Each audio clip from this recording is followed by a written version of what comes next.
What unseen power drives men to glory and destruction alike?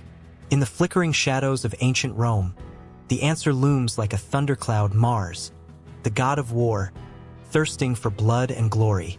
The air crackles with anticipation as legions prepare for battle, their hearts pounding in sync with the savage rhythm of a war drum echoing through the cobbled streets.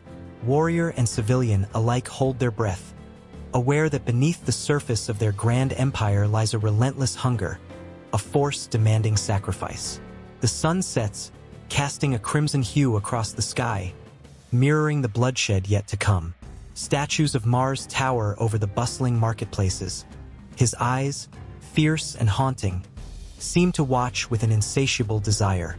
What price will Rome pay for its unwavering loyalty to a god who thrives on chaos? The whispers of the Senate grow louder, cautioning against the creeping influence of this bloodthirsty deity. Yet still, the crowds chant his name, their voices rising in a fervent plea for strength, protection, and victory. In the dark corners of the city, men gather around flickering torches, plotting their next move. Senators, generals, and commoners share the same fear. Mars is not just a god. He is a crucible of fate, ready to ignite the flames of war at the slightest provocation.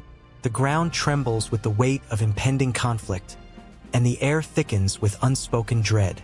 Rumors swirl of a rival tribe gathering strength, fueled by an ancient prophecy foretold in the very bones of the earth. This prophecy speaks of a blood moon, the celestial harbinger of Mars' wrath. As the moon waxes, so too does the tension, a taut string pulled to breaking point.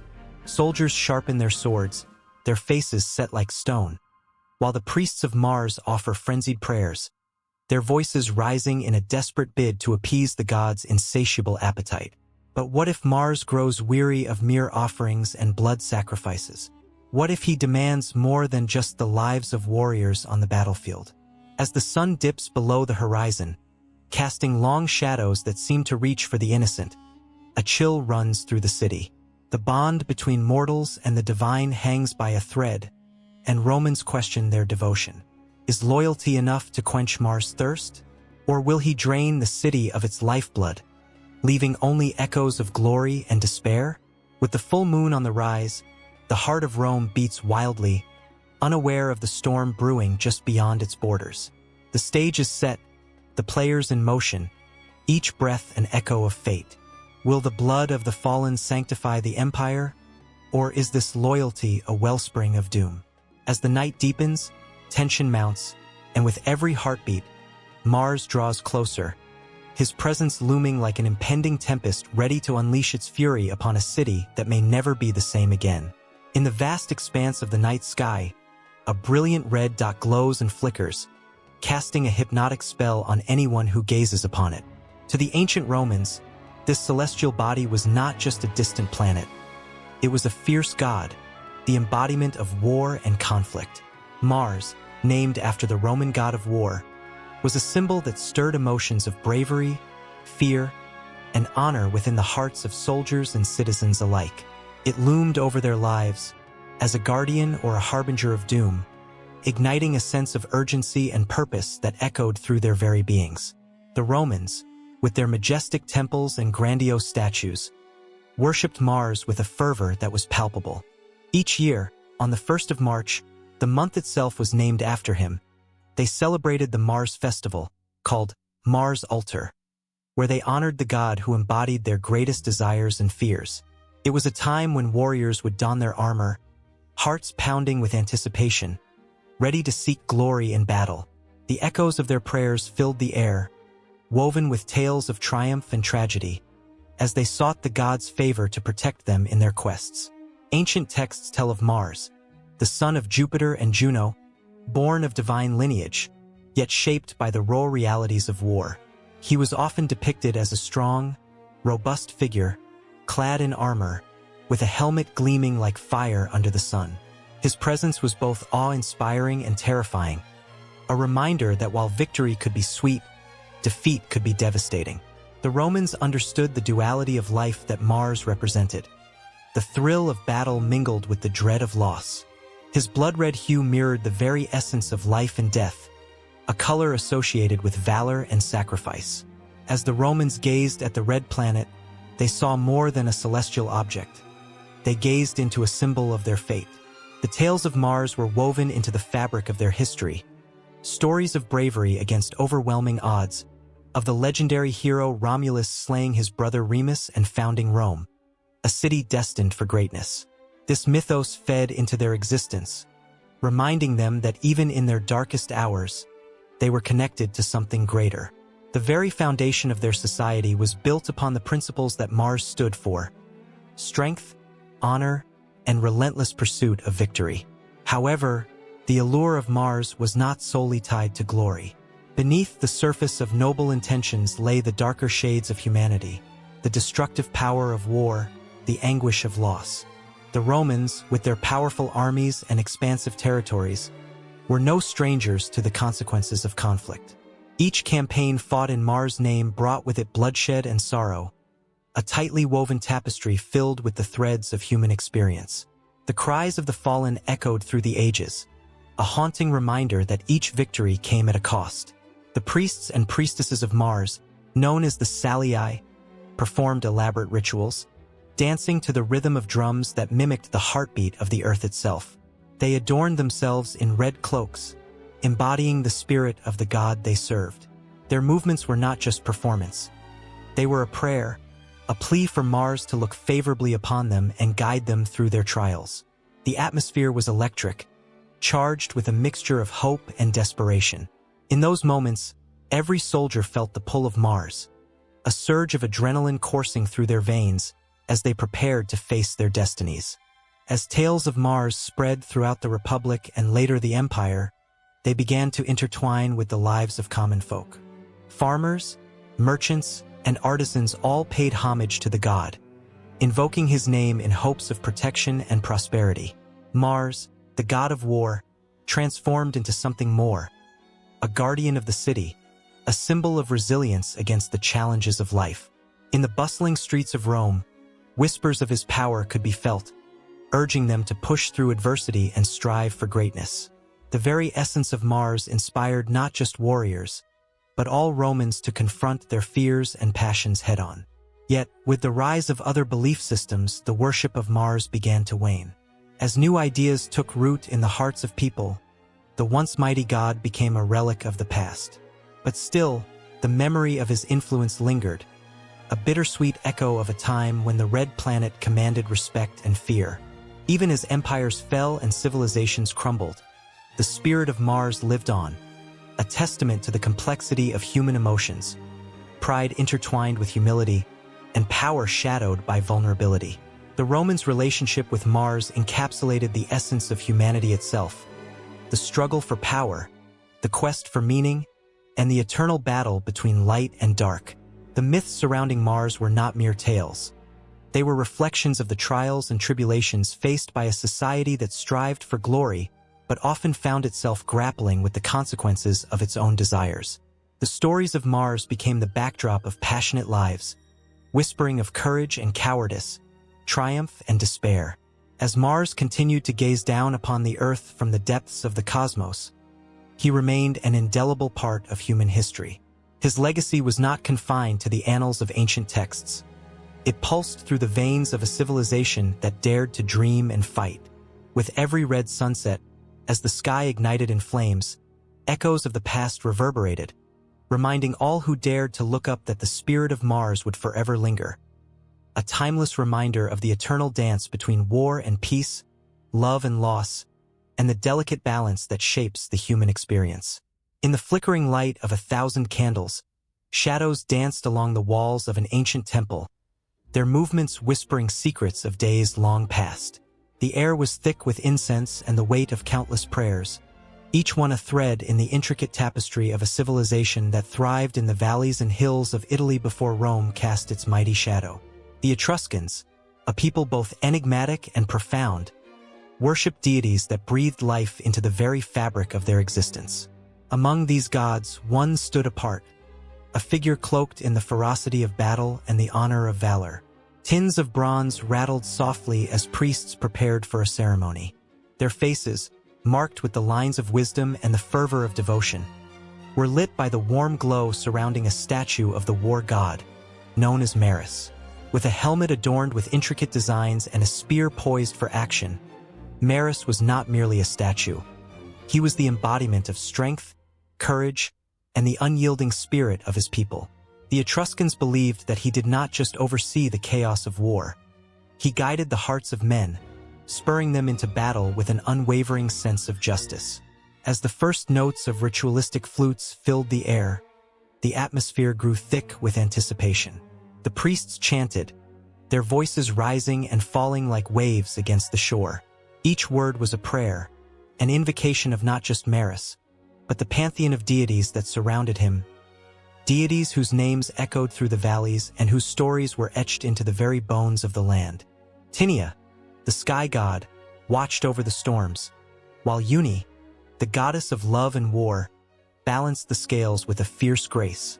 Together, they formed a triad that defined Etruscan spirituality, weaving threads of power, protection, and passion into daily life. Yet, it was Maris, with his martial prowess, who gripped the hearts of the warriors. Young men, eyes filled with the fire of ambition and the yearning for glory, would gather at the temple, seeking his blessing before facing the enemy. They would kneel before the statue, stroking the cool, hard surface of the bronze, their faces a mixture of reverence and fear. In that moment, the weight of their destinies hung in the air, heavy with the knowledge that their fates were intertwined with the will of a god. The story of Maris was woven into the very fabric of Etruscan society, a narrative of valor that danced through the ages, from the whispered tales of old women in the market squares to the booming voices of storytellers in taverns. In battle, the warriors would invoke his name, shouting Maris as they charged against their foes. The name was a battle cry, a sonorous reminder that they were not alone in their fight. The clashing of swords and the cries of men mingled with the fervent belief that Maris stood beside them, a guardian against the chaos of war. But it wasn't just the battlefield where Maris held sway. He permeated the very essence of life, reminding the Etruscans that valor came in many forms. In the echoes of laughter among children playing, in the fierce debates over land and legacy, and in the quiet moments of reflection shared between lovers, Maris was there, his spirit infusing courage into the mundane. Life was a tapestry, and at its center stood the war god, an undying force that inspired the Etruscans to strive for greatness, to defend their family, and to forge their destinies.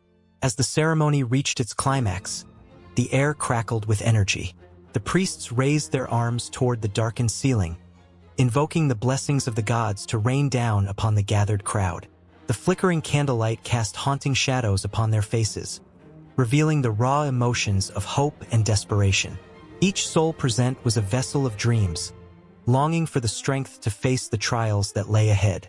They were united in their faith, each one silently promising to honor Maris and uphold the values he represented. Just beyond the temple walls, the winds howled in protest. Clouds gathered ominously in the sky, casting a shadow over the land, reflecting the turmoil brewing within. The Etruscans knew that the world outside was fraught with dangers, and the drums of war would soon echo again. Every glance exchanged among the warriors spoke of a fierce determination, a collective memory of glory and sacrifice. They felt the weight of unspoken fear, a lingering doubt that threatened to seep into their hearts. Yet, even in the face of uncertainty, they clung to faith in Maris, believing that he would guide them through the darkest of times. Suddenly, a loud crash broke the ritual's tranquility. The doors burst open, revealing a young messenger, breathless and wild-eyed. "The Romans approach!" he cried, his voice trembling with urgency. Gasps rippled through the crowd, and a palpable tension hung in the air, thick as smoke. The name Romans was a storm on the horizon, a force that could alter the very fabric of their existence. The priests, momentarily stunned, exchanged glances filled with resolve. The ceremony, once a serene invocation, now transformed into a rallying cry. The air charged with energy as they called upon the gods, imploring Maris to lend them strength against the approaching tide. Hearts raced, and adrenaline surged, igniting a fire within the gathered warriors. In that moment, the essence of the Etruscan spirit was laid bare, fierce, unyielding, and ready to defend their way of life. As the chanting grew louder, the atmosphere shifted from reverence to raw intensity. Each phrase uttered was a declaration of defiance, an assertion that regardless of the odds, they would stand firm. The war god, in all his glory, seemed to resonate within the very walls of the temple. The Etruscans could feel the pulse of their ancestors, the weight of their legacy urging them forward. Amidst the chaos, the vision of Maris emerged more vividly than ever. He was not just a deity confined to bronze. He was a living embodiment of their hopes and fears, a reflection of their very selves. The warriors, once hesitant and unsure, now felt the surge of power coursing through their veins, their fears melting away in the wake of their determination. The battle was not just for land. It was a fight for their identity, their beliefs, and the sacred bond that united them all. And so, with hearts alight and souls ignited, the Etruscans prepared to face the storm. The flickering candles illuminated their faces, revealing a fierce resolve that would not waver. The chaos of war beckoned, but within their hearts, the spirit of Maris roared to life, igniting a fierce flame that would carry them forward into the unknown. The clash of metal rang through the air like a symphony of chaos, echoing in the minds of soldiers as they stood ready on the battlefield. It was here, under the watchful gaze of Mars, the Roman god of war, that destinies were forged and legends were born. The very ground beneath their feet trembled with anticipation, an unspoken understanding that victory and defeat danced hand in hand, each moment teetering on the edge of fate. All eyes were drawn upwards, as if seeking the divine presence of Mars, a figure who embodied not just the ferocity of combat, but also the spirit of the Romans themselves. In ancient Rome, Mars was not merely a deity of war. He was a symbol of power, strength, and resilience. A complex figure, he stood at the crossroads of life and death, embodying both the thrill of conquest and the harrowing cost of the battlefield. His importance extended far beyond the clashing swords and the bloodied ground. He was revered as the protector of the Roman state, a guardian whose favor could bring glory or ruin to his people. In temples adorned with intricate carvings, priests whispered prayers meant to win his favor, while citizens made offerings of wine and grain, hoping to appease the fierce god who held their fates in his mighty hands. Mars was often depicted as a strong, handsome warrior, clad in armor that gleamed under the sun, with a helmet crest that caught the light just right, evoking both awe and fear. His presence on the battlefield was electrifying, a beacon for warriors charging into the fray, their hearts fueled by his spirit. As the Romans prepared for battles that would determine the very essence of their empire, it was to Mars they turned, their hearts beating in time with the war drums echoing in the distance. The thought of his gaze upon them drove them forward, a reminder that they were not alone in their fight. They had a powerful ally fighting alongside them. Yet, Mars was not only a god of war. He held a duality that mirrored the complex nature of humanity itself. In times of peace, he was celebrated not just as a warrior but as a symbol of agriculture and fertility, known as the bringer of spring. Festivals in his honor brought laughter and joy, with people celebrating the bountiful harvests that followed the harsh winters. These moments of revelry were a reminder that life was not just about conflict.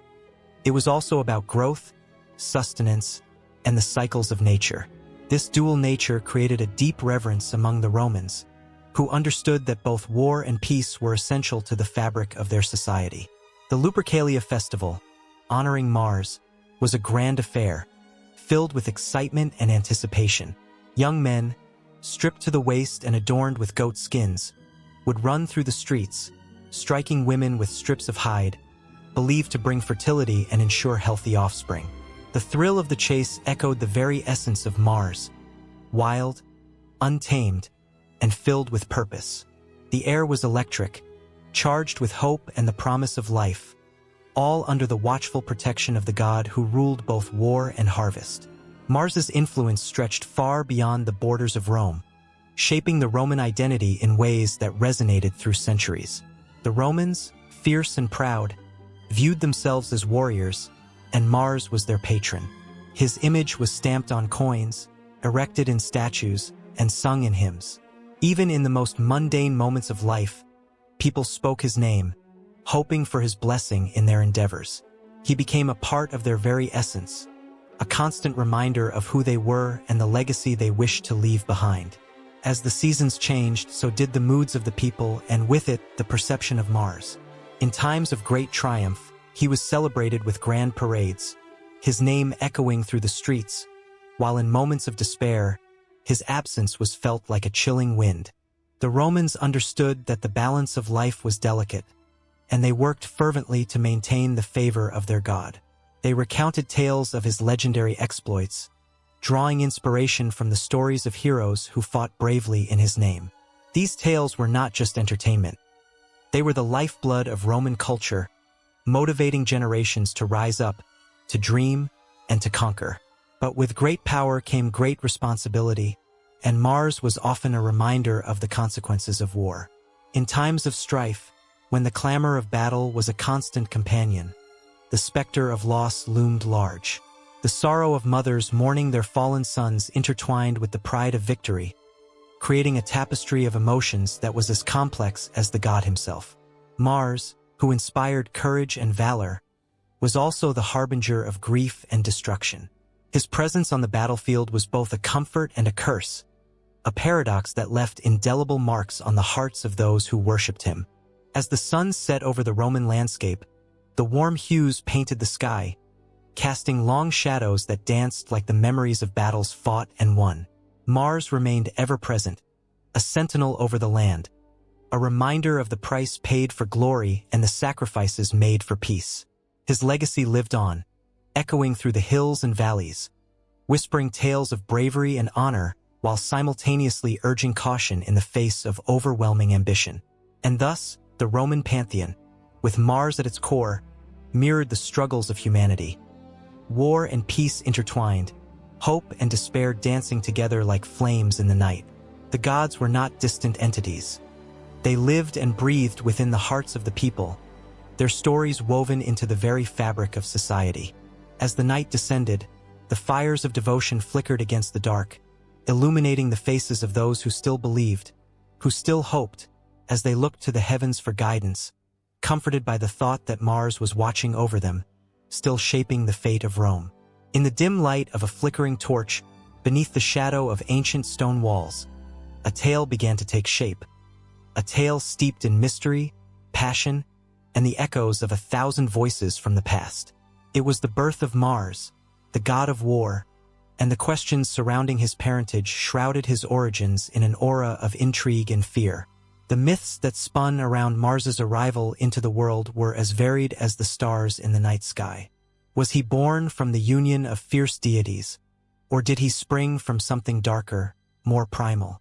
Each myth, a thread woven into a tapestry of history, told a different story, igniting the imaginations of those who dared to listen. One of the most captivating tales spoke of Juno, the queen of the gods, and her desperate desire for a child. In her longing, she sought the power of a rare flower, the miraculous plant known as the flower of the gods. Legend had it that if one were to plant this flower while singing a rare incantation, a child of divine strength would blossom from the earth. Juno, consumed by jealousy toward Jupiter's many affairs, turned to this extraordinary plant in hopes of producing a son who would rival the might of her husband's other offspring. With each word of the incantation, her heart raced, for she believed this child would carry the weight of the world upon his shoulders, heralding a new era where she would reign supreme beside him. But fate, as it often does, had another plan. Jupiter, sensing his wife's intentions, summoned the winds and caused the flower to wither before it could bloom.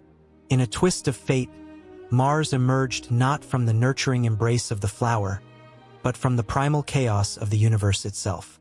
Some claimed he was born from the blood of war, a child of destruction and fury, while others whispered that he was the result of a forbidden union, born in a moment of passion between Jupiter and the goddess of war. As the whispers of his birth spread, they painted a vivid picture of Mars as a warrior forged in flame and chaos. He was not born into the world as any ordinary child. He arrived with a fearsome roar, a symbol of strength and ambition, destined to walk the path of conflict. The air crackled with energy as tales of Mars's first cries echoed through the halls of Olympus, instilling both awe and dread in the hearts of the other gods. In another version of the story, Mars's conception was shrouded in darkness. It was said that he was the spawn of a forbidden relationship between Venus, the goddess of love, and Vulcan, the god of fire. In this tale, love and war were intertwined, creating a child who embodied both passion and destruction. But this union was not celebrated. It was a secret, hidden away from the judgmental gazes of the other deities. Mars was born under the cover of night, his cries muffled by the shadows, as if the universe itself feared the chaos he would bring. With each retelling, the emotions swelled, creating a tempest of anticipation. The gods, with their golden crowns and flowing robes, whispered anxiously, for who could predict the might of this child, born of such tumultuous unions? The mere thought of Mars born of love, strife, and betrayal stirred something within the hearts of both mortals and immortals alike, a primal recognition of the duality of existence. Love and war, creation and destruction.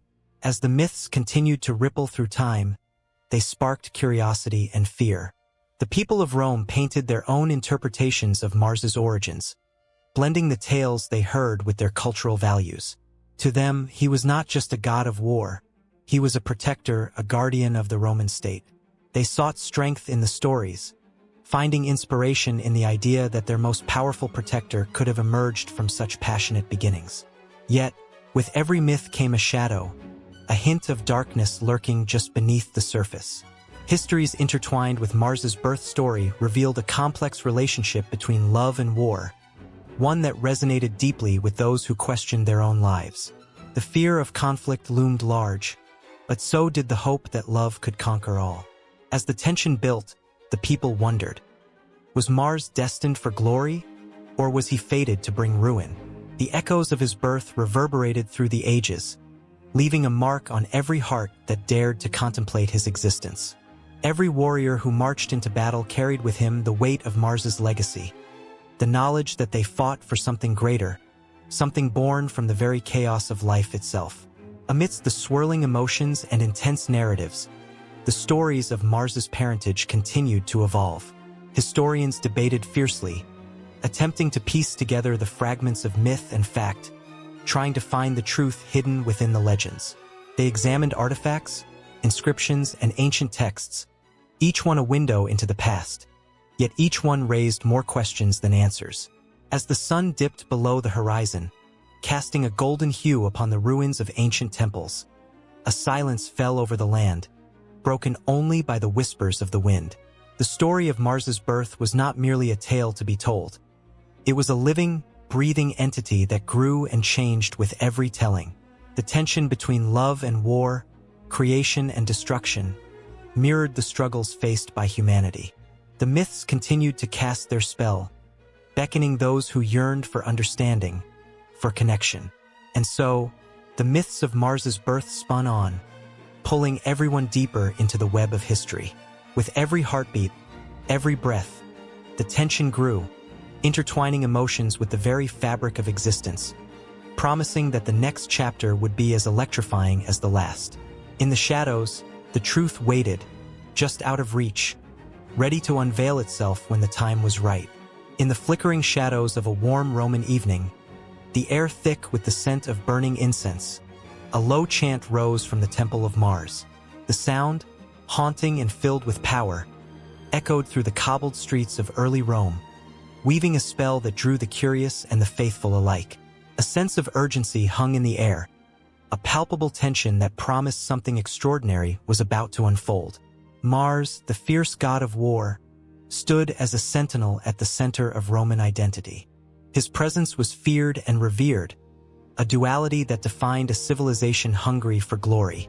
The temple, adorned with intricate statues depicting scenes of valor and conquest, was a sacred space where earthly concerns met divine intervention.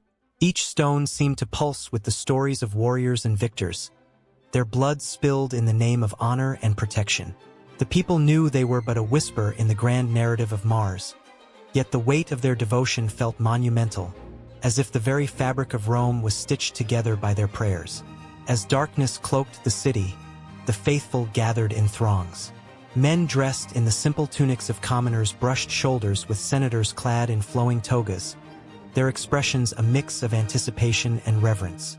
The flickering torchlight danced across their faces, casting both light and shadow, revealing the intensity of their desires.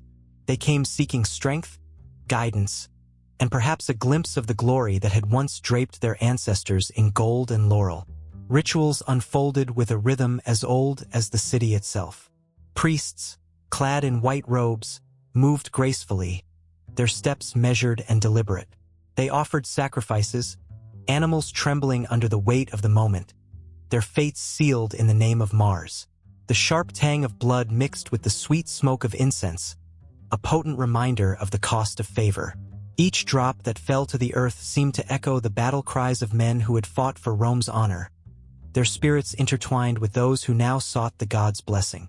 A sudden hush enveloped the crowd as the high priest raised his arms, a figure of command and devotion. His voice, deep and thunderous, called upon Mars with fervor, a plea that reverberated through the very stones of the temple. Mars, hear us, bestow your strength upon us, grant us victory, and shield our city from the shadows of despair. The words hung in the air like a tangible force, igniting a fire within the hearts of those gathered. In that moment, a surge of energy rippled through the crowd, a collective heartbeat that echoed the rhythm of ancient drums. Men clenched their fists, women clasped their hands in prayer, and children, wide-eyed and innocent, sensed the gravity of the occasion. They held their breath, waiting for a sign, a whisper of divine favor. The ground trembled slightly underfoot, an unsettling reminder that the earth itself seemed to respond to the invocation. Some in the crowd exchanged nervous glances, their minds racing with thoughts of battles fought and lost, the lives sacrificed for the glory of Rome. The stories of great generals filled their hearts as they envisioned themselves in their heroic tales, their desires merging with the prayers that floated toward the heavens. And then came the moment. From within the inner sanctum of the temple, a flash of light burst forth, illuminating the temple's grandeur like a sun rising over the hills. Gasps echoed as the crowd instinctively stepped back, eyes wide with awe and fear. It was said that in this light, Mars himself would sometimes reveal his presence. A figure cloaked in bronze, eyes fierce and knowing. They believed that in these moments, the god could see into their souls, measuring their worth, weighing their courage. As the light dimmed, a chill swept through the crowd, as if the very air had turned electric. Hearts raced, and the faithful leaned closer, drawn by an unseen force. It was a moment that felt eternal, where time itself paused, holding its breath along with them. In that charged silence, hope flickered bright, mingling with the shadows of uncertainty. Behind the temple's colossal doors, rituals continued. The clatter of metal, the soft murmurs of prayers, the rustling of offerings. In the dim light, offerings were placed carefully at the feet of the statue of Mars, a silent plea for protection and victory. Each object, a gleaming sword, a polished shield, or a simple loaf of bread, symbolized the lives, struggles, and aspirations of the people who had placed them there. They were not just gifts. They were pieces of their very lives, laid bare before the God who demanded so much and yet promised so much in return. As the night deepened, the atmosphere shifted. The rituals intensified, voices rising in fervent declarations, more people joining the chant, their unity forming an unbreakable bond. The powerful energy swirled around them, a tangible force that seemed to connect their souls to the divine, a reminder that they were not alone in their dreams of glory. Each warrior who had fought for Rome was alive in that moment, their spirits intertwining with the living, all bound by the same fierce devotion. And just outside the temple walls, the world continued to spin, unaware of the sacred happenings within. Shadows crept along the streets, whispering tales of conquest and betrayal, of warriors who had entered the fray with hearts full of faith in Mars. The city pulsed with life, both mundane and divine, a turbulent undercurrent of emotions that mirrored the tumult of the people gathered, a deep connection forged through centuries of worship. As the night wore on, the energy in the temple reached a fever pitch. The priests chanted louder, their voices melding into a singular roar that filled the vast space. Each word was a call to arms, an invocation to Mars to protect them in the battles that lay ahead, to infuse them with the courage to face whatever came next. The crowd, entranced, swayed like a field of wheat in a summer breeze, driven by the rhythm of their desires and the promise of glory that echoed in the temple's hallowed halls. In that moment, the line between the divine and the human blurred. The faithful were not mere supplicants. They were warriors in their own right, ready to take on the world, driven by the fire that Mars ignited in their souls. The past, with its legends and stories, coursed through their veins, and the present shimmered with infinite possibilities. They were not just gathered in worship, they were part of a living tapestry, woven together by their faith in a God who demanded their all. With every moment that passed, the anticipation thickened. The very air crackled with the weight of dreams, desires, and the bittersweet memories of what had been and what could be. As the rituals continued and the night deepened, the faithful found themselves on the cusp of something monumental, an awakening that would ripple through the ages. The flickering flames of the torches cast long shadows, and within those shadows lay the whispers of the past, urging them forward into the unknown, where Mars awaited. The temple, a sanctuary of hope and fear, stood as a testament to their devotion, beckoning all who dared to step into the storm.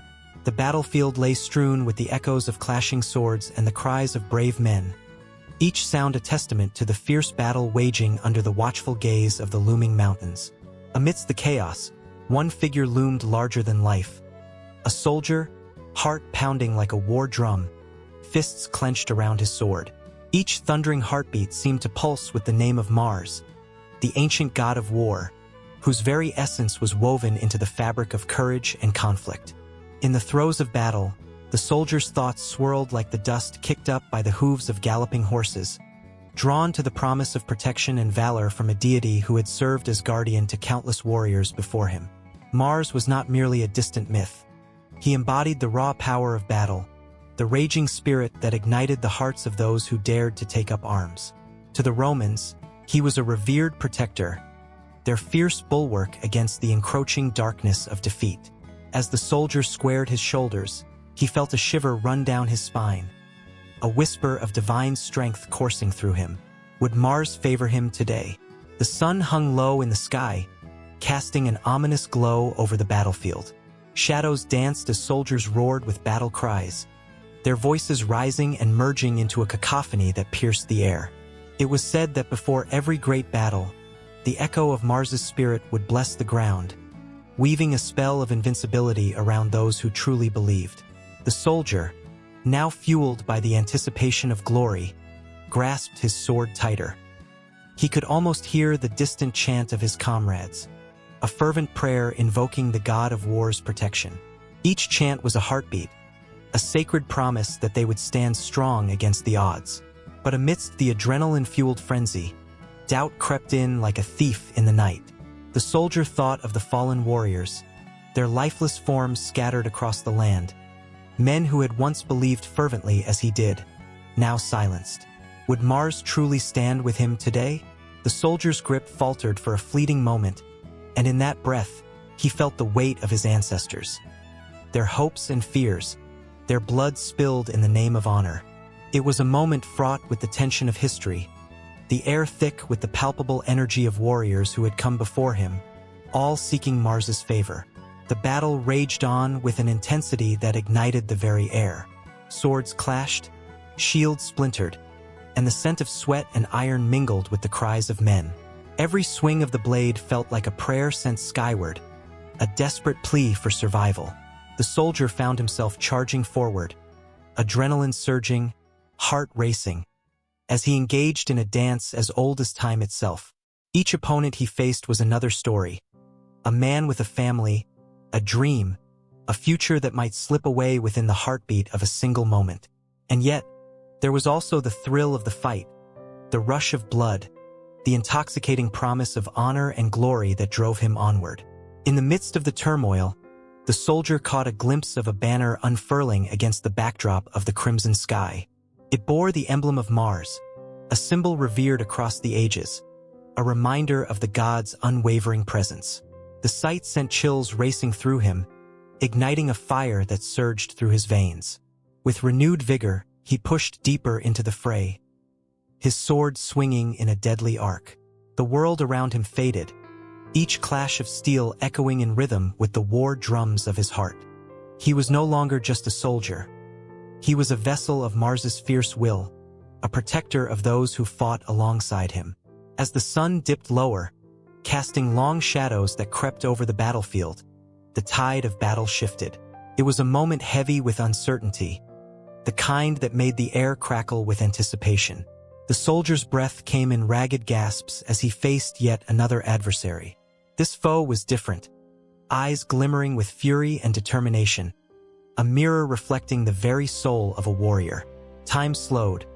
The world around them faded, leaving only the two of them locked in a deadly embrace. And in that fleeting moment, the soldier felt something profound, a connection to the essence of Mars, the spirit of warfare that united combatants across time. The echoing war cries became a symphony, and the soldier was swept into its tempo, thrusting his sword forward as if propelled by the hand of Mars himself. But it wasn't just him. It was all the warriors, all the fallen, all the dreams and fears tied to the age-old legacy of battle. Each swing and parry told a story, a testament to devotion, valor, and loss. This was the very heartbeat of warfare, a rhythm that would never cease, a tale that would continue to unfold in the annals of history. And just as it seemed victory could be grasped, the heavens roared, dark clouds swirling ominously above. The soldier paused, glancing skyward, feeling the weight of history upon him. Mars had always been known for his terrible wrath, and the soldiers could sense the shift in the wind. Was this a sign, a reminder that even the fiercest protector could withdraw his favor? But before doubt could settle in, a blinding flash of lightning illuminated the field, momentarily freezing time. The soldier felt a surge of energy rush through him, a force that transcended mere physical strength. It was as if Mars himself had reached down, filling him with the spirit of countless warriors who had fought before him. In that electrifying moment, he understood. They were not alone. The spirit of Mars surged through every warrior present, binding them together in a fierce tapestry of shared purpose. As the battle surged on, desperation turned into determination. Courage surged through the ranks. With their god watching over them, they felt invincible. The soldier surged forward, powered by a force greater than himself, a guardian of those who stood beside him. A ferocious roar erupted from his lips, echoing the age-old call of Mars, and every soldier around him answered, a chorus of voices rising to the heavens. The fight raged on, a relentless testament to the power of belief, the indelible bond between men and their god. The soldier pressed forward, fueled by the spirit of Mars, shaping his destiny with each swing of his sword, each step into the chaos. He felt alive, a force of nature caught in the throes of history, a part of a story that would never truly end. As he fought, history unfolded around him, and the promise of Mars's protection shimmered like a beacon, guiding him deeper into the heart of a battle that transcended time itself. The air was thick with anticipation, a palpable energy pulsing through the streets of ancient Rome. Under the watchful gaze of the sun, crowds swelled in the forum, their laughter mingling with the scent of incense and the sound of clashing shields. It was a day unlike any other, a day dedicated to Mars, the great god of war, a figure both revered and feared. The people could feel it. The festivals were about to begin. As the first light of dawn broke, the priests donned their ceremonial robes, their faces painted with the sacred red ochre that symbolized the blood of battle and sacrifice. They moved with purpose, their feet stirring up the dust of ages past, reminding the onlookers of both glory and devastation. These were the Ferii Marti, a series of festivals that would invoke the might of their patron deity, bringing forth blessings for the year to come. The first festival, known as the Agonia, was a sight to behold. The crowds gathered around the sacred altar, a place where warriors had once laid down their arms in reverence. An eerie silence fell over the assembly as a lone trumpet sounded, echoing against the stone walls of the ancient structures. The priests began their chant, a haunting melody rising into the sky, calling upon Mars to lend his strength to their endeavors. Hearts raced in unison with the rhythm of the chant, and for a moment, hope flickered in their chests like a newly kindled flame. But hope was not the only emotion swirling in the air. The tension of past battles hung heavy, memories of lives lost woven into the fabric of the day. Each citizen understood that Mars watched over them, but he demanded both respect and homage. They understood that the blessings of the god came at a price. As the priests offered barley and wine, they whispered prayers that floated up as offerings, merging with the fervent cries of the people. Then came the Mongonis, men and women adorned with flowers and vibrant colors, who danced in the streets, embodying the spirit of Mars. They spun and twirled, their movements like arrows shot forth into the heavens, hoping to pierce the clouds and catch the god's eye. The crowd erupted in cheers, the sound of their voices rising like a battle cry. Each step, each leap was fueled by the hope for victory in their lives. Victory in war, victory in love, victory in their struggles. As the sun reached its zenith, the festival shifted to the most intense moment, the sacred pompa circenses, a grand procession that would leave the spectators breathless. Banners flew high above, embroidered with the images of Mars, while the clattering of chariots filled the air. The participants, dressed as gladiators and soldiers of old, presented a stunning spectacle that showcased the prowess and valor associated with their powerful deity. The excitement reached fever pitch, hearts pounding as they cheered for the champions of the past and present. But not all was light and joy. The crowd's exuberance was tinged with an underlying current of fear. Each festival meant a reminder of the sacrifices made in the name of Mars. Families gathered at the altars, bearing offerings of their own, animals tied and ready for the sacred rites. The priests and priestesses, their faces serene yet grave, prepared to carry out the blood sacrifices that had been a cornerstone of the Firi Mardi for centuries. Gasps echoed through the crowd as the first animal was led forth, trembling yet seemingly aware of its fate. In that moment of stillness, time seemed to suspend. A child clutched her mother's hand, wide-eyed and uncertain, while an elderly man closed his eyes, perhaps recalling the battles he had fought in his youth. The tension thickened like a fog, the anticipation almost unbearable. As the knife glinted in the sunlight, the crowd collectively drew a breath, the weight of history pressing down upon them. Sacrifice was a reminder of their loyalty to Mars, a bond between the living and the ancestral spirits who had gone before them. The earth seemed to tremble as the offering was made, the cries of the animal mingling with the fervent prayers of the spectators. A wave of emotion swept through the crowd. Some wept, some shouted, others simply stood in solemn silence, honoring the ancient pact that bound them to the god of war. In that moment, they were not merely individuals. They were a tapestry woven together by shared history and devotion. As the day wore on, the spirit of Mars enveloped the city. The games began, and the thrill of competition electrified the air. Gladiators, adorned in armor, clashed in the arena, their every movement echoing the stories of valor and bravery told for generations. Each strike of the sword, each cheer from the crowd, was a prayer in itself, a call to Mars to grant favor upon their endeavors. Bold warriors faced each other with fire in their eyes, the thrill of battle igniting their souls. Yet, even amidst the chaos of the games, there lay a sense of camaraderie. Strangers became friends, sharing in the joy and heartache of the day. They understood that the festivals of Mars were not just about the glory of war, but also about the bonds forged in shared experiences, an unbreakable thread binding them through the trials of life. As twilight descended, the atmosphere shifted once more. Torches were lit, illuminating the faces of the gathered crowd, each flicker casting shadows that danced over the stone streets. With the setting sun, the Firi Mardi would soon transition into the night's final homage to Mars, the Ludi Marshals. The games would continue, but they would become more than mere contests. They would be a celebration of life, of survival, of the resilience of the human spirit. In this moment of transition, as excitement thrummed through the air, There was a shared understanding that the festivals of Mars were not merely an event to be witnessed but a profound experience of connection, of history, of the very essence of what it meant to be alive in a world filled with uncertainty. The rituals, the sacrifices, the laughter, and the tears, all wove together in a tapestry of devotion that shimmered in the night.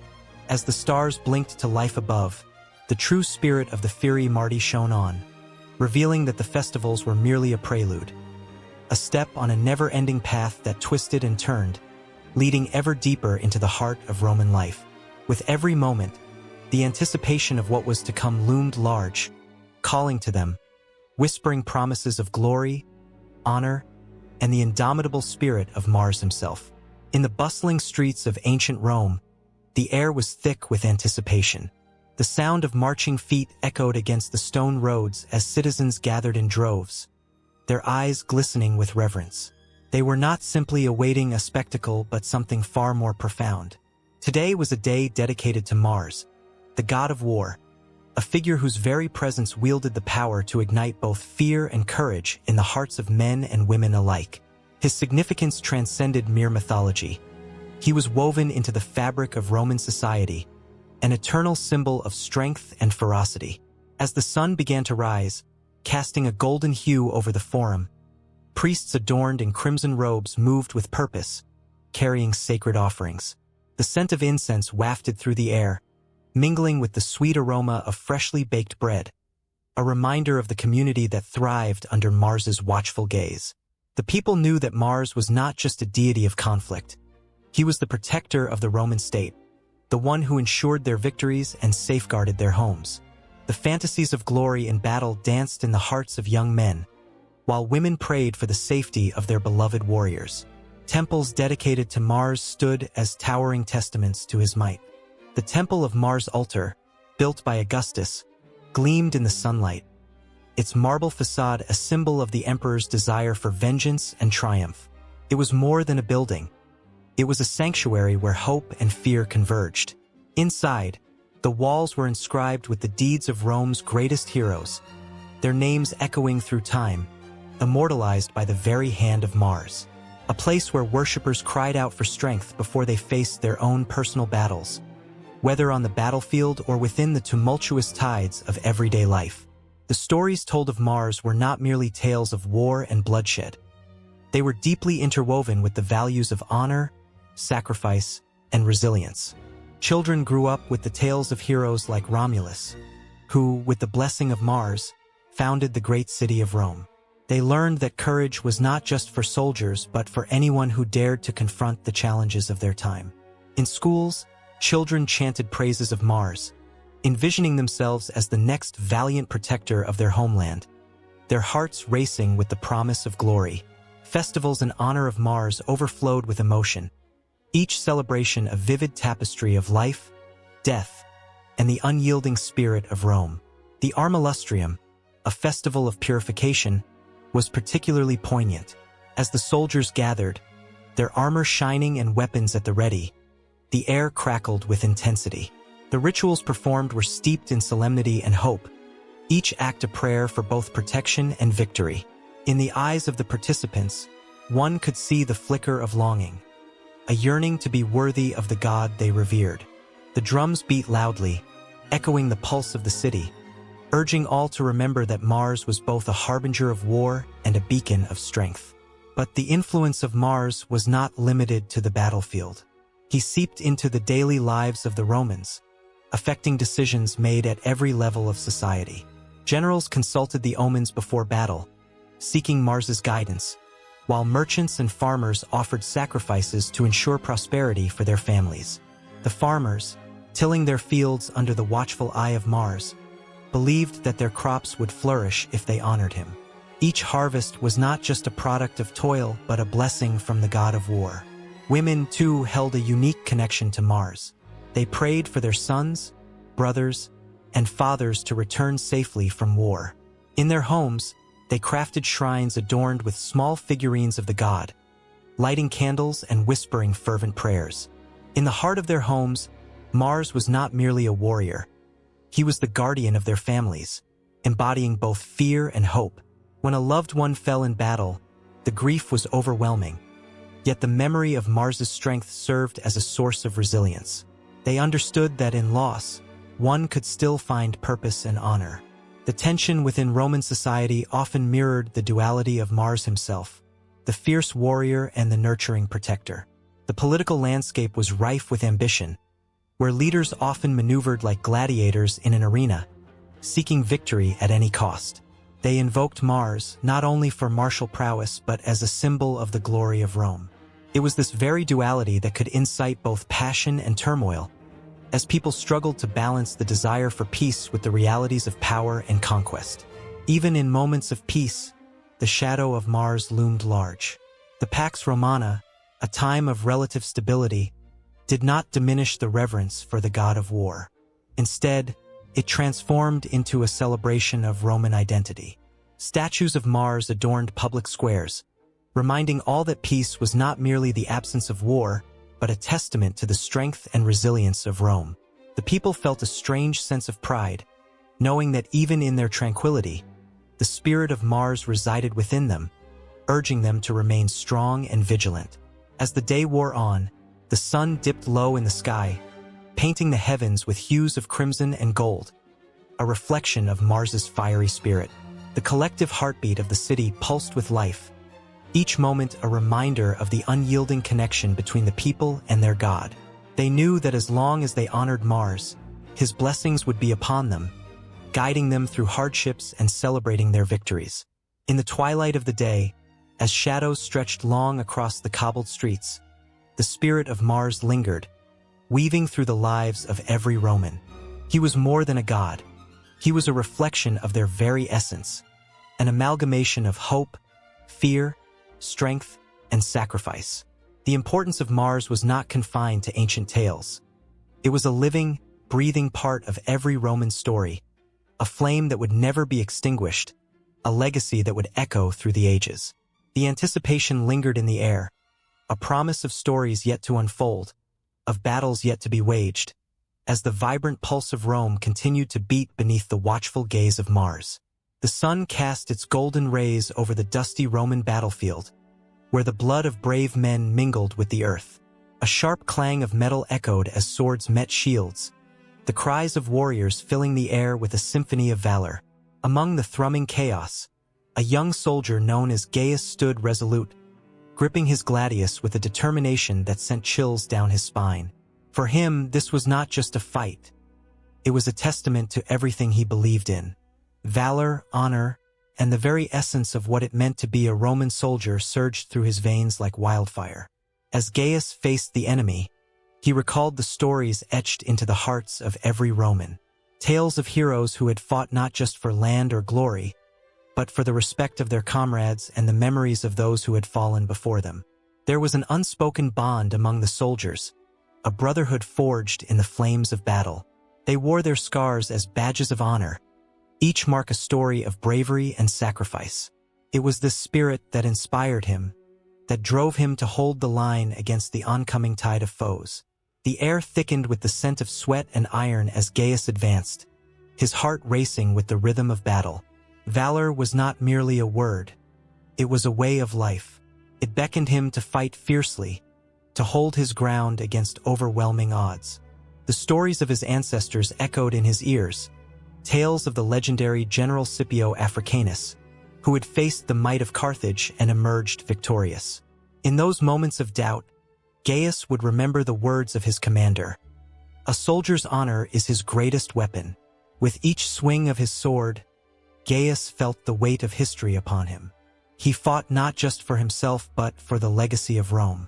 Each thrust and parry was a dance of life and death, a ritual steeped in the virtues that defined the empire. Honor demanded that he protect his fellow soldiers, to stand side by side against the encroaching enemy.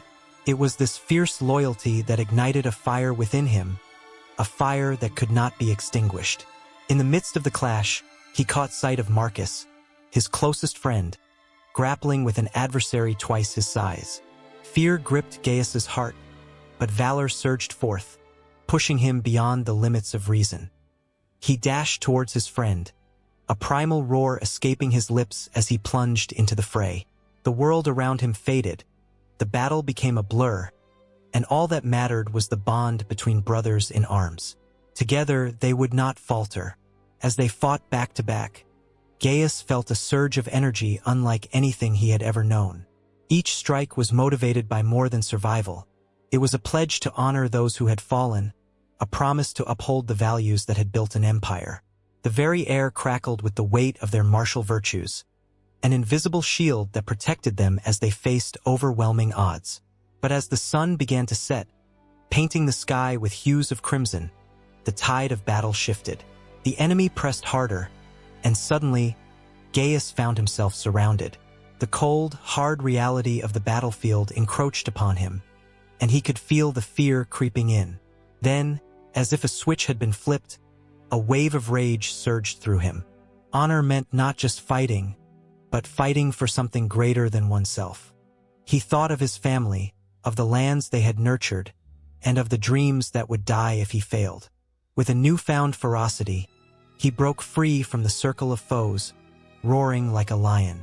Gaius charged forward, his eyes locked onto the enemy commander, a man who embodied everything the Romans despised. As he closed the distance, the image of his father flashed before him, a soldier who had taught him the virtues of honor. The lessons of his youth echoed in his mind, reminding him that being a Roman soldier meant embodying the very best of what humanity could be. The clash reached a fever pitch as Gaius and the enemy commander collided. Steel met steel in a cacophony of sound, and for a moment, time stood still. Gaius's heart pounded fiercely in his chest, and he could feel the weight of his ancestors pressing upon him. Honor demanded that he win this duel, not just for himself, but for every soldier who had ever stood on the battlefield, for every life that had been laid down for the glory of Rome. With a final, desperate strike, Gaius disarmed his opponent, sending the enemy commander sprawling into the dust. A roar of triumph erupted from the Roman lines, echoing through the battlefield. But as the dust settled, and Gaius stood victorious, he felt a profound emptiness wash over him. Valor had driven him forward, but it was honor that sustained him. He had won, yet the price of victory clung to him like a shroud. In the aftermath, as he looked around at the faces of his comrades, he saw the weight of their struggles mirrored in their eyes. Each soldier bore the marks of battle, the scars of their sacrifices. Gaius knew that this fight was far from over. The virtues they upheld would guide them forward, through darkness and despair, reminding them of the strength that could be found in unity. As the sun dipped below the horizon, casting shadows over the fallen, Gaius felt a stirring within him, a call to continue the fight. There were more battles to be fought, more honoring of the dead to be done. The spirit of valor and honor would drive them on, through the storms that lay ahead. For in the heart of every Roman soldier burned a flame that could never be extinguished, a reminder that even in the darkest of times, the virtues that defined them would guide their path. In a dimly lit forum, the air thick with tension, a crowd buzzes with anticipation. Whispers of battles fought, blood spilled, and glory earned hang heavy among the stone columns. Mars, the fierce god of war, looms large in the hearts and minds of the Romans. His stories weave through the tapestry of their literature like a fiery thread, drawing the passionate and the fearful alike into a world where honor and violence dance in a perilous embrace. Virgil's Aeneid breathes life into this divine figure, with a voice that still echoes through history.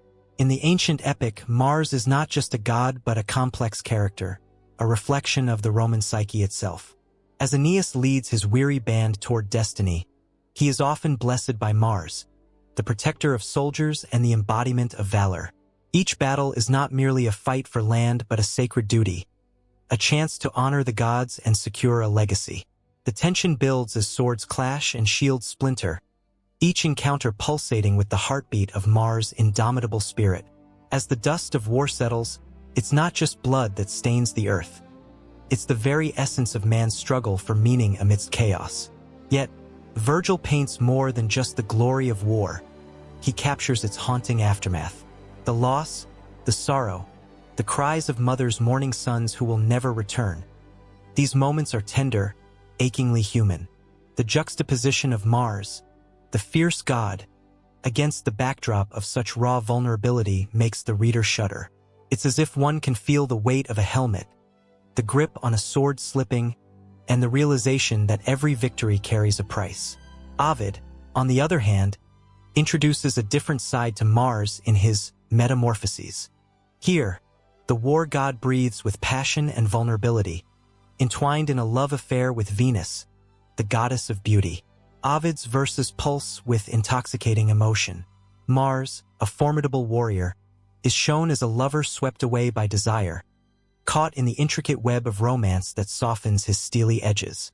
The god who once instilled fear on the battlefield now finds himself vulnerable, his heart laid bare in the embrace of Venus. In their secret trysts, Ovid captures the throbbing tension between love and war. As their affair unfolds, the storm of passion fuses with the quiet dread of discovery. The reader can almost feel the warmth of their shared moments, the laughter echoing in hidden glades, but there's always the lurking shadow of consequence, the ever-watchful eyes of the other gods, and the potential for betrayal, hang like a thundercloud, threatening to unleash chaos at any moment. The scene shifts dramatically when Mars is ensnared in a trap devised by the cunning god of the sea, Neptune, and the craftiest of them all, Apollo. The drama reaches a fever pitch as the lovers are caught in a net, exposed for all of Olympus to see. The tension is palpable. Mars, the invincible warrior, reduced to a figure of ridicule, his strength useless against the bonds of humiliation. Ovid artfully balances the ferocity of war with the delicate nature of love, creating a vivid tapestry that captures the reader's heart. The threads of Mars' character weave through the works of both poets, illustrating the duality of the man, a protector and a lover, fierce yet vulnerable. In Virgil, Mars stands as the unyielding force behind Rome's greatest heroes, a divine hand guiding them through the storm of life. In Ovid, he emerges as a figure softened by love, tangled in a web of emotions that threaten to unravel his very being. The contrast ignites a fierce emotional response, as readers feel the thrill of battle and the tender ache of love intermingling in their chests. As the echoes of these ancient tales resonate through time, the concept of Mars transcends mere mythology. He becomes a symbol of what it means to be human, fighting for what you love, battling against the odds, and wrestling with the consequences of choices made in the heat of passion. The tension builds with each line, each verse, pulling the reader ever deeper into the world where Mars reigns. No longer is he just a figure of war. He becomes a mirror reflecting the inner struggles of humanity. The cries of warriors clash with the whispers of lovers, creating a symphony of emotions that defies the passage of time. In this complex web of Roman literature, Mars embodies the eternal conflict between the primal instincts of survival and the tender yearning for connection, leaving a lingering goosebump on the skin of those who dare to read his story. As the pages turn and the narratives intertwine, the spirit of Mars lingers in the air, a potent reminder of the battles fought and the hearts broken. The stories of Virgil and Ovid, while grounded in the ancient world, resonate with the timeless truths of love and loss. A connection pulses between the lines, an unbreakable bond that compels one to keep reading, to plunge deeper into the tales of a god whose essence captures the very heart of human experience. And just as the tension reaches its peak, the line between love and war blurs, leaving the future uncertain and the reader breathless. What follows is a dance of words, a continuation of the saga, a shift toward the next chapter, where the stakes rise even higher and the war rages on. The stories of Mars, like the flickering light of a torch in the dark, guide the way forward, illuminating the path that lies ahead, full of promise and peril. The night was cloaked in shadows, with only the distant stars flickering like scattered diamonds across the velvety sky. Somewhere beyond the horizon, the relentless winds of history whispered tales of a mighty figure who had captivated the imagination of warriors, poets, and dreamers alike. Mars, the fiery god of war, ignited the passions of empires, his very name evoking both dread and reverence. His image, much like a blazing comet, streaked through time, leaving behind a trail of symbols and representations that echoed the heartbeats of countless civilizations. His presence was felt most vividly in the crimson glow of the battlefield, where the clash of swords and the cries of valor danced with the dust of fallen heroes. A shield embossed with the visage of Mars commanded respect, its surface telling a story of sacrifice and glory. His fierce countenance inspired warriors to wield their weapons with unwavering courage, believing that victory was not merely a matter of strength, but a divine gift from the god who watched over them. The fierce, piercing gaze of Mars instilled an exhilarating sense of purpose, a feeling that coursed through the veins like fire. In Rome, where concrete and ambition intertwined, Mars was more than a god. He was a symbol of the very essence of Roman identity. Statues adorned monumental squares, each capturing his essence with striking realism. His armor glinting in the sunlight, a spear poised for battle. The soft yet powerful lines of his figure illustrated a dual nature, a protector of the city and a harbinger of destruction. This duality carved its way into the hearts of the people, reminding them that greatness often lies on the razor's edge between creation and chaos. The symbol of Mars transcended the battlefield. It seeped into the very fabric of culture and art. Artists throughout history wielded their brushes with reverence, capturing his essence in vibrant hues. Paintings depicted him draped in a cloak of blood red, signifying not just his power but the sacrifices that accompanied it.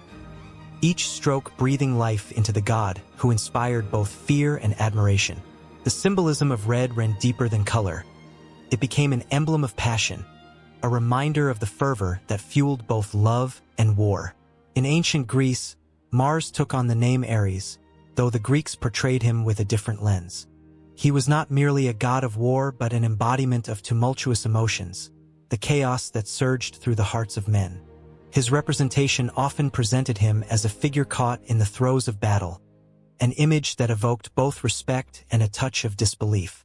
The Greeks understood the complexity of war, a struggle that was as much an internal battle as it was an external one.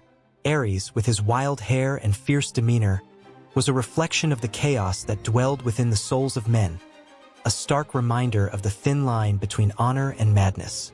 As the sun set over the horizon, casting long shadows across the ruins of ancient temples, the stories of Mars continued to echo through time. Ceramics, coins, and armor bore his symbols, an ever-present reminder of his influence on daily life. The image of a spear or a shield became synonymous with strength and resilience, qualities that societies aspired to uphold. In times of peace, these symbols served as a recollection of the sacrifices made in the name of what was just and noble, a delicate balance that kept the memories of heroes alive. Through the ages, Mars was not confined to the annals of history. He took on new forms, adapting to the cultures that revered him. In the Middle Ages, chivalry flourished under the influence of the warrior god. Knights donned armor emblazoned with his symbols, believing that Mars granted them courage and strength. Their banners fluttered in the wind, each a testament to the undying spirit of honor and valor. The tales of kingly quests and noble battles echoed the very essence of Mars, intertwining his legacy with the fabric of folklore. Yet, beneath the surface of valor and glory lay the darker shades of war. The blood-soaked fields became a canvas painted with loss and sorrow, a stark reminder of the cost of honor. The symbols of Mars, once associated with glory, began to reflect the grim realities of conflict, the devastation that followed in war's wake. The clang of metal against metal transformed from a sound of triumph into a haunting melody of mourning, a reminder that even the most revered symbols carry the weight of grief. The celestial dance of Mars in the night sky mirrored his earthly representations. The red planet, often visible as a beacon of war, inspired awe and curiosity. Astrologers linked his celestial movements with fate and fortune, believing that the alignment of Mars could sway the tides of battle or fortune. The stars themselves seemed to conspire in the age-old dance of conflict and resolution, a cosmic reminder of the intricate web of life that tied humanity to its fate. As the tales continued to unfold, the symbols of Mars took on new meanings. In the Renaissance, artists revisited the figure of the warrior god, blending mythology with the rediscovery of humanism. Mars was depicted not just as a god of war, but as a symbol of the potential for both destruction and enlightenment. His imagery became a canvas for exploring the depth of human emotion, the passion of love intertwined with the fury of conflict, a reminder that the human experience was rich with contrasts. In every culture that embraced Mars, the symbols morphed, yet the essence remained unchanged, a powerful embodiment of the human spirit's struggle against itself. He stood as a metaphor for the eternal conflict that resides within every heart, a battle between reason and impulse, creation and destruction. The fire that burned in his eyes reflected the duality of existence, forever reminding mankind that war and peace are not merely states of being, but emotions that shape our destinies. As the night deepened, and the stars twinkled like tiny beacons of hope, the legacy of Mars continued to weave its intricate tapestry through time. The symbols that adorned shields, walls, and hearts echoed the undying spirit of humanity's quest for strength and identity. In the shadows of history, Mars remained a constant force, his iconography a testament to the eternal struggle that binds us all. With each passing moment, the stories of battles fought and sacrifices made lingered, intertwining the past with the present, setting the stage for the next chapter in the saga of human existence. The clang of metal echoed through the valleys of ancient Rome, a sound that both thrilled and terrified. Mars, the god of war, stood at the center of it all, his armor glinting in the sun, his eyes fierce and unwavering. He was a figure of strength, a man shaped by battle and bloodshed, but it was not just his prowess on the battlefield that made him unforgettable.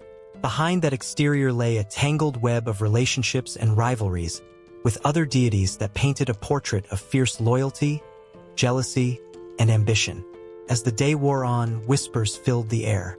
Venus, the goddess of love and beauty, lounged in a garden blooming with the most vibrant flowers. Her laughter was intoxicating, a sweet melody that drew the attention of all who heard it, including Mars. Yet their connection was fraught with tension. While Mars thrived in the chaos of war, Venus fluttered in the delicate realm of love. Their relationship pulsed with passion and rivalry, a dance of attraction that often found itself in conflict. Each deity represented a different facet of humanity. Mars, the rawness of desire and conquest; Venus, the gentle art of seduction and affection. Caught in this web was Vulcan, the god of fire and craftsmanship, who felt the sting of jealousy prick at his heart. For he was Venus's husband, chained to her by the bonds of marriage, yet painfully aware of her wandering heart. He had crafted her exquisite jewelry, but no gift could win her love if her affections lay with another. Vulcan watched from the shadows, the flames of his forge reflecting the anger and betrayal that boiled within him. He was not one to be trifled with, a master craftsman and a god powerful in his own right. In his forge, he created weapons of immense power, tools that could alter the fate of gods and men alike. The tension built as Mars and Venus's secret meetings grew bolder. Under the veil of night, they would steal moments together, away from the prying eyes of other deities. But the thrill of their love was always tainted with the fear of being discovered. Mars was a warrior, unafraid of battle, yet the thought of Vulcan's wrath made even him hesitate. What would happen if Vulcan found out? Would he clash with the god of war, or would he plot his revenge in the darkness, crafting weapons that could spell doom for the lovers? In the midst of this drama, Jupiter, the king of the gods, watched with a keen eye. He had seen many conflicts unfold among the deities, but this one intrigued him the most. The tangled relationships of Mars, Venus, and Vulcan posed a challenge to the order he sought to maintain. Jupiter was the god of thunder and the ruler of Olympus, but even he was not immune to the whims of love and jealousy. Would he intervene? Would he take sides? The air crackled with uncertainty, just like the storm clouds gathering on the horizon. As the seasons changed, so too did the dynamics among the gods. Mars prepared for the battles ahead, his heart torn between the thrill of war and his longing for Venus. He knew that every victory on the battlefield would mean little if he lost her. Could love survive in such a harsh world? Or was it destined to crumble like the ruins of fallen empires? His thoughts spiraled, haunting him as he trained tirelessly. Every swing of his sword was a reminder of what he stood to lose. Meanwhile, Venus found herself in turmoil as well. She had always reveled in the attention of others, yet her heart raced for Mars, the embodiment of strength and passion. Yet, the shadows of Vulcan loomed large, casting doubt and fear over her every thought. Would the fire of her love for Mars burn bright enough to consume the chains of her marriage? Each moment spent with Mars was both a dream and a nightmare, a desire that ignited her very soul and a rebellion against the very bonds that tied her to Vulcan. In the halls of Olympus, whispers turned to conflicts. The lesser gods took sides, some swearing loyalty to Mars, others to Vulcan, while a few dared to support Venus. Tensions simmered in the air, ready to explode. It was a game of power played by beings who had lived for centuries, yet they were as fragile as the mortals they influenced. Each rivalry was steeped in history, a reminder of past battles and alliances. Then came the day when the storm finally broke.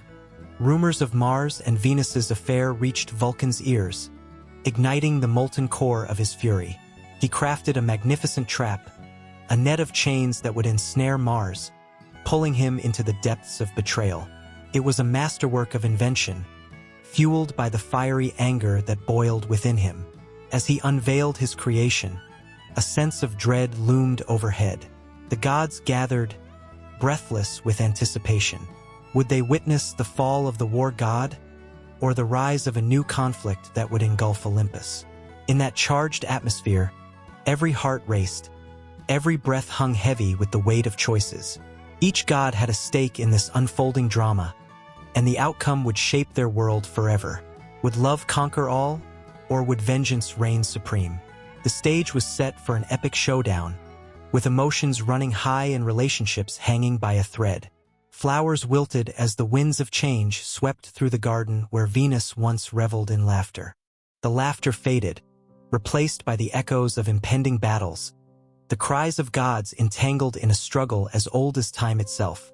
The foundation of Olympus trembled, not from the earthquakes of the mortal realm, but from the passions of the divine. As the sun dipped below the horizon, casting long shadows over the sacred grounds, the very air crackled with the promise of conflict.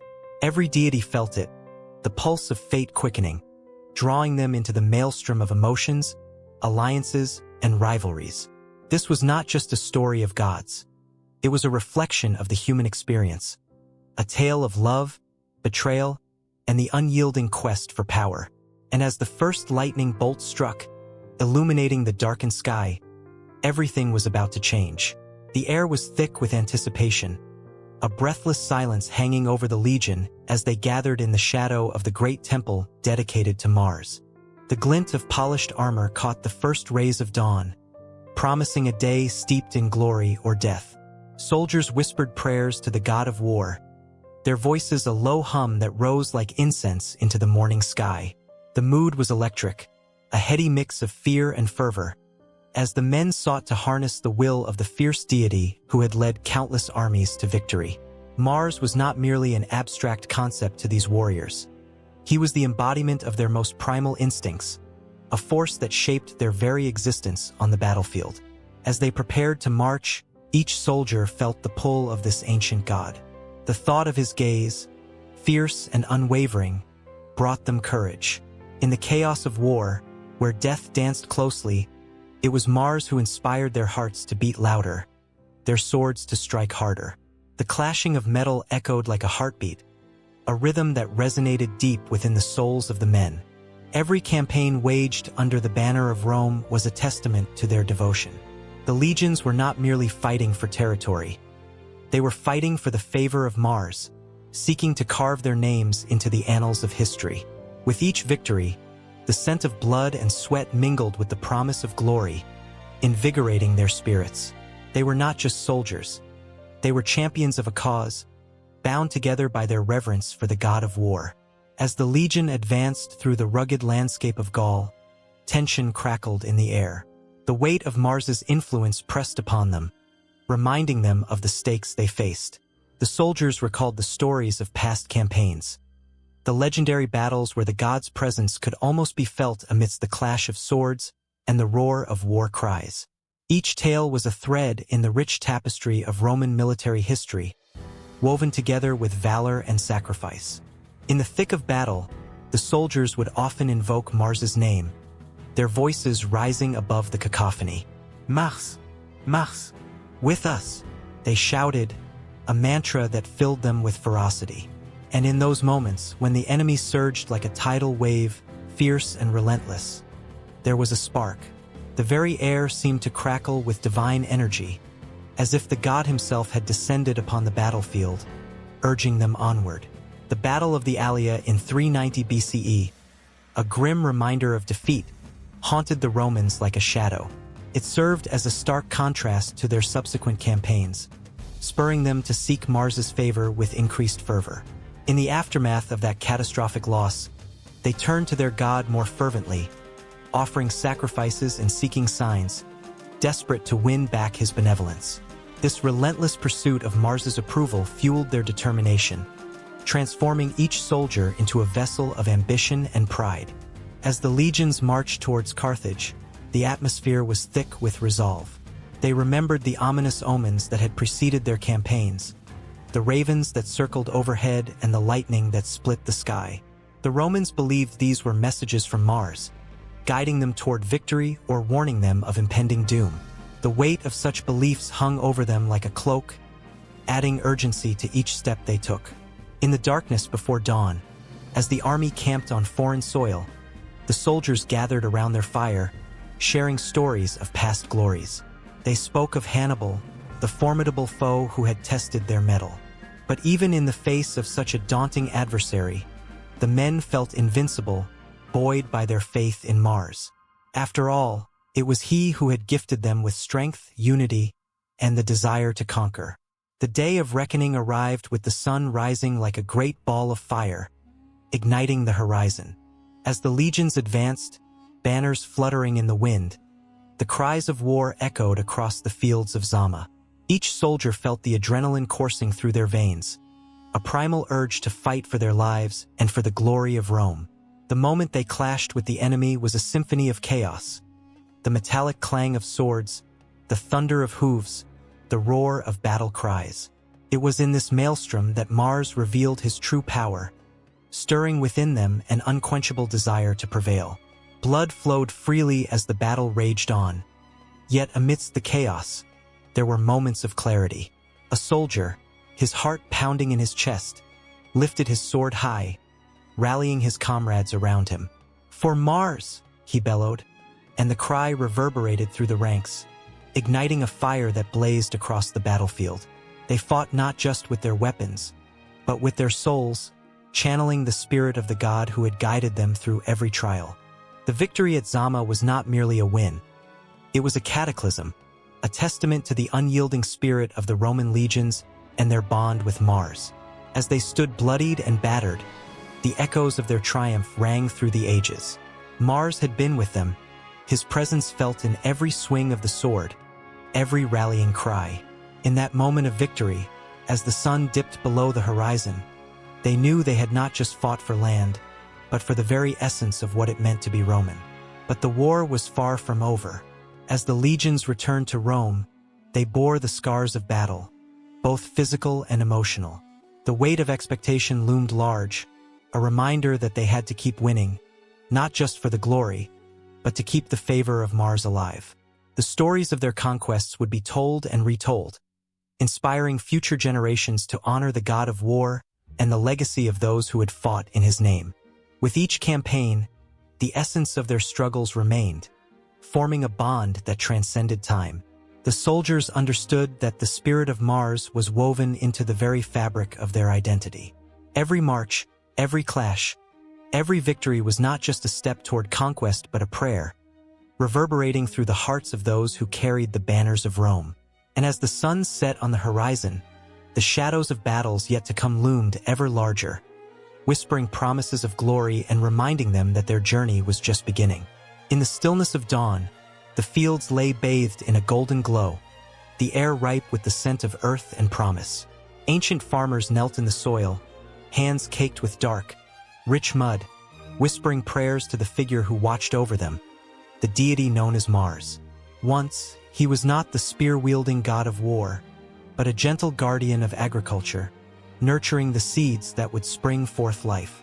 How did this benevolent spirit transform into a symbol of bloodshed and battle? The origins of Mars are woven into the fabric of early Roman life.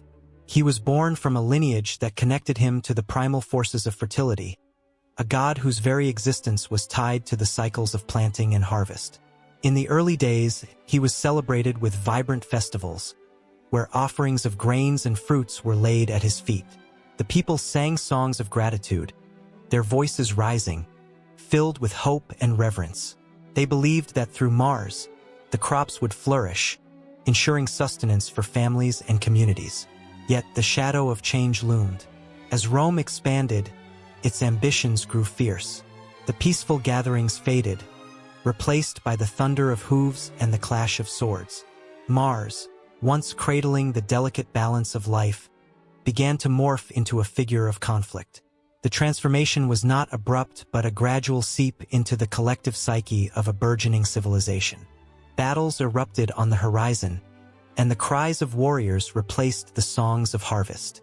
Mars was reimagined as a warrior, clad in armor, his spear glinting like a star in the night sky. The very essence of the land shifted. It craved more than just crops. It hungered for glory, for dominance. The people sought Mars not for the bounty of their fields, but for the might to conquer lands beyond their own. His duality grew, a tension strumming through the air like the bowstring of an archer, ready to release its arrow. The Romans built temples to this new Mars, adorned with symbols of war and conquest. His statues towered over the Forum, where citizens gathered to witness the spectacle of victory parades. The once soft hands of the god now wielded a sword, and the prayers of the farmers transformed into chants for triumph on the battlefield. Those who once celebrated the harvest now gathered to honor a god who thrived on the clash of steel and the roar of battle cries. Images of Mars shifted in the hearts of the Roman people. They painted him not only as a god but as a protector of the state. The very notion of civic duty was entwined with martial prowess, and Mars stood as the embodiment of this belief. His festivals morphed into grand events, filled with displays of strength, where the bravest warriors donned laurel crowns, celebrating victories that echoed through time. The people were no longer mere farmers. They had become soldiers, driven by the desire to expand their reach and solidify their legacy. As the years rolled on, tales of his might spread like wildfire. The more blood spilled, the more fervently he was worshipped. Temples became sanctuaries for warriors seeking his favor, and the air thickened with the weight of sacrifice. The whispers of old, gentle prayers faded, replaced by fervent pleas for courage and invincibility. As soldiers marched into battle, they invoked his name, their voices mingling with the thundering drums of war. In the midst of this chaos, the figure of Mars became a complex tapestry of contradictions. He stood as a guardian of peace, yet his very nature thrived in strife, a paradox that both haunted and invigorated the Romans. The god who once nurtured the earth now demanded the spilling of blood, a cruel twist of fate that left many desiring a return to gentler days. But the wheels of history turned, relentless and unforgiving, and the reverberations of war echoed louder than the whispers of harvest. Amidst the bloodied fields and the cries of the fallen, a flicker of hope remained. Even as Mars donned the armor of battle, the remnants of his agricultural roots clung to the edges of his identity. In the back of their minds, the Romans held onto the notion that even in war, the land could still yield life. Generals, strategists, and farmers alike understood that a balance was essential. In the chaos of war, the earth must continue to breathe, the soil must remain fertile. A poignant memory echoed through the ages, a story of a soldier returning home after a fierce battle. He carried not only his weapons but also a handful of seeds, remnants of the land he fought for. As he knelt to plant them in the ground, tears mingled with the soil, signifying a yearning for peace amidst the violence. It was in such moments that the old Mars flickered back into existence, a reminder that even in the darkest times, there dwelled a hope for regeneration. This duality of Mars, the farmer and the warrior, reverberated through the annals of history, leaving an indelible mark on the souls who worshipped him. His evolution embodies the very essence of humanity, the struggle between nurturing life and seeking dominance. As the sun dipped low on the horizon, casting long shadows over the battered fields, the Romans found themselves at a crossroads. Would they continue to honor Mars in his warlike form, or would the whispers of the past guide them back to their roots? With each passing day, the tension grew, the air thick with uncertainty and longing. The battle for Mars's identity mirrored the battle within the hearts of those who followed him. In the quiet moments of reflection, as the stars blinked above, there lingered a question. Could the spirit of agriculture and the rage of war coexist, or was one destined to overshadow the other? As the world turned, the saga of Mars continued, a story still unfolding, echoing through the ages, binding the fates of warriors and farmers alike. On a sun-drenched hill overlooking the Tiber River, the air crackled with anticipation, as if the very earth sensed something monumental was about to unfold. The year was 753 BC, and the winds whispered the names of heroes yet to come. Among the tangled roots of history, two boys were destined to shape the fate of a city that would rise to greatness: the twins, Romulus and Remus. Their story began in the shadows of betrayal. Their mother, Rhea Silvia, a Vestal virgin, had been forced into solitude by an unyielding king, Amulius, who feared that her children would one day rise against him. The moment she bore them, a flicker of hope ignited within her, only to be extinguished by the roar of the king's decree. With a heavy heart, she placed her newborn sons in a basket, sending them down the roaring waters of the Tiber, praying for their survival. An act of desperation, yet woven with the threads of love and sacrifice. As the basket drifted away from her reach, it was fate that intervened. The river, a twisting serpent of destiny, cradled the boys and carried them toward a wild and untamed edge of the world. There, luck blessed them with the nurturing embrace of a she-wolf. Under her watchful gaze, Romulus and Remus thrived, their laughter echoing through the wilderness as they grew strong among the rustling leaves and whispering winds. They became a part of the land, warriors molded by the very essence of nature, bound by a sense of brotherhood and adventure. Yet, as their chests filled with the promise of youth, the shadows of their past loomed closer. When the twins learned of their royal lineage, fury ignited within them like a flame in a dry forest. They sought revenge against Amulius, their hearts pounding with the rhythm of destiny. With fierce determination, they rallied a band of loyal followers and stormed the palace, reclaiming the birthright that was wrested from them. The air was thick with tension as Romulus and Remus stood before the throne of Amulius, their hearts pounding in unison. The moment stretched, a taut wire ready to snap. As their mother's story spilled forth, a tide of emotion surged through the room. Amulius, now a cornered beast, stood defiantly, but the twins were relentless, embodying the spirit of the land itself. In a clash that echoed through the ages, Romulus landed the final blow, and the tyrant fell, leaving the throne open for the rightful heirs. With the kingdom reclaimed, the brothers faced a moment of decision. In the fertile valley where they had spent their childhood, they saw the potential for a city that would stand the test of time. The sun dipped low, casting golden rays upon the hills as they envisioned walls rising to shield their people and streets bustling with life. But with that vision came conflict, for the twins, strong in spirit but fractured in ambition, could not agree on how to build their new home. Romulus, fiery and impulsive, wanted to seize the moment. He sought to establish the city on the Palatine Hill, a place that resonated with power and potential. Remus, ever the dreamer, believed in a broader vision, suggesting the Aventine Hill as a symbol of unity for all. Their disagreement simmered, tension crackling in the air, each brother's heart pounding with a mix of love and rivalry. As twilight fell, the world seemed to hold its breath. The stars blinked into existence, witnessing the clash of fate. In a moment of challenge, Remus leaped over the wall that Romulus had begun to build, mocking his brother's efforts. Rage ignited in Romulus's heart, and with a cry that echoed through the stillness of the night, he struck down Remus, the weight of that moment shattering the bond they had shared since birth. The world went silent, The blood of brotherhood spilled upon the very ground that had cradled their dreams. As Romulus knelt beside Remus, grief washed over him like a cold tide. The city that would bear his name was born from the ashes of tragedy, and in that moment, the price of destiny became painfully clear. The walls of Rome rose high, but within them lay the haunting echo of loss, a constant reminder that greatness often comes at a devastating cost.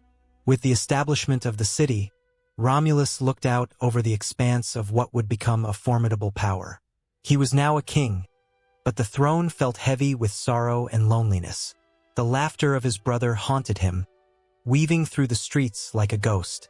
He called upon the gods, invoking Mars, the god of war, seeking strength to guide his people and wisdom to lead them. Yet, the skies held no answers, and the city expanded, a bustling heart filled with both hope and shadows. As Romulus turned to the heavens, a sense of foreboding gripped him. For every building that rose, a piece of his heart fell away. The legends of his lineage intertwined with the struggles of everyday life, and soon the tales of the twins became an enduring myth, a story passed down through generations, always tinged with sadness and awe. The legacy of Romulus and Remus would endure, echoing through the ages, a reminder of the duality of life, the joy of creation interwoven with the pain of loss. Their story would be told around flickering fires, echoing in the hearts of those who dreamed of glory, reminding all that in the pursuit of greatness, sacrifice is often the only companion. And as the sun set over the grand city of Rome, it illuminated a path into an uncertain future, a future thick with promise yet heavy with the scars of history, waiting to unfold. The sun hung low over the blood-soaked fields of Gaul, casting a crimson hue that mirrored the chaos of battle. The air buzzed with the cries of warriors, the clash of swords, and the unmistakable scent of ambition, an ambition that echoed through the ages. Mars, the god of war, watched with fierce eyes, his spirit entwined with the valor and fury of the Roman legions that surged forward, fueled by the dreams of conquest and glory. As the legions marched under the standard of the eagle, their hearts pulsed with the rhythm of destiny. Each soldier, clad in bronze and iron, carried not just weapons but the weight of Rome's aspirations. They were the instruments of expansion, the embodiment of a relentless desire to stretch their empire beyond the horizon. The stories of Cincinnatus and Scipio echoed in their minds, urging them to not only fight but to conquer and claim. Julius Caesar, a name that would echo throughout history, stood at the forefront of this ambition. With eyes blazing like the fires of the camp, he strategized with unparalleled cunning. His campaigns in Gaul were not just military endeavors. They were a symphony of ideals played out on the stage of war. Each village he razed and each tribe he subdued added pages to the annals of Roman glory. The fearlessness of the Gauls met the disciplined might of the Roman legions, and the outcome was often a brutal testament to the power of Mars. In the midst of one fierce battle, a young soldier named Lucius found himself face to face with a Gallic chieftain, his heart pounding in his chest. In that moment, time slowed, the chaos around them faded, and all that remained was the raw, primal connection between two warriors. Lucius raised his sword, feeling the weight of his ancestors behind him. The chieftain, a fierce protector of his land, stood resolute, muscles taut, ready to defend his home. In that heartbeat of hesitation, Mars lingered, a reminder of the thin line between glory and death. Victory was not just a possibility, it was a necessity. Each triumph filled the Roman Senate with fervor. The stories of conquest traveled back to the capital like wildfire, igniting the hearts of the citizens who longed for tales of bravery and the spoils of war. They hungered for the riches that came with expanded borders, and every report of victory was a feast for their imaginations. But with every conquest, the shadows of doubt crept in. As Caesar pushed deeper into Gaul, he faced not just the valor of the tribes but the treachery of politics back in Rome. His growing power stirred whispers of envy, the kind that coiled around the silence of the Senate like a serpent, waiting for the perfect moment to strike. Mars was not only the god of war but also the embodiment of the unending struggle for control, a reminder that not all battles were fought on the field. As the legions advanced, they encountered the formidable Germanic tribes. The Rhine River became a battleground where the very essence of courage was tested. The Romans, driven by a vision of empire, clashed with the fierce warriors who knew their land like the pulse of their own hearts. The battle was fierce, and the air thick with the cries of the dying. Each fallen soldier became a testament to Mars' insatiable thirst for conflict, a vivid reminder of the cost of expansion. Yet, amidst the bloodshed, there were moments of humanity that pierced the chaos. In the aftermath of battle, soldiers would find themselves tending to the wounded, sharing water, and whispering words of comfort. In those fleeting moments, the shared burden of war sparked camaraderie that transcended borders, proving that even in conflict, bonds could be formed. Celtic chieftains rallied their tribes, igniting a fire that refused to be snuffed out. The resistance was fierce. The stories of their ancestors fueled their courage. It became clear to Lucius that Mars' flame was not one-sided. It flickered in the hearts of those who fought for their homeland, for their families, for their very existence. As he watched his comrades fall, he felt the weight of his choices heavy on his shoulders. The glory of conquest was overshadowed by the grim reality of loss. In the midst of this turmoil, the Roman Empire erupted in civil strife. The triumvirate of power, Caesar, Pompey, and Crassus, was fracturing like glass under pressure. The ambitions that once united them now pulled them apart, setting the stage for a conflict that would shake the very foundations of Rome.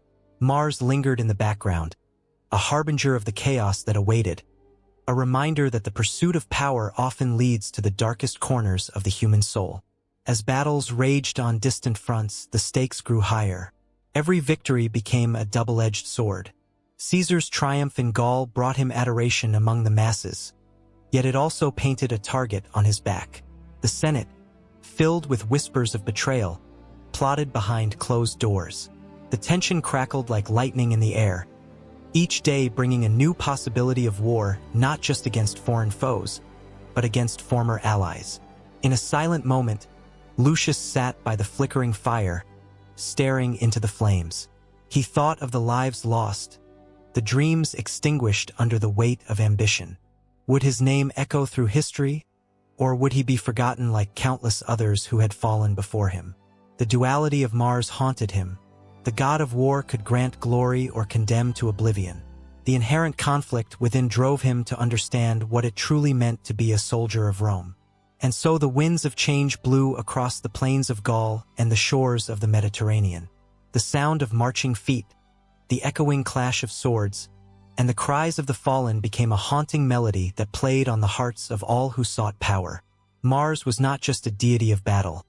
He was the very essence of the struggles that shaped nations, the relentless quest for dominance that burned ever brighter in the hearts of those who dared to dream. The battlefield was shrouded in a thick fog, the air heavy with the scent of damp earth and the distant echoes of clashing steel. Soldiers, their faces painted with the fierce determination of men ready to fight for glory, felt the electric thrill of Mars, the god of war, coursing through their veins. In that moment, it was not merely a battle. It was a sacred rite, a dance choreographed by the hand of fate itself, with every soldier a pawn in the grand strategy laid out by their leaders, inspired by the very essence of Mars. From the earliest days of the Roman Republic, Mars stood as a towering figure, both revered and feared. His fierce presence was woven into the fabric of military life, influencing tactics and strategy in ways that would echo through the ages. Commanders weren't just strategists. They were priests of war, invoking the spirit of Mars to guide their decisions, to embolden their men, and to strike terror into the hearts of their enemies.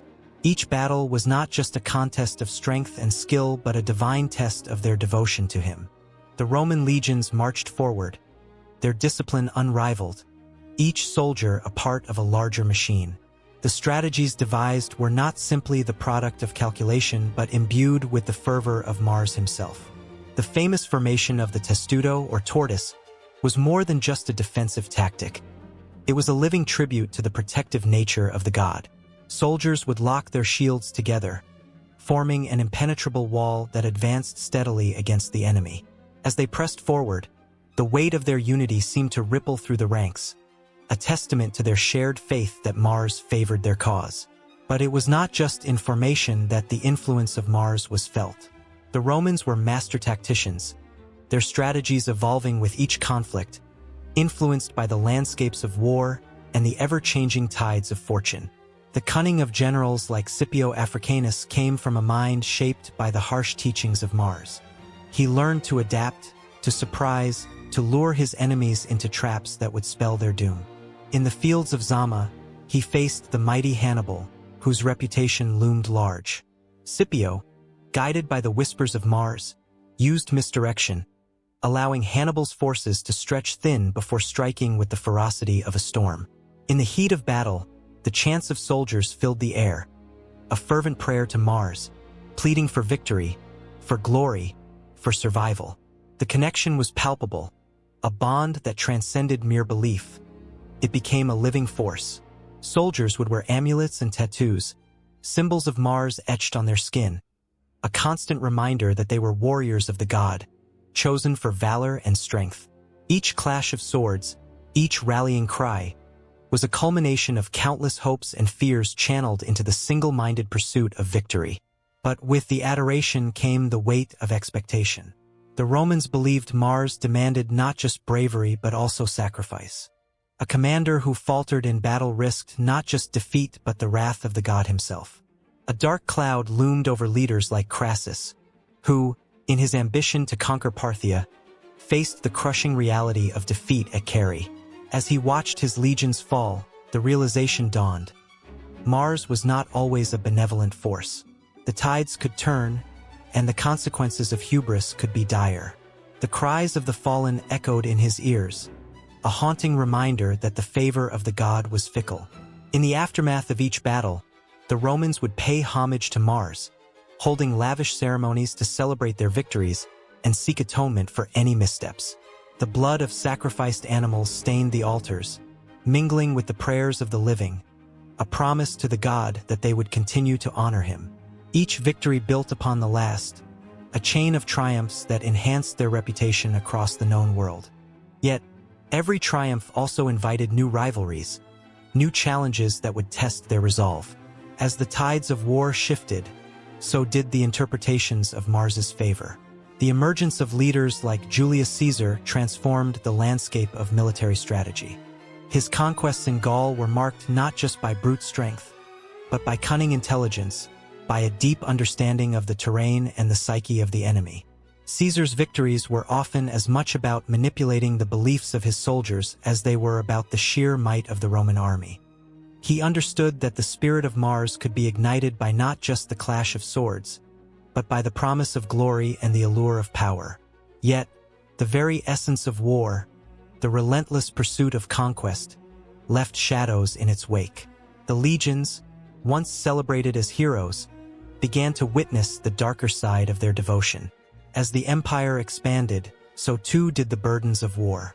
The cries of the defeated became a haunting melody, a reminder of the cost of their allegiance to Mars. As they marched further into foreign lands, they grappled with the moral implications of their conquests. Each victory, while a testament to their strength, chipped away at their humanity, drawing them deeper into a cycle of violence. As whispers of dissent began to echo within the borders of Rome, the very foundation of their military might wavered. The soldiers, once united under the banner of Mars, found themselves questioning their purpose. Was their loyalty to the god or to their homeland? The lines blurred, and the fury of Mars, once a beacon of strength, became a double-edged sword. The very strategies that had brought them glory now threatened to consume them in a fire of their own making. And yet, through the chaos, the spirit of Mars continued to loom large. In the heat of battle, as swords clashed and shields splintered, his presence was unmistakable. Soldiers tapped into that primal force, their hearts pounding with adrenaline, driven not just by duty, but by an almost instinctual yearning to honor the god of war. They charged forward, propelled by the memories of those who fought before them, their minds echoing with the mantra of victory, the promise of glory that Mars whispered into their ears. The rhythm of conflict persisted, an unending cycle of war and sacrifice. Generations of warriors drawn into the embrace of Mars, each seeking to carve their names into the annals of history. The strategies evolved, shaped by the lessons of victory and defeat, yet the essence remained the same: a deep-rooted belief in the power of Mars to guide them through the darkest of times. As the sun dipped below the horizon, casting long shadows across the battlefield, the soldiers felt the weight of history on their shoulders. They were not just warriors. They were the embodiment of an ancient tradition, a legacy intertwined with the very fate of Rome itself. The drumbeats of war called them forward, relentless and intoxicating, and the influence of Mars pushed them onward, into the fray, where the line between life and death blurred into obscurity. The story of their struggles, their victories, and their sacrifices was only just beginning, and the shadows of Mars would forever loom over the legacy they were determined to forge. The night sky glowed a fierce red, casting an eerie light over the ancient landscape. Mars, a celestial titan, hung low on the horizon, its presence both mesmerizing and terrifying. To the ancients, this planet was more than just a distant orb. It was a vivid symbol, a harbinger of war and a guardian of heroes. As the wind whispered through the ruins of forgotten civilizations, the dual nature of Mars echoed in the hearts of those who dared to dream. For the Romans, Mars was the god of war, wielding a spear with the ferocity of a lion. His chariot thundered across the skies, a reminder that life was as fragile as the flickering flame of a candle. Armies would march into battle with his name on their lips, believing that the very essence of victory coursed through their veins. Yet, amid the clash of swords and the cries of the fallen, the protective spirit of Mars lingered. He was not merely a deity of destruction. He was a guardian of the homeland, instilling courage in the hearts of the brave. In times of peace, his duality shimmered like a jewel, revealing a softer side. The farmers of ancient Rome would offer sacrifices to him, praying for bountiful harvests. They understood that Mars could nurture life as deftly as he could take it away. The very earth they tilled was a testament to his protective embrace. As they sowed seeds into the fertile soil, they felt his presence, watching over them, ensuring that the land would flourish. Yet, beneath that sense of security lay the rumble of a distant storm, a reminder of how swiftly tranquility could be shattered. Tales of Mars's might spread across cultures, intertwining with the fabric of history. In Babylon, he was known as Nergal, the fierce embodiment of war and plague. The Mesopotamians engraved his likeness into stone, a grim warning of his destructive potential. He was feared, yet they also recognized his ability to purge sickness and decay, akin to a wildfire that clears the old to make way for the new. Life and death merged under his watchful gaze, an eternal dance that kept the world turning. As the centuries rolled on, the mythology surrounding Mars continued to evolve. The knights of medieval Europe wore his emblem as they charged into battle, believing that his fierce protection would guide their swords. Songs were sung around flickering fires, tales of honor and valor inspired by his name. Yet, for all the tales of glory, there were darker whispers, too, of blood-soaked fields and ghostly apparitions that haunted the brave warriors who had fallen under his watch. In the shadows of history, the balance of Mars's dual nature grew more complex. The 20th century, with its wars that reshaped nations, bore witness to Mars's relentless grip on humanity. Soldiers marched under the banner of their countries, their hearts pounding with fear and fervor. They carried with them the weight of history, the stories of their ancestors who fought for the same ideals. Yet, in the chaos of conflict, the lines blurred. Was Mars their protector, guiding them to victory? Or was he the destroyer, reveling in their suffering? In the trenches of World War I, men huddled together, the stench of mud and fear mingling in the air. They shared stories of home, of the gardens that once flourished under the sun, of laughter that rang out like music. Yet, the moment the whistle blew, they became pawns in a game far larger than themselves. The sky above turned red not with the light of a benevolent protector, but with the flames of destruction. Each shell that exploded in the distance echoed the duality of Mars, each blast a reminder of both the fierce spirit that drove them forward and the haunting specter of loss that accompanied their every step. In the aftermath of war, as the dust settled, the world turned again to Mars, seeking understanding among the chaos. Artists captured his essence, painting him as a warrior, a lover, a father. Poetry flowed like blood, words spilling onto pages filled with emotion and longing. But the haunting question remained: could Mars ever truly be both protector and destroyer? Were they destined to live in the shadow of his dual nature forever? As the sun dipped below the horizon, casting long shadows across the land, there was a sense of foreboding in the air. The people gathered around bonfires, their faces illuminated by flickering flames, resonating with the ancient stories of Mars. They remembered those who had fought, those who had perished, their names etched in the annals of history. But they also remembered the love that flourished in times of peace, the laughter shared in the warmth of community. Yet, even as they shared, a chill ran through the night, a whisper of inevitable change, a reminder that the protector could quickly become the destroyer. Fear gripped their hearts as the stars twinkled above, a cosmic reminder of both the beauty and the terror that lay ahead. The night stretched on, filled with the weight of anticipation, the thrill of uncertainty.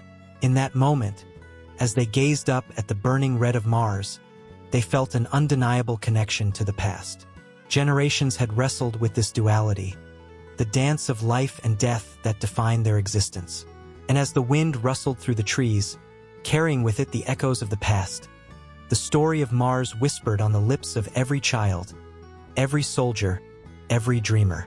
The tension of his nature lingered in the air, palpable and electric, drawing them all closer to the next chapter of their shared history, where the lines between protector and destroyer would blur even further, and the fate of humanity would hang in the balance. In the flickering light of a Roman evening, as shadows danced across the cobbled streets, the air was thick with anticipation. The month of March held a special place in the hearts of the people, a time when the chill of winter finally melted away, revealing the vibrant pulse of life. It was a month kissed by Mars, the fierce god of war, a name that echoed with authority and power. The city buzzed with excitement as the Ides approached, a date that would resonate throughout history, holding significance that spanned far beyond its mere numbers. As the calendar turned, the resonance of Mars reverberated.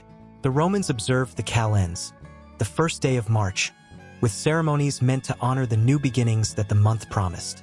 This was the month when soldiers would don their armor, and the scent of freshly polished metal filled the air. It was a time for renewal, a reflection of the earth awakening from its slumber. The ancient Roman folk would gather at temples, their faces illuminated by the flicker of torches, chanting prayers to Mars, seeking his favor for the battles that loomed ahead. On the third day, the Ferii Marti, a festival dedicated to Mars, erupted with fervor.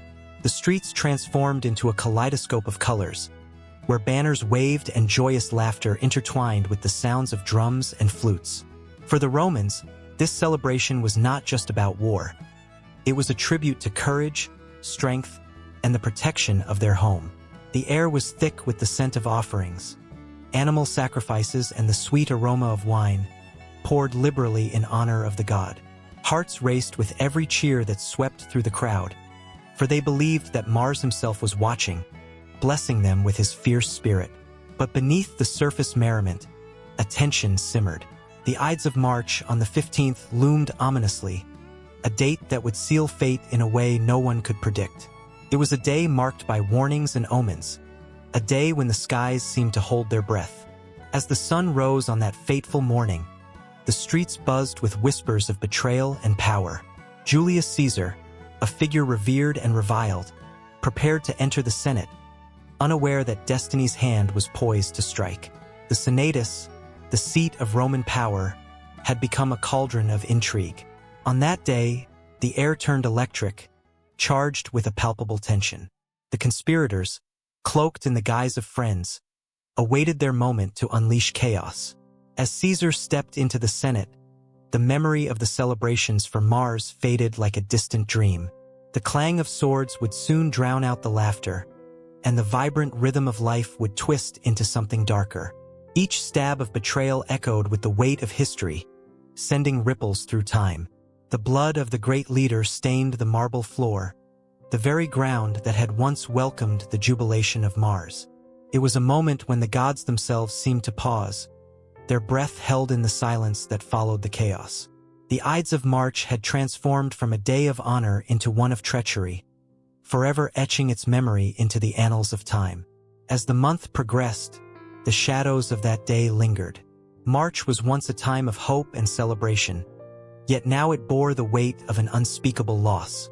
The people mourned not just for Caesar, but for the promise of what could have been. They turned to Mars once more, seeking solace and strength in the face of turmoil.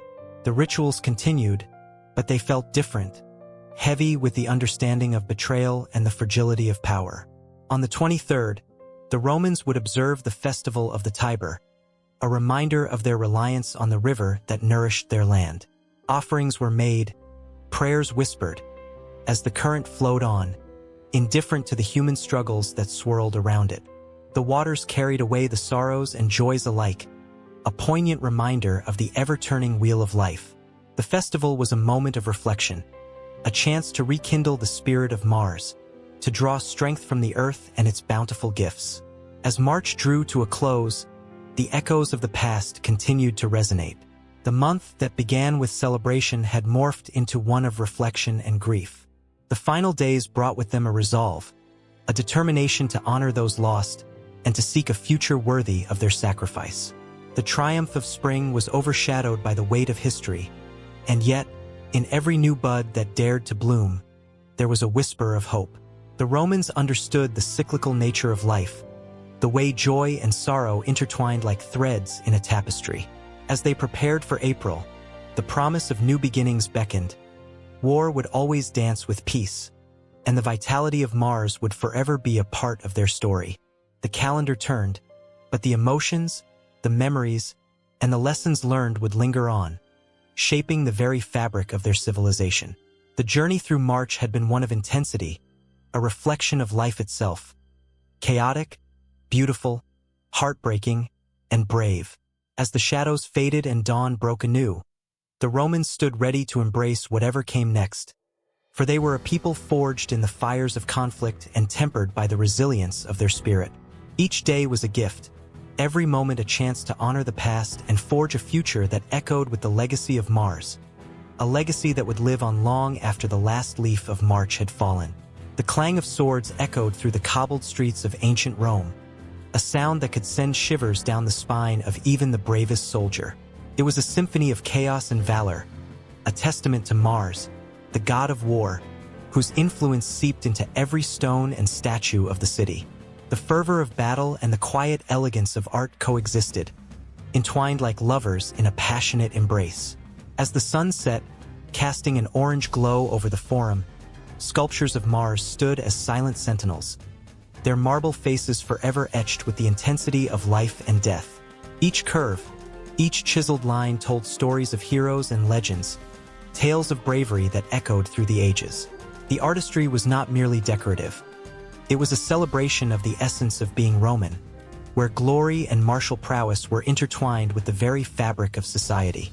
In the Forum, a grand temple dedicated to Mars stood tall, its columns reaching for the heavens. This was not just a place of worship. It was a statement, a declaration of power and ambition. Artists poured their hearts into the details.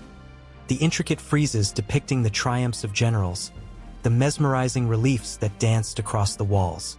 Each stroke of the chisel was a reminder of the god's omnipresence, a guardian of the Roman spirit. But the influence of Mars wasn't confined to temples. It seeped into the very homes of the citizens. Frescoes adorned the walls of villas, depicting battles fought and won, each image vibrating with the energy of warriors charging into the fray. These artworks were not merely for aesthetic pleasure. They were an invocation of Mars's blessing, a hope that the gods would favor their families in times of conflict. Children grew up in the shadow of these murals, their imaginations ignited by tales of valor. They played at being soldiers, mimicking the statues that surrounded them, the imposing figures of Mars and his legion stirring their aspirations.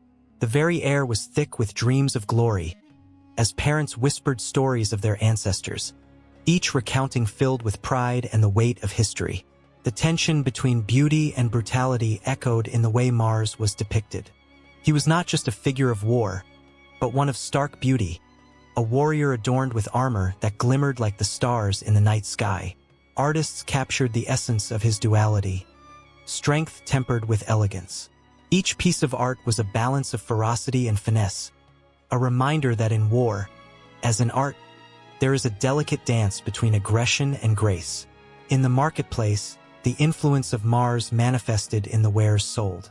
Pottery showed soldiers in action, vases depicted scenes of conquest, and coins bore his image, a constant reminder of the god's watchful eye. Merchants called out, their voices mingling with the sounds of haggling, and the air buzzed with energy. Even in the mundane transactions of daily life, the spirit of Mars thrived, an undying pulse that beat through the city.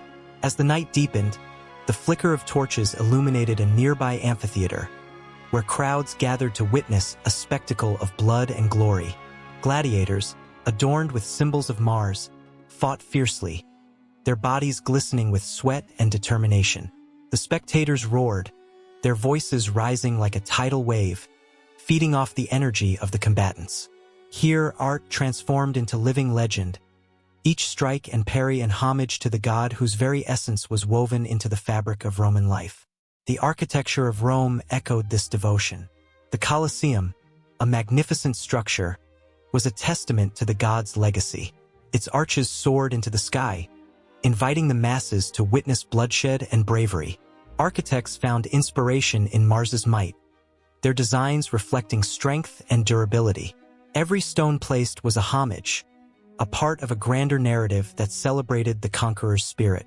Even in the sanctity of the home, shrines to Mars adorned the corners, small altars where families would pray for protection and victory. The flicker of oil lamps cast dancing shadows on images of the god, his watchful eyes a source of comfort and fear. Here was a connection, a bond formed between the divine and the mundane, where art became a lifeline to the heavens. The dance of creation continued, as artists found their muse in the very spirit of war. They painted and sculpted, drawing inspiration from the fervor of conflict and the valor of the human experience. The images they created were not merely to please the eye but to invoke emotion, to stir the souls of those who gazed upon them. Amidst this tapestry of art and architecture lay the whispers of the past, resonating with every clang of a sword and every brushstroke of paint. The influence of Mars was a thread woven through the lives of the Romans, binding them to their history, their beliefs, and their aspirations. Every battle fought, every victory claimed, was immortalized, not just in stories, but in the very bones of their city. As the sun rose over the horizon, bathing the rooftops in golden light, the legacy of Mars echoed in the hearts of the citizens. The city stirred to life, a beating heart of ambition, art, and the unyielding spirit of a people forged in the fires of war. Here, in this vibrant mosaic of life, the influence of Mars was not just felt. It was lived, breathed, and immortalized in the art and architecture that surrounded them, a constant reminder that glory and beauty are often born from the ashes of conflict. From the moment the sun dipped below the horizon, casting an orange glow that felt both warm and foreboding, the air thickened with anticipation. Shadows danced across the cobblestone streets of Rome, whispering tales of valor and battle, of a god whose very essence was woven into the fabric of masculinity itself, Mars, the warrior god. He was not just a deity. He was the embodiment of Roman ideals, a figure that stirred the hearts of men to rise with courage and determination. In temples adorned with gleaming bronze, where the flickering light of torches cast ghostly figures upon stone, Roman men knelt in reverence. They whispered prayers, hoping for strength and favor in the face of war. Mars's vestiges lingered in their bones, a charge pulsing through their veins, whispering of glory and honor. Each flick of a sword, each clang of armor, resonated with his spirit, demanding that they live up to the brutal expectations of their society. But behind the heroic facade lay a complex tapestry of emotions. Mars was more than a mere figure of battle. He was intertwined with the very notions of masculinity that shaped Roman life.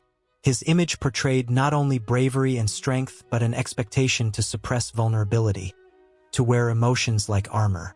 Roman men were raised to embody his spirit, to act boldly and fearlessly, yet the weight of such expectations pressed heavily upon their hearts. To falter was to dishonor Mars, to invite the scorn of neighbors and the disdain of history. The warriors of Rome, clad in their shining armor, felt the thrill of combat surge through them as they marched into battle, a roaring chorus echoing in their chests. But amid the clamor and chaos, quiet moments of introspection flickered like candlelight, revealing the stark reality of their existence. The sweat of toil mingled with the blood of enemies, and still the question lingered. Was this relentless pursuit of glory worth the cost? Young men, eager to carve their names into the annals of history, often felt the clutches of fear and doubt. They were not just battling foes upon the battlefield, but also grappling with their own identities, seeking to channel Mars's divine energy without losing themselves in the process. Every victory came at an unforgiving price. Every enemy slain weighed heavily on the conscience. They were taught that to show fear was akin to betrayal, a taint upon their honor, a direct affront to Mars himself. Amid the fervor of war, women too found their roles shaped by the presence of Mars. They stood resilient, guarding the home front while men ventured into the fray. In their eyes flickered a fire of their own, courage intertwined with despair, longing for the return of their loved ones. They understood the stakes, the balance of life and death that hung precariously in the air. Each letter home, stained with tears and hopes, carried the weight of their expectations, adding layers to the narrative of masculinity that permeated Roman society. Yet, within the hallowed halls and dusty arenas, whispers of dissent began to echo. Shadows of change loomed as the rigid definitions of masculinity faced scrutiny. The heroic ideals of Mars, once thought unassailable, now flickered uncertainly in the minds of those who questioned their cost. What did it mean to be a man in a world that demanded relentless bravery, while the tender threads of humanity tugged at the edges of their souls? How could their devotion to the warrior god coexist with the vulnerability that lurked beneath?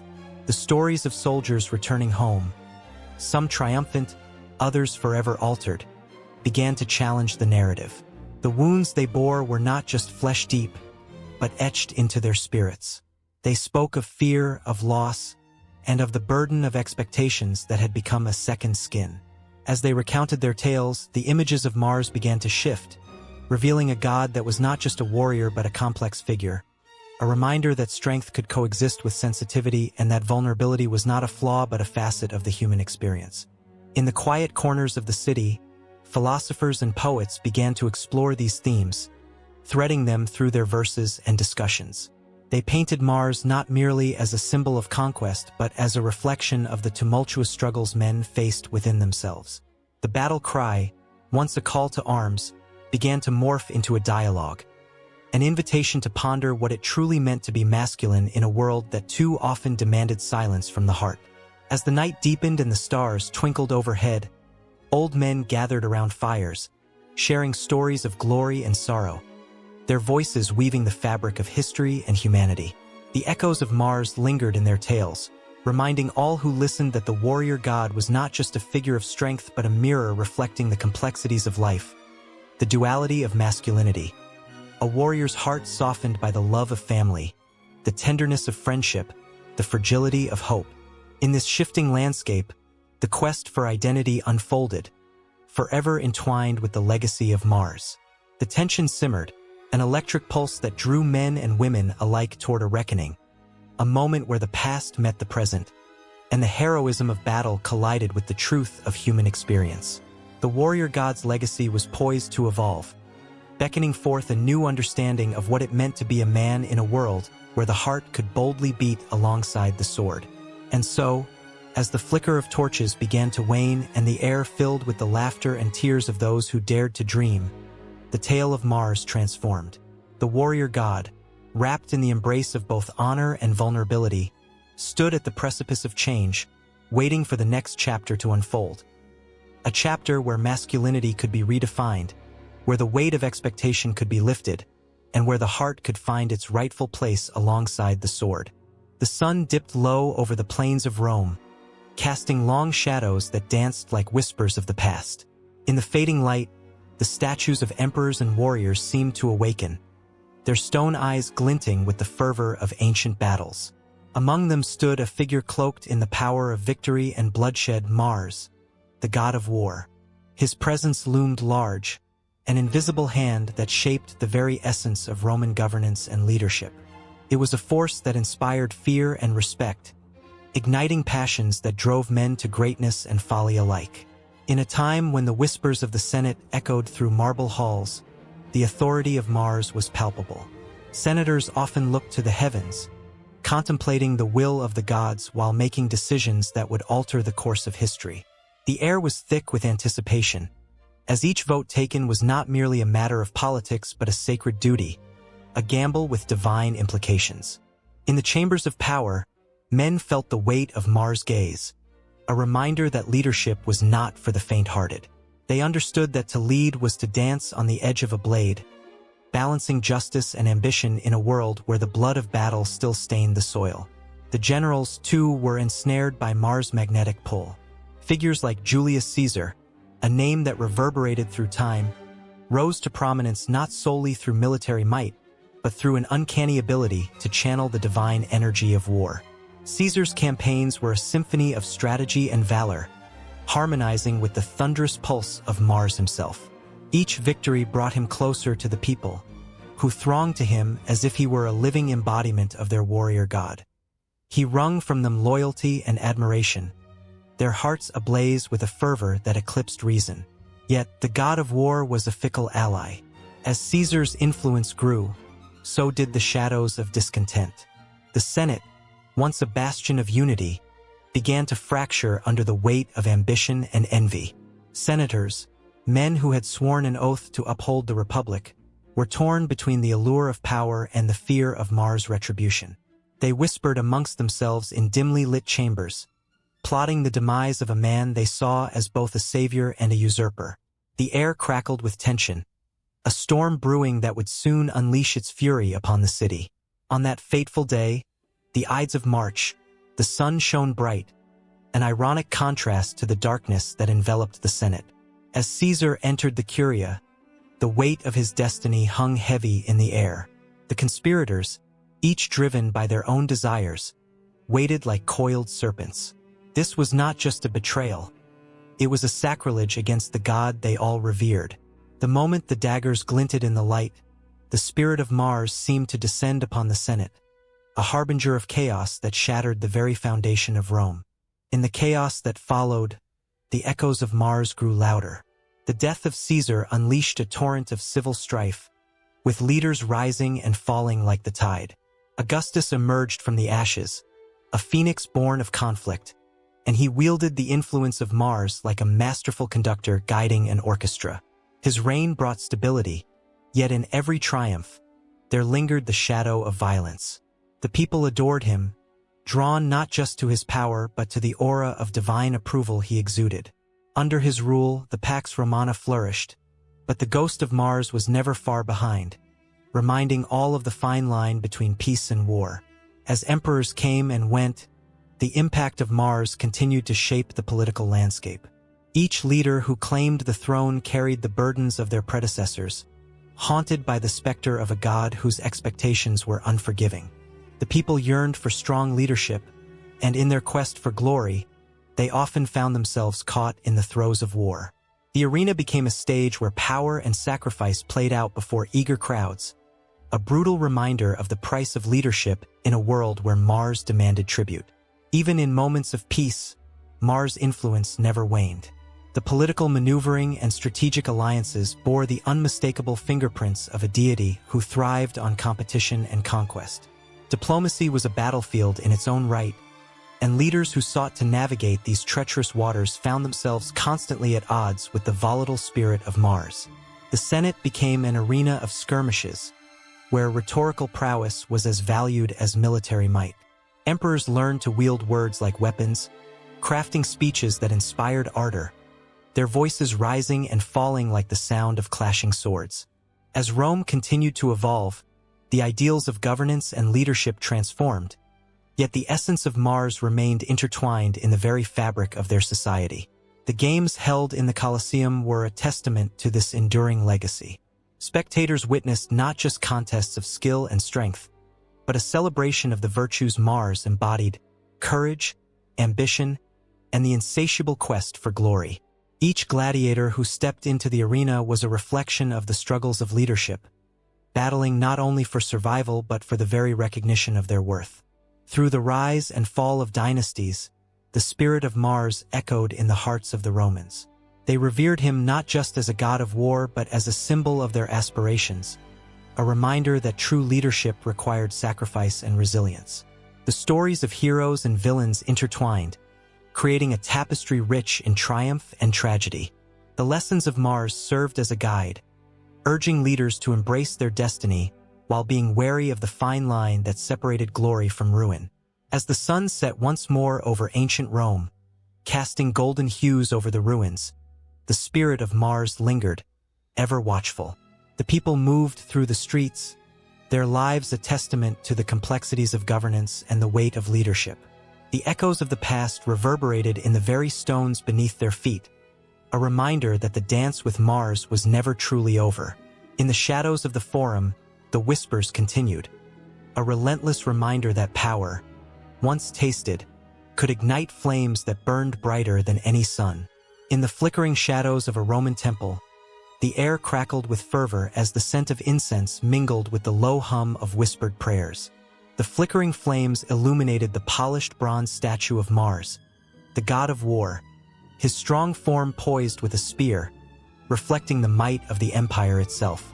The temple was alive, vibrating with the energy of devoted worshippers who believed their very lives were intertwined with the divine will of the gods. For them, Mars was not just a deity. He was the protector of the empire, a force that transcended the ordinary and touched the very fabric of their existence.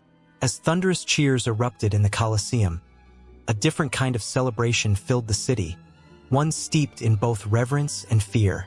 It was a time when emperors, draped in laurel wreaths, strode forth as living embodiments of Mars. Their military victories were not only achievements on the battlefield but also divine endorsements, a belief that they were chosen by the gods to lead and protect the Roman people. The crowd roared as they caught sight of these rulers, muscles taut with the weight of their power, each step echoing the unyielding strength of their celestial patron. The bond between Mars and the emperors was intricate, woven through rituals that elevated these men to godlike status. When a new ruler ascended, the air crackled with anticipation. Would they be worthy? Would they invoke the favor of Mars, ensuring peace or, at the very least, a bountiful harvest of war? As whispers of prophecy spread like wildfire, omens danced on the lips of the augurs, who peered into the skies for signs. A comet streaking across the heavens, a flock of birds changing direction. Each sign was a thread in the tapestry of the divine narrative that connected the emperor to the gods. But not all emperors were created equal. Some, like Augustus, embraced the mantle with grace, mastering the art of associating themselves with Mars. He commissioned grand temples and statues, each one a testament to his divine right to rule. His image appeared beside that of Mars in public artworks, his face carved into cold stone, forever linked to the war god's fierce visage.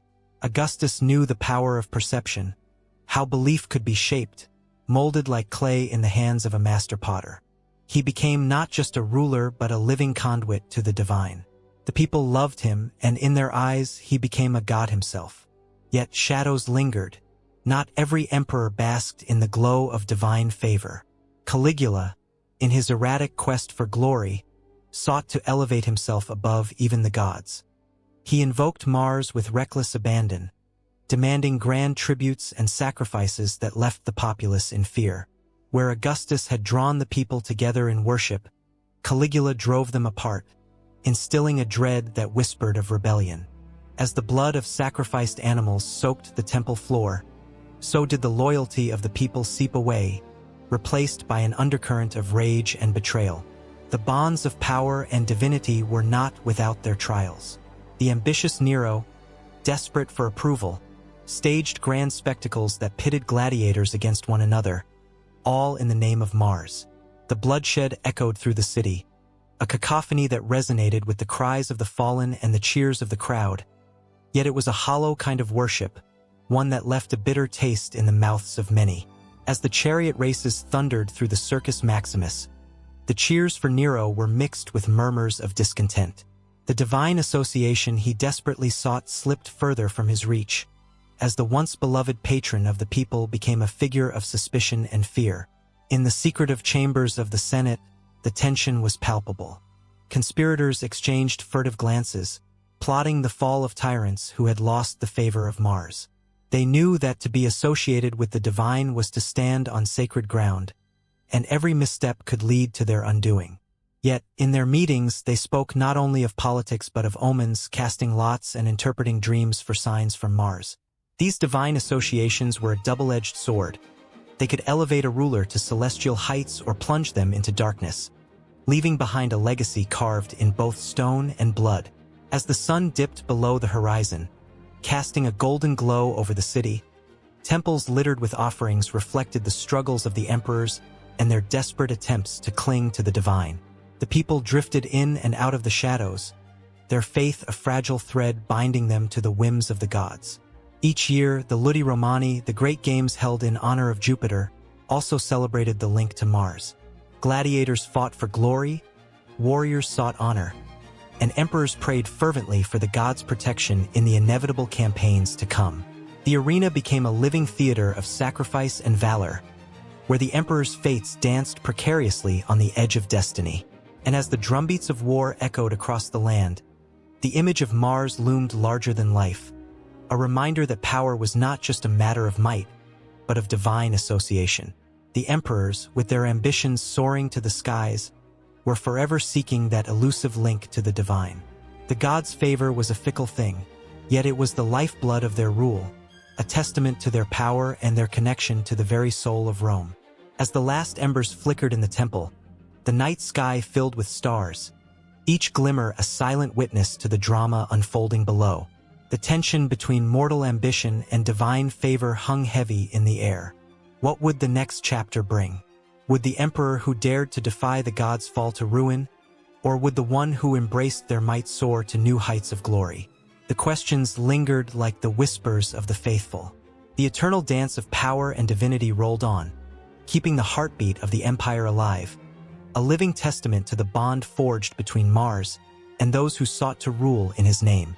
The sun dipped low on the horizon, casting a crimson glow over the forum. It was a vivid hue that seemed to ignite the very stones beneath the feet of the citizens of Rome.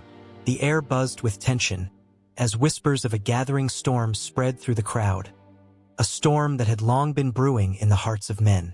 Here, in this vibrant heart of the Republic, the ideals of Mars, the god of war, clashed with the principles of liberty and governance that defined the Roman way of life. As shadows lengthened, the figure of a soldier emerged, his chest adorned with the laurel wreath of victory. He stood tall, embodying the spirit of Rome, a city built on the backs of warriors who had fought fiercely to protect their homeland. Yet, beneath that proud exterior, doubt flickered like a candle in the wind. The soldiers who had fought for the Republic were torn between loyalty to their generals and the noble ideals of the Senate. With every heartbeat, the tension thickened, pulling at the threads of a fragile peace. A voice rose above the murmur of the crowd, powerful and resolute. It belonged to a senator, an elder statesman whose wisdom had guided Rome through countless trials. He spoke of the Republic, of the power that belonged to the people, not to a single ruler. As his words spilled forth, he painted a picture of a time when the Senate stood united, when each decision echoed the will of the citizens. The people hung on his every word, their hopes woven into the fabric of his speech. Yet, even in the warmth of his rhetoric, the weight of impending conflict pressed down upon them. Around him, the specter of Mars loomed large, casting a long shadow over the assembly. Would Rome remain true to its ideals, or would it succumb to the ambition of a few? The soldiers, who had once marched for glory, were now caught in a moral quandary. Loyalty to their leaders and the thirst for power threatened to eclipse their duty to the Republic. The clash of steel and the echo of battle cries rang in their ears, a siren song calling them back to the battlefield, back to the fray. As night fell, flickering torches illuminated the faces of the crowd, revealing a mosaic of fear, hope, and determination. They had witnessed the glories of war, but also its horrors. Families torn apart, lives lost in the pursuit of power. Rome was at a crossroads, and the ideals of its founding fathers hung in the balance, swaying like a leaf in the autumn breeze. It was a dangerous game, and everyone knew it. The spirit of Mars was relentless, demanding valor, but it also demanded sacrifice. A sacrifice that could cost them everything they held dear. A hush fell over the crowd as another soldier stepped forward, his heart pounding in his chest. He had seen the carnage of war and felt the weight of command. His voice trembled with emotion as he called for unity, pleading for the Republic to stand strong against the tide of tyranny that threatened to engulf them. "We fight for our homes, for our families," he shouted, his words like arrows piercing the silence. "We are not mere pawns in a game of power. We are Romans." The crowd erupted, voices rising like a wave, echoing through the forum. In that moment, the ideals of Mars and the principles of the Republic intertwined, forming a tapestry of valor and honor. The soldiers raised their weapons in solidarity, a chorus of clanging metal that resonated with the heartbeat of the city. They were warriors, yes, but they were also citizens, bound by a shared purpose. Yet, as the fervor grew, so did the shadows. In the distance, a figure cloaked in darkness observed from the rooftops. A general, a man whose ambition threatened to eclipse the very republic he was sworn to protect. He had tasted power, and the sweet nectar of control was hard to resist. The people could sense it, an undercurrent of betrayal that sent ripples of unease through the crowd. Would their voices be enough to drown out the calls for tyranny? An unexpected chill swept through the air, wrapping around the assembly like a shroud, a reminder of the fragility of their ideals. The senator glanced up, his brow furrowing as he sensed the shifting winds of fate. The battle between Mars and the virtues of the Republic was not just a fable of old. It was unfolding before their very eyes, a living testament to the struggles of mankind. As the assembly continued, the soldiers exchanged glances, their hearts pounding like war drums. They were torn between the ideals that had once bound them together and the intoxicating lure of power that threatened to tear them apart. Every moment stretched, and the air crackled with the electric anticipation of change. They were not just fighting for their lives. They were fighting for the very soul of Rome. In this crucible of emotion, hope flickered like a flame, fragile yet fierce. The people, united by their love for the Republic, stood ready to defend their home against any foe, within or without. The ideals of Mars beckoned, but so too did the call of liberty, a siren song that promised both freedom and responsibility. Each voice raised in fervor could either usher in a new dawn for the Republic or lead them down the dark path of tyranny. With every heartbeat, the tension mounted, the air thickening with possibility. Would the Republic rise, its ideals forged anew in the fires of conflict? Or would they fall, succumbing to the shadows that threatened to engulf them? The answer lay in the hands of the brave, those willing to stand for what was right, to uphold the virtues that had built Rome from the ground up. An epic saga was unfolding, and it was far from over. In the flickering glow of a dying sun, the ancient Roman Forum stood as a solemn witness to a transformation that would echo through the ages. Shadows danced between the crumbling columns of marble, whispers of forgotten prayers lingering in the air.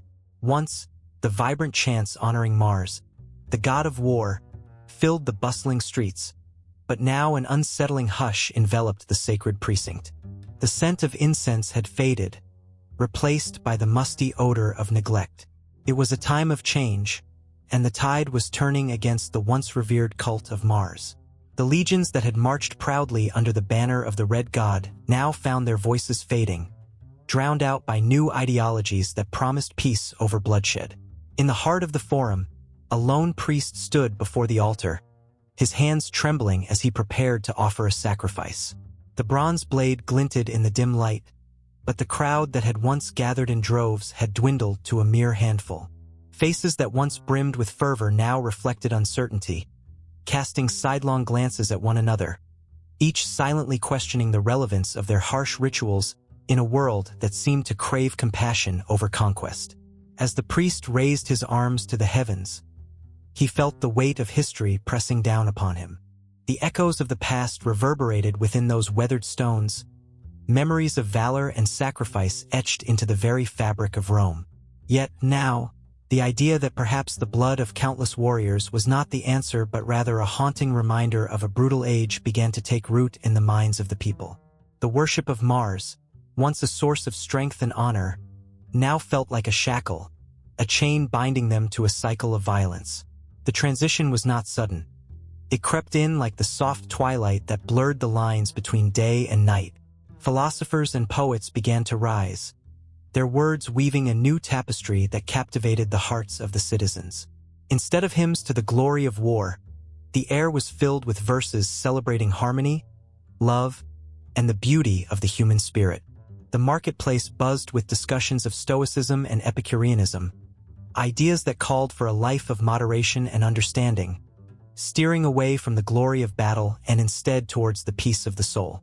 In homes across the city, families gathered around flickering lamps, sharing stories that painted a different picture of strength, one not marked by the clang of swords, but by the resilience of community. The tales of heroes shifted, from those who conquered in war to those who triumphed over their own fears and doubts. The cult of Mars, once the center of Roman identity, began to unravel like an old tapestry, threads pulled by the hands of change and revelation. And yet, as the sun dipped below the horizon, a small faction remained fiercely devoted to Mars, determined to hold onto the past. They gathered under the watchful gaze of their god's statue, their voices rising in fervent prayers that soared into the night sky. The fire that burned at their altar flickered with the intensity of their belief, but even they could sense the shift. As the flames danced, they cast long shadows of doubt. The resolve of the faithful began to falter in the face of a world that no longer reverberated with the sounds of battle horns, but with the soft melodies of peace. In temples once vibrant with the offerings of cornucopias, now lay empty bowls, resigned to the dust settling upon them. The priests of Mars, once clad in armor, now wore robes that seemed to grow heavier with each passing day. They exchanged anxious glances, their convictions wavering as the teachings of the new philosophers seeped into their hearts, planting seeds of confusion. Were they not the custodians of a sacred tradition? Yet, as they stood before the altar, the absence of the faithful gnawed at them, a hollow echo in their souls. Every corner of Rome felt the tremors of this spiritual upheaval. The triumphal arches of war heroes stood looming over the city, reminders of glory that felt increasingly hollow. Statues of Mars, once venerated, now gathered dust, their eyes cast down in silent reproach. People began to pass by without a second glance, their minds occupied with questions of love, life, and the pursuit of happiness. The military songs that had once echoed proudly through the streets were being replaced by melodies that celebrated the joy of existence, the laughter of children, and the warmth of companionship. But change breeds resistance, and in the shadows of the Forum, fervent hearts plotted to reignite the old fires. They clutched their swords tighter, convinced that the world needed Mars more than ever. In secret meetings, they spoke of honor and valor, of the glory of their forebears, but the allure of the new ideas loomed larger and larger. Slowly, their voices grew hoarse from shouting their devotion, yet the crowds remained sparse, their resolve tested by the rising tide of change. As the moon rose high, casting silver light upon the ancient stones, the tension between the old and the new crackled like electricity in the air. Histories collided, and the echoes of sword clashes mingled with the whispers of a softer revolution. The priests of Mars were caught in a storm, their faith challenged by a society that was evolving, yet deeply tethered to its roots. They could sense the ground shifting beneath their feet, and the struggle resonated through the very bones of Rome. Outside, a lone figure stood at the edge of the Forum, watching the flickering light of the altar, contemplating his place in this changing world. He was a soldier, clad in the remnants of his armor, the weight of his past heavy upon him. The songs of battle that had once brought him pride now felt like chains. Was it time to shed the skin of the warrior, to embrace instead the man who longed to nurture rather than conquer? The conflict roiled in him, a tempest of emotions that mirrored the shifting landscape of the city he loved. With every breath, the essence of the cult of Mars began to fade, yet the fire of devotion could not be extinguished entirely. In the hearts of many, it flickered, a stubborn ember refusing to die. As the shadows deepened, the story of Rome continued to unfold, weaving a complex narrative where the echoes of war intertwined with the whispers of peace. A tale not yet finished, but still unfolding, beckoning to be told in the chapters that lay ahead. In the shadows of a dimly lit Roman temple, the air crackles with tension as a crowd gathers, their hopes and fears intertwined with the flickering flames of the torches around them. The towering statues of gods loom above, casting long shadows over the faithful who tremble with anticipation. It is here, in this sacred space dedicated to Mars, the god of war, that whispers of change begin to ripple through the throngs. The scent of incense hangs heavy, thick with the promise of something new, a transformation that is both thrilling and terrifying. For centuries, Mars stood as the embodiment of power and might, a fierce deity who commanded respect and fear.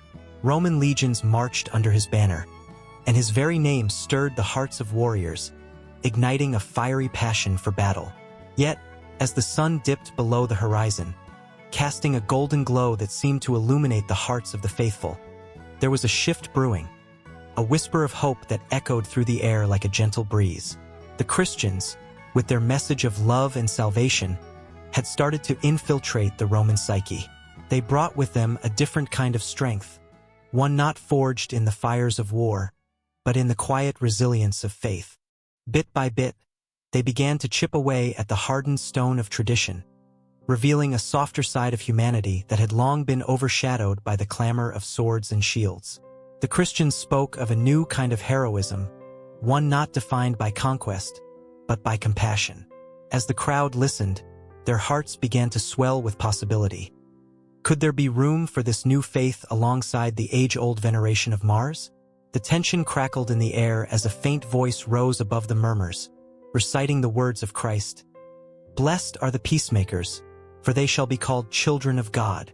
The words hung in the air, almost tangible, stirring something deep within the hearts of those present. Was it possible that the god of war could coexist with the Prince of Peace? The thought sent ripples of unease through the crowd, but also sparked a flicker of hope, the hope that transformation could be born from conflict. In the following weeks, the tension escalated. Debates erupted in the streets of Rome. Some citizens clung fiercely to the image of Mars, their protector in battle, while others felt an inexplicable longing for the message of Jesus, a message that seemed to offer a sanctuary from the chaos of their lives. The old ways were crumbling, and with them, the old gods began to fade into the background, their voices growing quiet as the whispers of a new faith grew louder. The Temple of Mars, once a bustling hub of worship, now stood at a crossroads.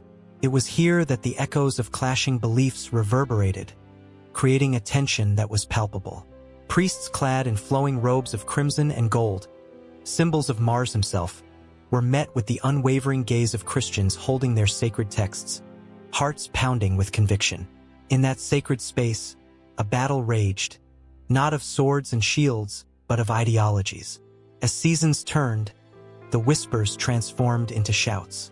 Martyrs arose, men and women who willingly laid down their lives for their faith, igniting a fervor that spread like wildfire. The stories of their sacrifices intertwined with the tales of warriors who had fought for the glory of Mars, creating a profound tension in the minds of the faithful. The image of the fearless soldier began to bend. Was it not braver to love in a world filled with hate? Was it not more noble to forgive rather than to conquer? Those who followed Christ became the new warriors, armed with love and faith, marching boldly into the heart of Roman society.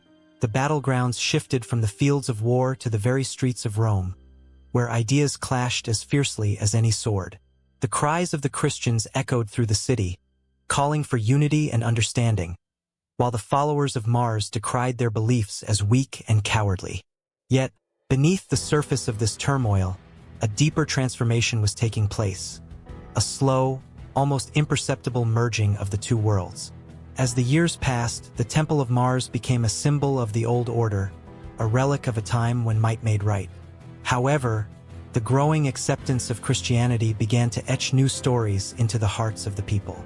The very image of Mars began to shift, reshaped by the teachings of Christ. A powerful soldier became a protector, a fierce warrior transformed into a guardian of peace. The narrative of Mars was being rewritten one heart at a time. In those quiet moments of prayer, when the flickering candlelight cast dancing shadows on the walls, doubt and hope danced together. Christians began to see the divine in the essence of what Mars could be, a symbol not merely of war, but of courage and resilience in the face of adversity. The transformation of Mars was not the erasure of his legacy but a reinvention, a reimagining that embraced the complexity of the human experience. Love and courage, peace and strength. These concepts began to intertwine, creating a new mosaic of faith that honored the past while boldly stepping into the future. The air grew thick with anticipation as the old gods watched from the shadows, their once unyielding grip slipping away. Mars, the warrior, was slowly giving way to Mars, the symbol of transformation. The faithful found themselves at a precipice, teetering between the traditions they had known all their lives and the hope of something greater, something more profound than mere conquest. As the sun rose over Rome, casting rays of gold over the ancient stones, the whispers of change grew into a chorus of voices that could no longer be ignored. It was a moment pregnant with possibility, a moment that held the promise of a new dawn. A dawn where the remnants of Mars intertwined with the light of Christ, promising a future where love could conquer all. And as the first rays of light broke through the clouds, illuminating the faces of the faithful, they felt the stirrings of a new faith awaken within them. The transformation was just beginning, and the story of Mars in the context of Christianity was unfolding. A tale woven with threads of hope, conflict, and, ultimately, love. The sky was a vivid canvas, painted in shades of deep crimson and fiery orange, as the sun dipped below the horizon. In that fleeting moment, the ancient Romans stood transfixed, their eyes drawn to the glowing orb that illuminated their world, Mars. To them, he was not just a distant planet, but the embodiment of war and valor, an ever-watchful guardian over their destiny. In hushed whispers, they spoke his name, invoking his power before heading into the chaos of battle, their hearts racing with anticipation and fear. As the centuries rolled on, the legacy of Mars spread like wildfire, igniting the imaginations of countless cultures that followed. From the blood-soaked arenas of ancient Rome, where gladiators fought for glory under the watchful gaze of the god, to the fervor of the Vikings who worshipped their own war gods, the influence of Mars resonated throughout time. The very essence of Mars seeped into the fabric of societies, shaping the way people viewed bravery, honor, and sacrifice. In the cold northern lands, the fierce warriors revered Tyr, their own god of war. Tyr, with his one hand raised high, mirrored the strength and sacrifice that Mars represented to the Romans. The tales of his bravery echoed through the longhouses, where flickering flames cast shadows on the faces of those who listened. The bond between Mars and Tyr was palpable. They shared an unspoken understanding of the weight of duty and the thirst for glory. As the Vikings sailed across treacherous seas, they carried with them the spirit of Mars, an unwavering belief that valiant deeds in battle would earn them a place in Valhalla. Beyond the shores of Europe, the echoes of Mars could be heard in the sands of the Middle East. The ancient Persians, too, found inspiration in the celestial warrior, giving birth to a pantheon of their own gods, such as Varathragna, the god of victory. Just as Mars was honored with festivals and offerings, Varathragna was invoked in times of war, his strength sought by armies marching into the unknown. The rituals were imbued with a sense of urgency, each chant and prayer a plea for power and protection. The blood of the fallen mingled with the dust of the earth, and the spirit of Mars whispered through the winds, urging them onward. In the far reaches of Asia, where the mountains pierced the sky, the legacy of Mars intertwined with the teachings of Buddhism. The warrior king Ashoka, inspired by the ideals of peace yet haunted by the bloodshed of his conquests, sought redemption.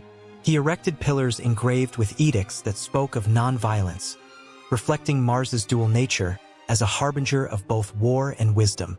The weight of his past bore heavily on him, and in moments of silence, he would gaze at the night sky, searching for Mars, as if the deity would offer him solace in his struggle for balance. Meanwhile, in the heart of Africa, the influence of Mars took on a different form.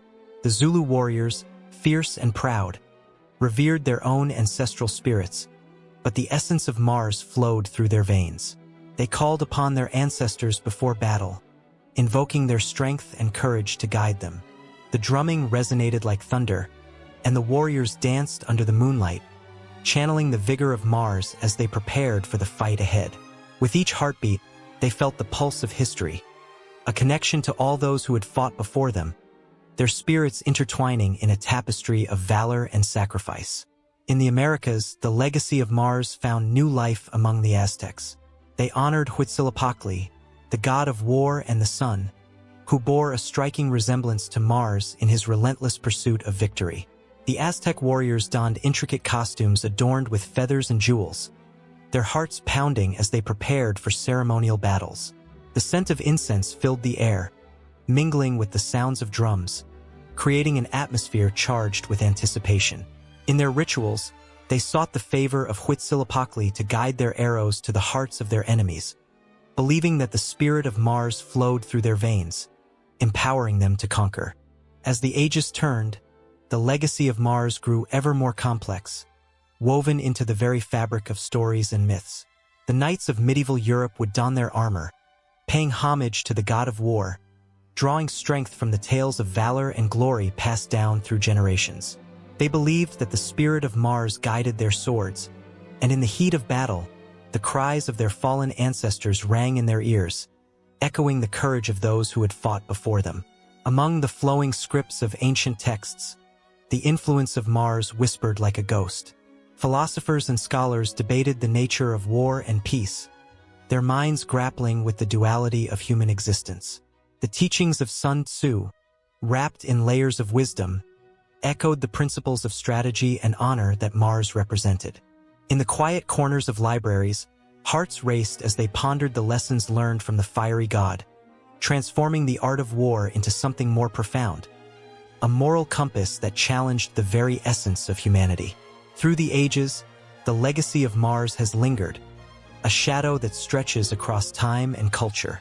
The allure of power, the thirst for glory, and the unending quest for honor drew countless souls into its embrace.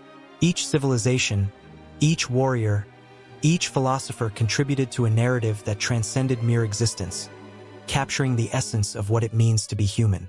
And still, as the stars twinkle in the night sky, the influence of Mars weaves through the collective consciousness, a reminder of the unbreakable bond between war and the human spirit. In a world that shifts and evolves, where the past collides with the present, the legacy of Mars continues to echo. It fuels the passions of artists, inspires the dreams of leaders, and ignites the hearts of those who dare to challenge fate. The saga unfolds, promising that the spirit of Mars will forever resonate in the souls of those who seek to carve their names into the annals of history. In the flickering light of a dying sun, shadows stretched across the ancient marble ruins of Rome, whispering stories of a time when gods walked among mortals. The air buzzed with an electric anticipation, as if the very stones held their breath, eager to share the tales of a fierce deity who commanded both dread and reverence.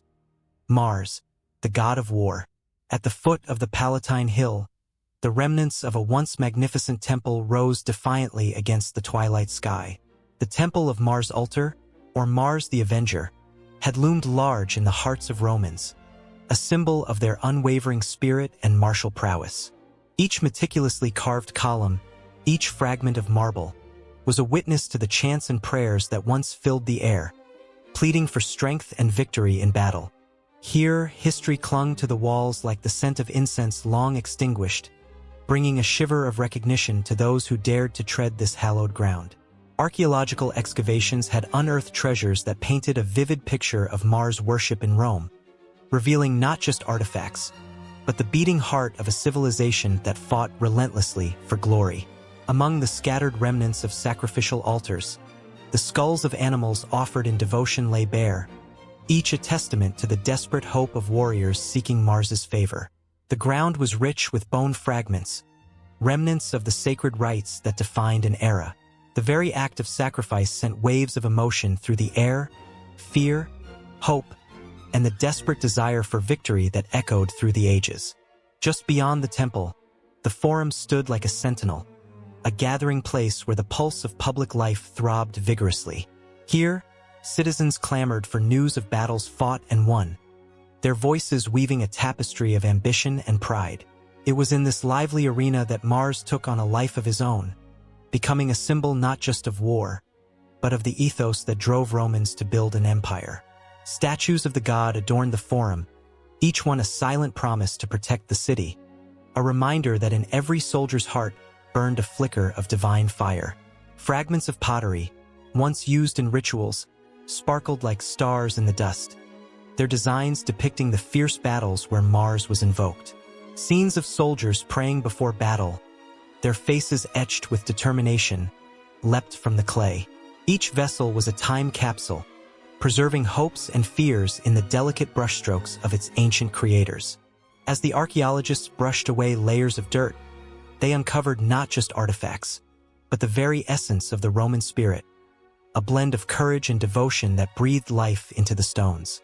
History spoke of grand processions honoring Mars, where citizens would parade through the streets, adorned in armor, singing hymns that echoed off the ancient walls. These celebrations were more than mere displays.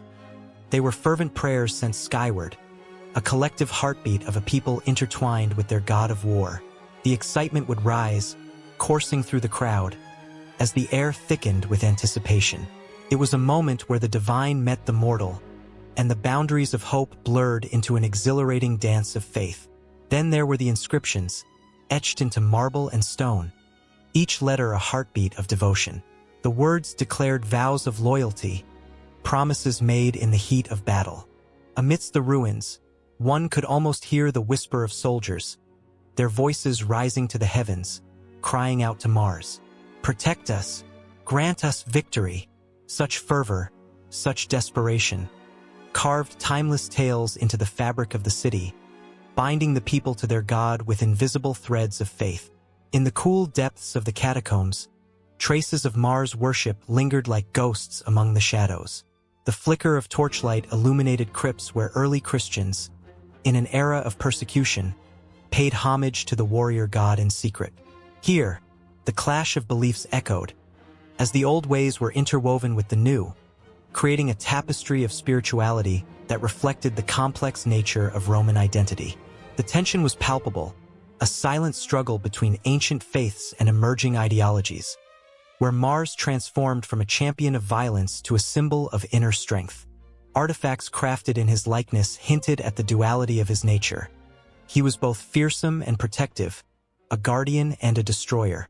A chilling sense of awe washed over anyone who laid eyes on the intricate bronze statuettes, their surfaces glimmering with the sweat and blood of battles long past.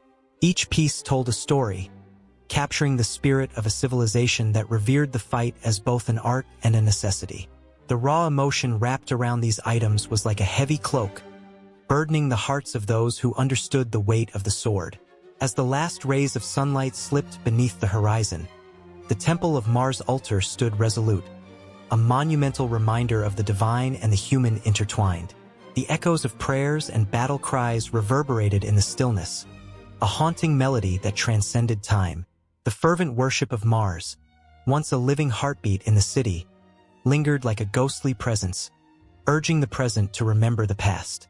With every discovery, the stories of Mars worship unfurled like a banner caught in a breeze, inviting all who dared to listen. The emotional resonance of the past called to those seeking to understand the power of belief, the depths of devotion that shaped an empire. The remnants of Mars worship were not merely artifacts. They were pieces of a soul that burned brightly through the ages, a rich tapestry of faith and valor. And in that moment, as night cloaked Rome in shadows, the sacred bond between the Romans and Mars continued to pulse, a thread that connected the living with the ethereal, the past and present intertwined, whispering secrets of a time when devotion and destiny collided, leaving behind a legacy that still resonated in the hearts of those who walked the ancient streets. The saga of Mars would not fade. It would echo on, waiting for the next chapter to be written, the next heart to understand the profound love and fear that once enveloped this city of gods and men. In the flickering light of a dying bonfire, shadows danced against the backdrop of the ancient Roman Forum, echoing with whispers of valor and bloodshed. The air crackled with an unspoken tension, like the electrical charge before a storm. Mars, the formidable god of war, loomed larger than life in the minds of soldiers and civilians alike. His image was a blend of might and mystique, a figure that sparked both fear and devotion. As the tale unfolds, it becomes apparent that Mars was not merely a Roman deity. He was part of a broader tapestry woven with the threads of similar war gods from distant lands and cultures, each one powerful, each one embodying the raw essence of warfare. Across the Mediterranean, Ares, the Greek counterpart of Mars, stirred with a savage hunger for chaos. His presence was marked by a chaotic energy, often depicted as wild and uncontrollable, a stark contrast to Mars' disciplined and martial demeanor. Ares thrived on the tumult of battle, embodying the frenzy that swept over soldiers in the heat of combat. Yet, while Mars was revered as a protector of Rome and associated with honor and strategy, Ares often inspired fear with his reckless approach to war. The tension between the two gods mirrored the cultural differences of their people. Romans sought order and glory, while the Greeks embraced the chaotic dance of fate and destruction. In the shadows of the Roman Empire, the mysterious figure of Bellona emerged, a goddess whose fierce visage embodied the chaos and devastation of war. Often depicted with a sword and accompanied by a chariot, she was not just a companion to Mars, but a formidable warrior in her own right. Bellona resonated deeply with the Roman legions, a reminder that war was an inescapable part of life. Her presence on the battlefield conjured images of both destruction and power, underscoring the volatile nature of human conflict. Far to the east, the mighty Hindu goddess Durga stood as a fierce protector, wielding weapons and riding into battle against the forces of evil. With 10 arms spread wide and a lion at her feet, Durga represented the triumph of good over evil, a symbol of hope for her devotees. Her battles were not just against physical foes, but against the darkness that existed within the hearts of men. She inspired warriors to fight bravely, reminding them that true strength comes from conviction and purpose. The stark contrast between her compassion and the brutal instincts of Mars spoke volumes about different cultural interpretations of warfare. The Celtic goddess Morrigan, draped in the shadows of battlefields, personified fate and prophecy. Her 3 forms, each representing a different aspect of war, ensured that no soldier could escape their destiny. She was both a harbinger of death and a guide for the souls of the fallen. Warriors sought her favor, knowing that she could tip the scales of battle in their favor or lead them to a swift end. The interplay of life and death under her watchful gaze brought an eerie depth to the chaotic nature of conflict, setting her apart from the more structured ethos of Mars. In the distant lands of the Norse, the mighty god Odin wielded the power of war with wisdom and foresight. Unlike Mars, whose strength lay in physical prowess, Odin's might was rooted in knowledge and strategy. He guided the Valkyries, fierce warrior maidens who chose the slain, leading them to Valhalla, the grand hall of the honored dead. The Norse perspective on war was deeply intertwined with fate, bravery, and the honor of dying in battle. Odin embodied a complex relationship with warfare, an acceptance that life's greatest honor was found in its fleeting nature, a notion that was both inspiring and haunting. As the bonfire crackled, the stories of these deities filled the air, weaving a rich tapestry of human experience, ambition, and the tumultuous nature of war. Each god, each goddess brought forth echoes of their people's values, fears, and hopes. The Romans worshipped Mars as a protector, a figure who led them into glory, whereas the Greeks recoiled at Ares' chaotic wrath, perceiving war as a double-edged sword that could bring both victory and ruin. In the ebb and flow of history, these narratives intertwined, creating a complex dialogue about power, honor, and the very essence of what it means to fight. As the flames flickered lower, the tension in the air thickened.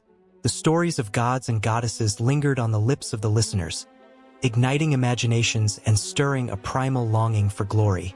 Warriors prepared to march into battle, invoking the names of their deities, hearts pounding with the weight of ancestral expectations. They sought not only victory but also meaning, a connection to the divine that transcended the brutality of the battlefield. Mars stood firm in the minds of the Roman warriors, a steady presence guiding them into the chaos. Yet, as they gazed into the dark horizon, they felt the weight of the stories surrounding them, of Ares' wild fury, Bellona's fierce loyalty, Durga's valor, Morrigan's prophecies, and Odin's wisdom. Each deity represented not only the power of war but also the underlying truths of humanity: the fear of death, the courage to fight, and the hope for glory. In this shared moment of reflection, the warriors felt the pulse of their history. Each breath was heavy with the understanding that they were part of a larger saga, a narrative that stretched beyond the battlefield and into the hearts of their ancestors. As the fire dwindled, the eyes of the warriors shone with determination. They were ready to write their own stories, to stand shoulder to shoulder with the gods of war, carving their legacies into the annals of time. A relentless cycle of courage and conflict that would never truly end. Mars has captivated the imagination of humans for millennia.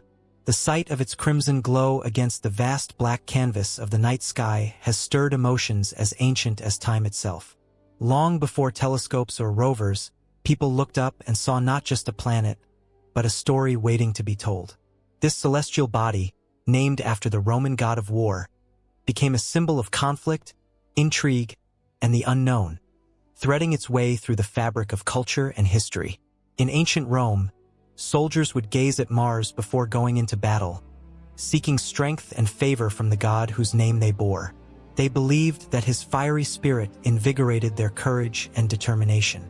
Artists of that era painted him as a powerful figure, draped in armor, wielding a spear, embodying the very essence of victory and valor. The stories of Mars were filled with drama and emotion, igniting passion in the hearts of those who heard them. As the centuries unfolded, Mars continued to inspire poets, playwrights, and philosophers.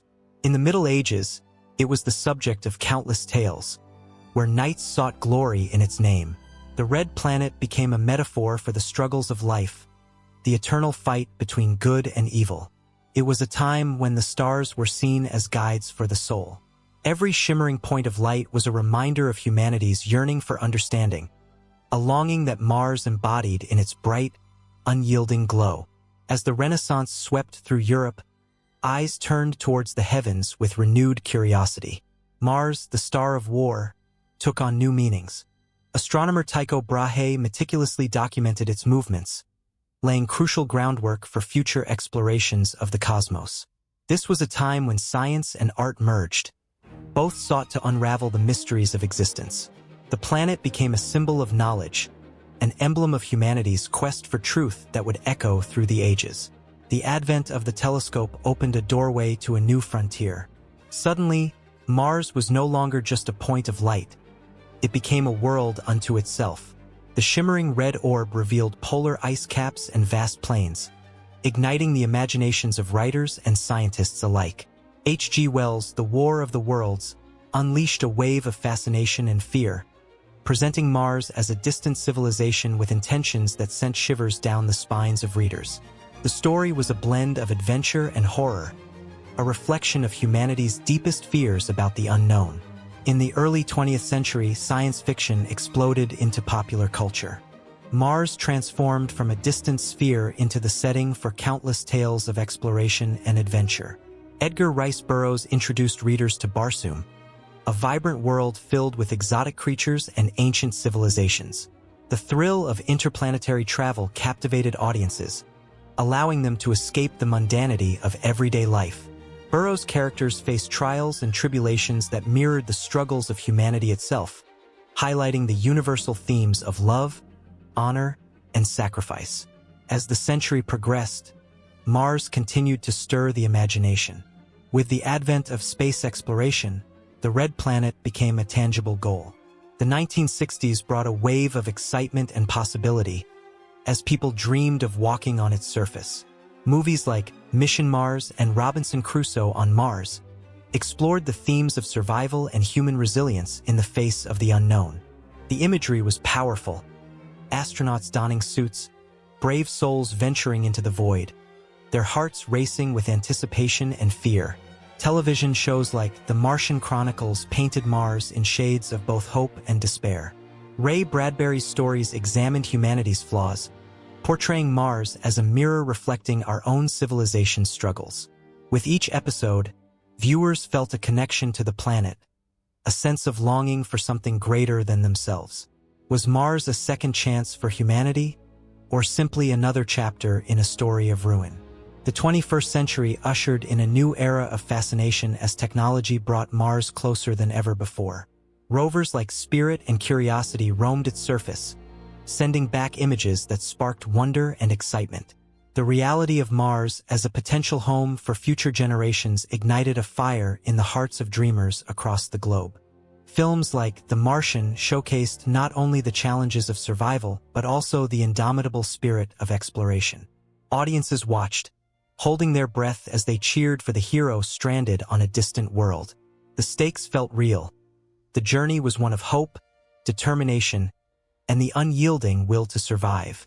In popular culture, Mars has become a canvas for our wildest imaginations, an expression of our fears and dreams. Video games like Mass Effect and Destiny transport players to a vibrant universe where Mars is a battleground, a place of exploration filled with mysteries waiting to be uncovered. Each pixel, each storyline, draws players deeper into the lore of the Red Planet, allowing them to experience the thrill of adventure from the comfort of their own homes. The emotional connection is palpable. Each victory feels earned, each loss a reminder of the fragility of life. In literature, Mars remains a potent symbol of exploration and longing. Contemporary authors weave tales of colonization and survival, threading complex narratives that challenge our understanding of humanity. The planet serves as a backdrop for stories of hope, resilience, and the quest for belonging.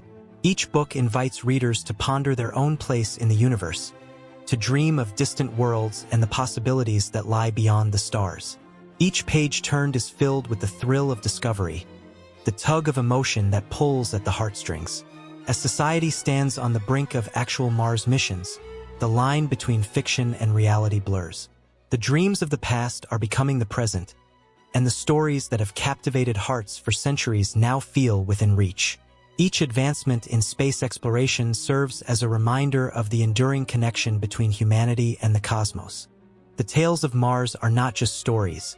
They are reflections of our deepest desires and fears, echoing the age-old question: what does it mean to be human in a universe so vast and mysterious?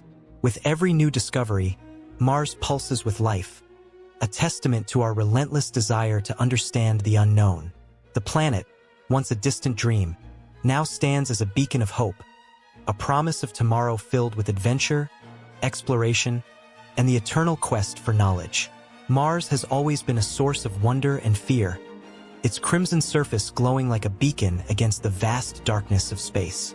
Thousands of years ago, ancient civilizations turned their gaze to this distant planet, weaving stories and legends that would ripple through time. From the earliest scribes of Mesopotamia, who marked the night skies in clay tablets, to the passionate scholars of the Renaissance, every mention of Mars dripped with significance. Whether it was the god of war or a symbol of human ambition, the literary legacy of Mars is rich with emotion and intrigue, stirring the hearts and minds of those who dared to dream beyond their earthly bounds. In Babylon, long before the age of telescopes and microscopes, priests gazed at the night sky, their minds alight with the possibilities of the divine.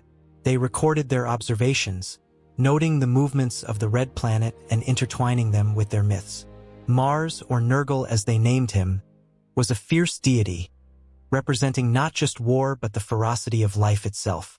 The texts, inscribed in cuneiform, still whisper tales of glory and destruction, echoes that resonate through the ages. In those ancient words, Mars wasn't just a planet. He was a reflection of mankind's own trials and tribulations. As centuries slipped by, the Romans stepped onto the stage, and with them came a new fervor for the stories of Mars. Marcus Tullius Cicero, a philosopher who sought to understand the world, wrote with a passion that ignited the imaginations of many. His letters and speeches danced with imagery of Mars, linking the celestial with the mortal, emphasizing the eternal struggle between war and peace. To Cicero, Mars was not merely a god of battle. He embodied the complexities of human nature, a reminder of the choices faced in the heat of conflict. Those words sparkled with tension, emotions woven tightly into the fabric of every sentence. Then came the Middle Ages, a time when the once bright narratives of Mars dimmed under the weight of superstition and ignorance. Yet, even in this darkness, the fascination did not vanish. Poets began to stir, their quills scratching at parchment to renew interest in the red planet. Dante, with his infernal imagery, painted Mars as a symbol of divine justice, a vibrant thread in his tapestry of the cosmos. In his verses, one could feel the weight of righteousness and despair intertwined, elevating Mars to a celestial judge of humanity's sins. Here, the planet gripped the heart tightly, drawing forth a plea for redemption amid chaos. Fast forward to the Renaissance, a time of rebirth when the shackles of the past began to loosen. The night sky, once a realm of fear, transformed into a canvas for the greatest minds. With the invention of the telescope, Mars came alive in ways previously unimaginable. The likes of Galileo Galilei peered through lenses, his heart racing as he sketched the surface of the planet. His observations sparked a fire of curiosity, igniting a revolution in thought. His letters, penned with a mix of awe and excitement, tell of craters and canyons, of a landscape so alien yet so close. The human spirit soared, yearning to reach out and touch the distant red. Fast forward a few more centuries, and the world found itself captivated again by Mars. H.G. Wells, the master storyteller of the early 20th century, plunged into the realm of science fiction, envisioning Martians descending upon Earth. His words were electric, a thrilling narrative that blended fear with curiosity. The Martians, depicted as both menacing and misunderstood, forced humanity to confront its own nature. Wells' writing pulsated with urgency, capturing the essence of what it means to be human in a universe vast and unknown. Every page turned was a step closer to understanding not just Mars, but ourselves. As the 21st century dawned, scholars and writers continued to reflect on the legacy of Mars, merging science with creative expression. In the halls of academia, research papers and articles reverberated with passion, exploring the environmental and cultural significance of Mars. The planet became a symbol of hope for exploration, a fertile ground for dreams of colonization and survival. Authors and scientists alike began to paint Mars in shades of possibility, combining history with the promise of the future. Their works, rich in emotion, intertwined facts with fervent imaginations, setting the stage for what could come next. In this web of history and literature, Mars transcends its role as a mere planet. It becomes a mirror reflecting the human condition, a silent witness to our triumphs and failures. The literary legacy, crafted over millennia, merges ancient mythology with modern scholarship, creating a tapestry woven with threads of ambition, fear, and hope. Each author, philosopher, and poet adds a brushstroke to the canvas, crafting a narrative that refuses to fade away. The words linger in the air, resonating with anyone who dares to look up and wonder. The thrill of the chase, the yearning for connection, pulls at the hearts of those who read about Mars. It draws them into a whirlwind of emotions, where every story holds the promise of something more. As the cosmic dance continues, Mars remains not just a distant planet, but a vibrant character in the story of humanity. Each text, each page, serves as a reminder that our quest for knowledge and understanding is as vast as the universe itself, rich with passion and poignancy. In the end, the literary legacy of Mars does not reach a conclusion. Rather, it spirals onward, inviting new writers, scholars, and dreamers to contribute their voices. The echoes of the past blend effortlessly with the aspirations of the future, as Mars continues to inspire and transform. With every tale told, the connection deepens, a thread binding us to the cosmos, urging us to look beyond our earthly confines, forever captivated by the mysteries that lie within the stars. The air crackled with tension, the smell of iron and sweat mingling in a vivid tableau of impending chaos. In the midst of the clamor, the figure of the Roman soldier stood resolute, a living embodiment of discipline and unwavering loyalty. Clad in armor that gleamed under the harsh sun, with his gladius sheathed at his side, he understood that he was not merely fighting for his life. He was fighting for the very essence of Rome itself. Above him, the banners twisted in the wind, casting shadows that danced like spirits of war. Among them, the bold figure of Mars, the god of war, loomed above, a constant reminder of the fate that awaited those who faltered in battle. Mars was more than a deity. He was the heartbeat of the Roman military machine, a symbol of strength, valor, and conquest. His image, fierce and unyielding, was emblazoned on standards that fluttered like wild beasts, urging soldiers forward into the fray. The Roman legions, proud and disciplined, marched under these banners, their hearts pounding with the rhythm of battle. Each time they raised their shields, they did so not just as soldiers, but as warriors chosen by Mars himself, destined to carve their names into the annals of history. The standards were adorned with symbols, the wolf, the spear, and the helmet, each narrating tales of glory and sacrifice. The wolf, a creature that echoed the fierceness of Roman spirit, was a reminder of the founding myth of Romulus and Remus, the twin brothers who were raised by a she-wolf. It echoed the faith that every soldier held, that they were part of something greater than themselves. The spear represented the very act of war, piercing the veil of enemy lines, while the helmet was a testament to protection and honor. Together, they created a visual symphony that resonated with the hopes and fears of every man who marched underneath them. As legions prepared for combat, the soldiers would gaze up at the standards and feel emboldened. When the sun struck the metal, it was as if Mars himself was shining down, blessing them with the courage to face the unknown. They whispered prayers, their voices blending with the tension-filled air. "Mars, grant us victory," they murmured, each word a plea for strength. Their faces were stern, yet their souls were aflame with the desire for honor, glory, and the sweet taste of triumph. Yet the battlefield was not merely a place of glory. It was a stage of raw emotion, where the cries of the wounded pierced the air and the earth soaked in the remnants of valor. As swords clashed and shields splintered, that omnipresent gaze of Mars weighed heavy on the soldiers' shoulders. They fought not just against enemies, but against the fear of failure. Would they rise to the occasion, or would they be swallowed by the shadows of despair? Each clash was a conversation with the god of warfare himself. With every thrust of the gladius and every rallying cry, they sought to prove their worthiness to Mars. Victory was sweet, but within its grasp lay the shadows of loss. For those who fell, their spirits entwined with the very banners that had led them into the crucible of battle. The standards were not just symbols. They were vessels for the souls of brave men who had fought and died under their fluttering fabric. The Roman army honored its dead, believing that fallen warriors became part of Mars's legion in the afterlife. The pain of loss mingled with the elation of victory, creating a bittersweet tapestry of emotions that defined Roman warfare. At the center of every confrontation was the standard-bearer, a figure of immense significance and responsibility. With every step he took, he carried not just a piece of cloth but the heart and soul of his comrades. When the standard was raised high, spirits soared, but if it fell, despair would sweep through the ranks like a tempest. The standard-bearer became a beacon, a guiding light amidst the chaos, embodying the strength of Mars that pulsed through the veins of every soldier.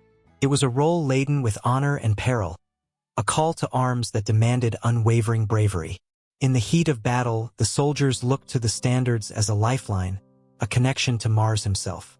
The very sight of the emblem, a fierce bull or an avenging eagle, would reignite their fervor. It whispered promises of glory, echoing through the din of clashing steel and the cries of the wounded. With every advance, they felt the weight of Mars's presence surround them, a protective cloak that shielded them from the horrors of battle.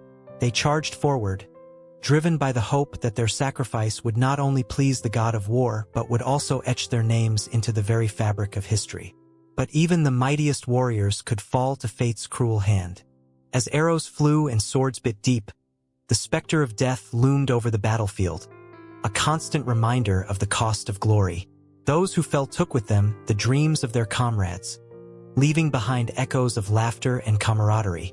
Their absence would send ripples through the ranks, reminding the living of the thin line between life and death, between honor and oblivion. Yet those who survived honored their memory, raising the standards higher, swearing to continue the fight in their name. The war would rage on, and with it, the enduring influence of Mars would pulse stronger than ever. Each victory would carve a new chapter in Rome's legacy, and every soldier would carry within them the spirit of their fallen brothers, fueled by the knowledge that they were part of something timeless. The standards would continue to wave in the wind, a testament to the unyielding spirit of those who dared to face the unknown, forever intertwined with Mars and the fierce call of warfare. The story of each battle birthed new legends, and with every clash of steel, the dance of war continued, a relentless rhythm echoing through the ages. In the early morning light, the air was thick with anticipation, as the townsfolk of ancient Rome stirred from their slumber, the promise of the day hanging heavily in the atmosphere. Colorful banners fluttered in the breeze, casting shadows over cobblestone streets, while the scent of incense and freshly baked bread filled the air. Today was not just another day. It was a day to honor Mars, the god of war, the protector, and the fierce embodiment of strength in Roman life. As the sun crested the horizon, the first notes of the liturgus, a curved trumpet, pierced the silence, signaling the beginning of the festival dedicated to Mars. The sound rippled through the crowd, stirring hearts with its stirring resonance. Men donned their finest tunics, while women adorned themselves with vibrant wreaths of laurel and flowers, transforming the city into a tapestry of color, life, and fervent devotion. Children's laughter echoed down the streets, their feet pounding against the pavement as they raced towards the Forum, the central hub of activity. They were drawn by the promise of games and contests, where strength and agility were celebrated, not just as a reflection of their own potential, but as a tribute to the might of Mars. The stakes were high. The victor would bask in the glory of being blessed by the god himself, earning not just admiration from their peers but also a place of honor among their ancestors. In the Forum, a grand altar stood ready, festooned with garlands of greenery and crimson flowers. Priests clad in white robes, their faces serene yet charged with purpose, began the sacred rites. They invoked Mars with chants that swirled around them like a sacred wind, words steeped in history and reverence. "Mars, mighty protector, hear our prayers," the lead priest called out, his voice rising above the thrumming excitement of the crowd.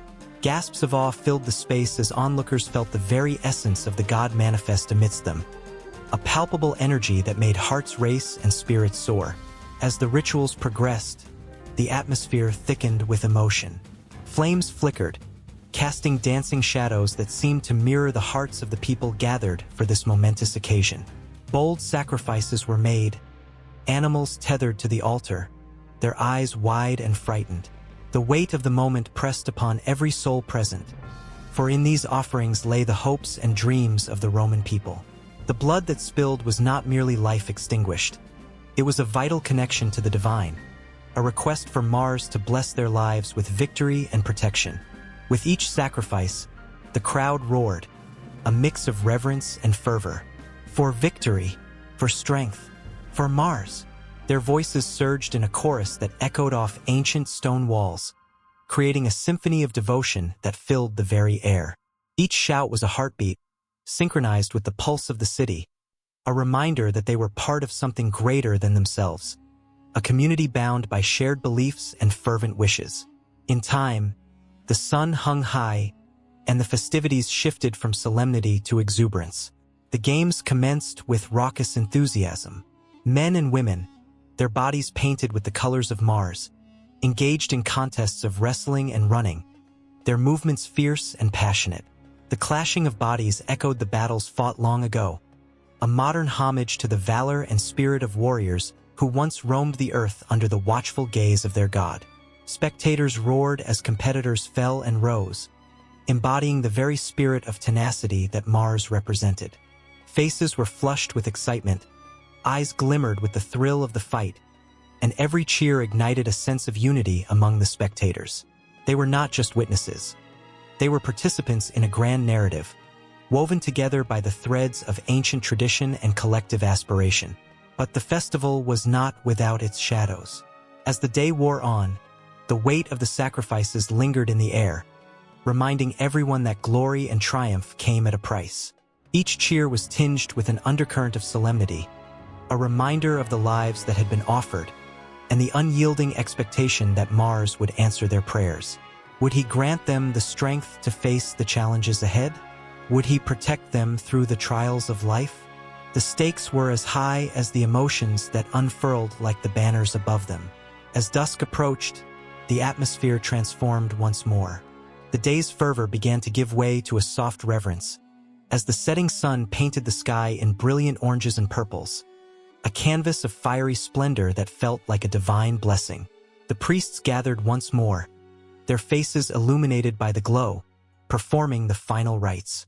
They offered up prayers of gratitude, their voices solemn yet filled with hope, weaving a tapestry of aspirations that floated up to the heavens. In that moment of twilight, time seemed to stand still. Hearts beat as one, a collective rhythm echoing in the fading light. There was an unspoken understanding among those present. They were not just celebrating the might of Mars, but also their shared humanity, the battles fought in everyday life, and the unyielding hope for a brighter future. Each individual was a thread in the intricate fabric of Rome, bound together by the shared experience of faith, struggle, and triumph. With the final embers of the day flickering out, the festival faded into the night, but its echoes lingered in the hearts of the people. They carried with them the spirit of Mars, a reminder that within every challenge lay the seed of potential, ready to bloom into greatness. The day might have ended, but the reverberations of that sacred bond would continue to ripple through time, a testament to the enduring power of belief and the relentless pursuit of honor. And as the last echoes of laughter mingled with the whispers of the night, the story of the Festival of Mars found its way into the hearts and minds of those who lived it, intertwining with their own lives, always reaching forward, forever yearning for that touch of divine favor. On a stormy evening in ancient Rome, a solitary figure stood at the base of the Capitol, the air thick with anticipation and uncertainty. Flashes of lightning illuminated the marble columns as the priest of Jupiter raised his arms, invoking the gods to bless the Senate's decision. Citizens huddled together, their hearts pounding, not just from the tempest but from the weight of what lay ahead, a war that could change the fate of their world. In this moment, the fierce intertwining of religion and politics was glaringly evident, shaping destinies, inciting passion, and igniting the flames of conflict. Throughout the ages, this connection has ebbed and flowed like the tides. In the cradle of civilization, cities like Babylon and Jerusalem became hotbeds of powerful alliances between the divine and the state. Kings wore crowns adorned with symbols of their gods, believing their rule was ordained by heavenly decree. The Code of Hammurabi, etched in stone, was not merely a set of laws but a divine mandate, echoing the belief that the king was a mediator between the gods and his people. As time marched on, the echoes of this sacred marriage resonated through the halls of power. The rise of Christianity brought a seismic shift.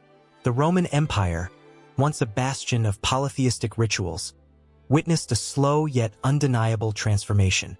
As the cross became a symbol of hope, emperors like Constantine saw in it a means to unify the fractious empire. With the Edict of Milan in 313 AD, Christianity was no longer a persecuted sect but a pillar of statecraft. This union was intoxicating, faith and governance entwined in a dance both beautiful and perilous. But this connection did not come without its own set of storms. The Crusades, ignited by fervent calls to reclaim the Holy Land, displayed how easily the sacred could turn into a weapon. Enthusiasm turned to bloodshed as the cries of "God wills it" rang through the battlefields. Kings and popes wielded each other's authority like swords, their ambitions masked in the rhetoric of divine will, leading to a clash of civilizations that would echo through centuries. Fast forward to the turbulent 16th century, where the Reformation fractured the religious landscape of Europe. Martin Luther's 95 Theses tore down the walls of complacency, igniting a firestorm that engulfed the continent. Monarchs found themselves at the crossroads of faith and politics. They had to choose sides between Catholicism and the emerging Protestantism. The consequences were staggering. Wars erupted, families were torn apart, and entire nations were reshaped. The tumult roared across the land, with passions running high as people fought not just for territory but for the very essence of their belief systems. In England, the intertwining of church and state took a different turn. Henry VIII, driven by personal desires and political ambition, severed the connection with the Catholic Church to establish the Church of England. The irony was palpable. In their quest for liberty, they often waged the same oppressive tactics they had fled. As the Enlightenment dawned, the landscape shifted once more. Thinkers like Voltaire and Rousseau challenged the established norms, advocating for reason and separation of church and state. The French Revolution epitomized this clash. The revolutionaries, fueled by Enlightenment ideals, sought to dismantle the old order. They saw the church as a bastion of privilege and oppression, and in their fervor, they sought to erase its influence. Yet, amid the fervor, the tides of history reminded them that eradicating faith was more complex than mere decree.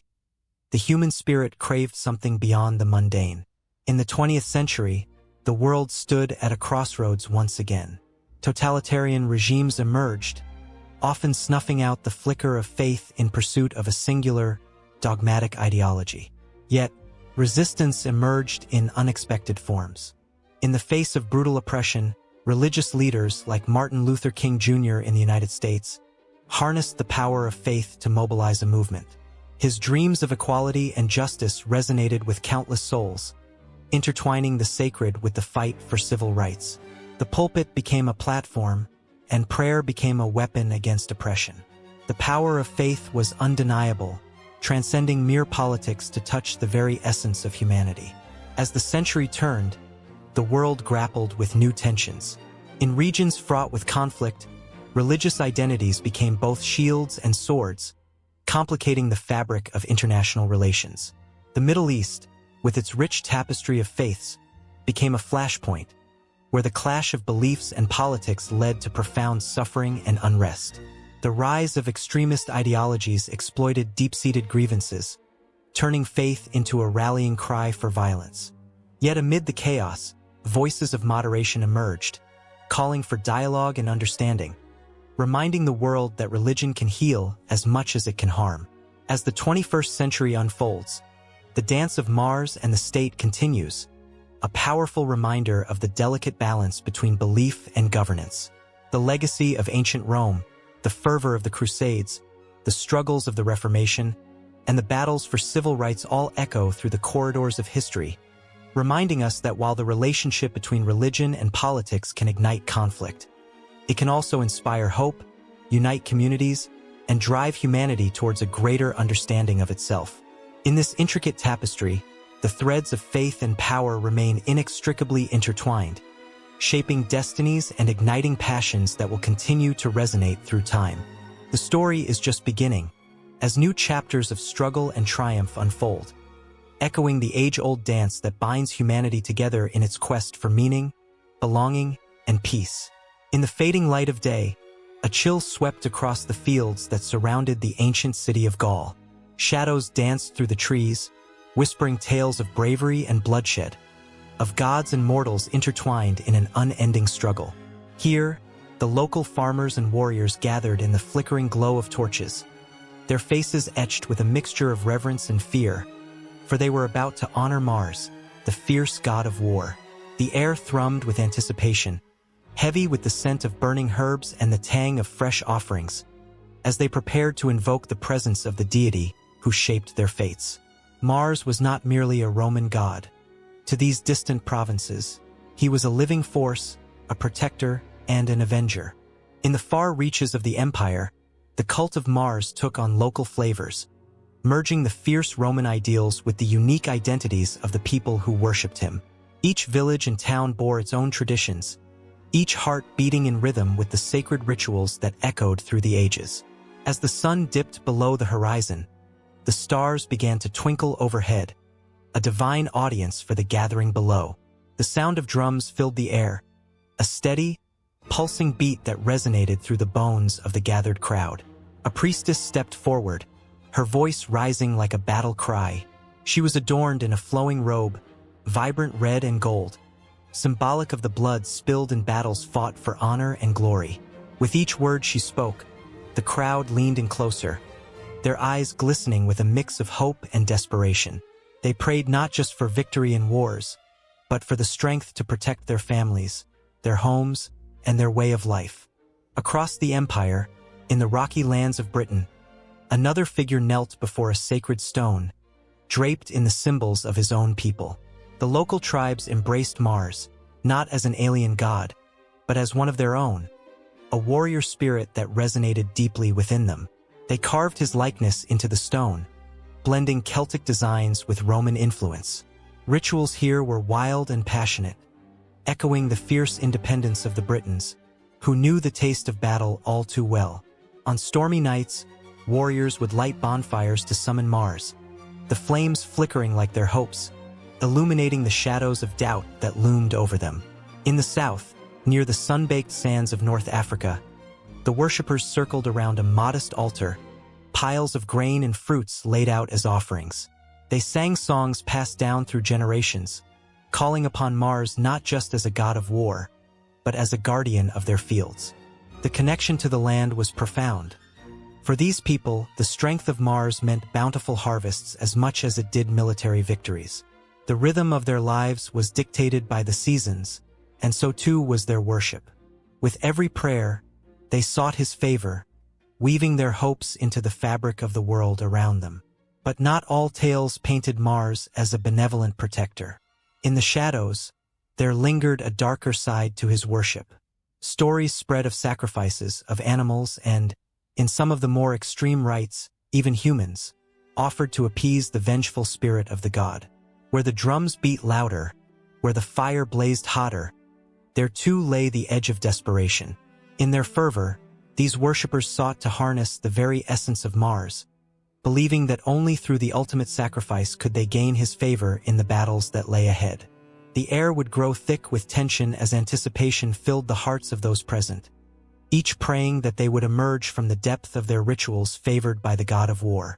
In the bustling marketplace of a provincial city, merchants hawked their wares, but above the clamor, the whisper of Mars could be heard in the conversations of the people.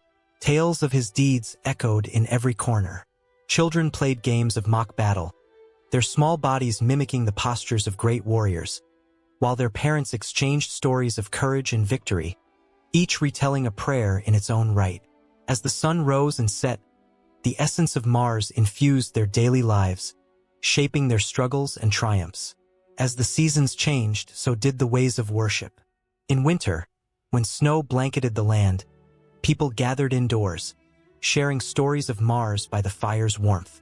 They recounted legends of heroes who had won against insurmountable odds, drawing courage from the past to face the bitter cold of their present.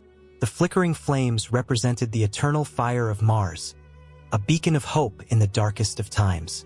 Yet there remained a tension beneath the surface, a fear that their devotion might not be enough. As the Roman Empire expanded, the pressure mounted. The specter of conflict loomed ever larger. Soldiers were called to serve, leaving their families behind, their loved ones praying fervently to Mars for their safe return. The stakes could not be higher, and every ritual carried the weight of unspoken fears and unresolved hopes. In the quiet moments before dawn, as the stars began to fade, the faithful whispered their prayers. They longed for the strength of Mars to guide them through the trials ahead. Each heartbeat echoed the pulse of the empire, a reminder that they were all part of a larger story woven with threads of blood, bravery, and devotion. The bond between the people and their god transcended mere rituals. It became a lifeline in a world fraught with uncertainty. And then came the day when the sky darkened with the march of soldiers, banners flying high, the fierce legions of Rome, bearing the name of Mars on their lips. As they approached the provinces, the air crackled with anticipation. The people stood at the threshold of their destiny, their hearts pounding like the drums of war. Would their prayers be answered?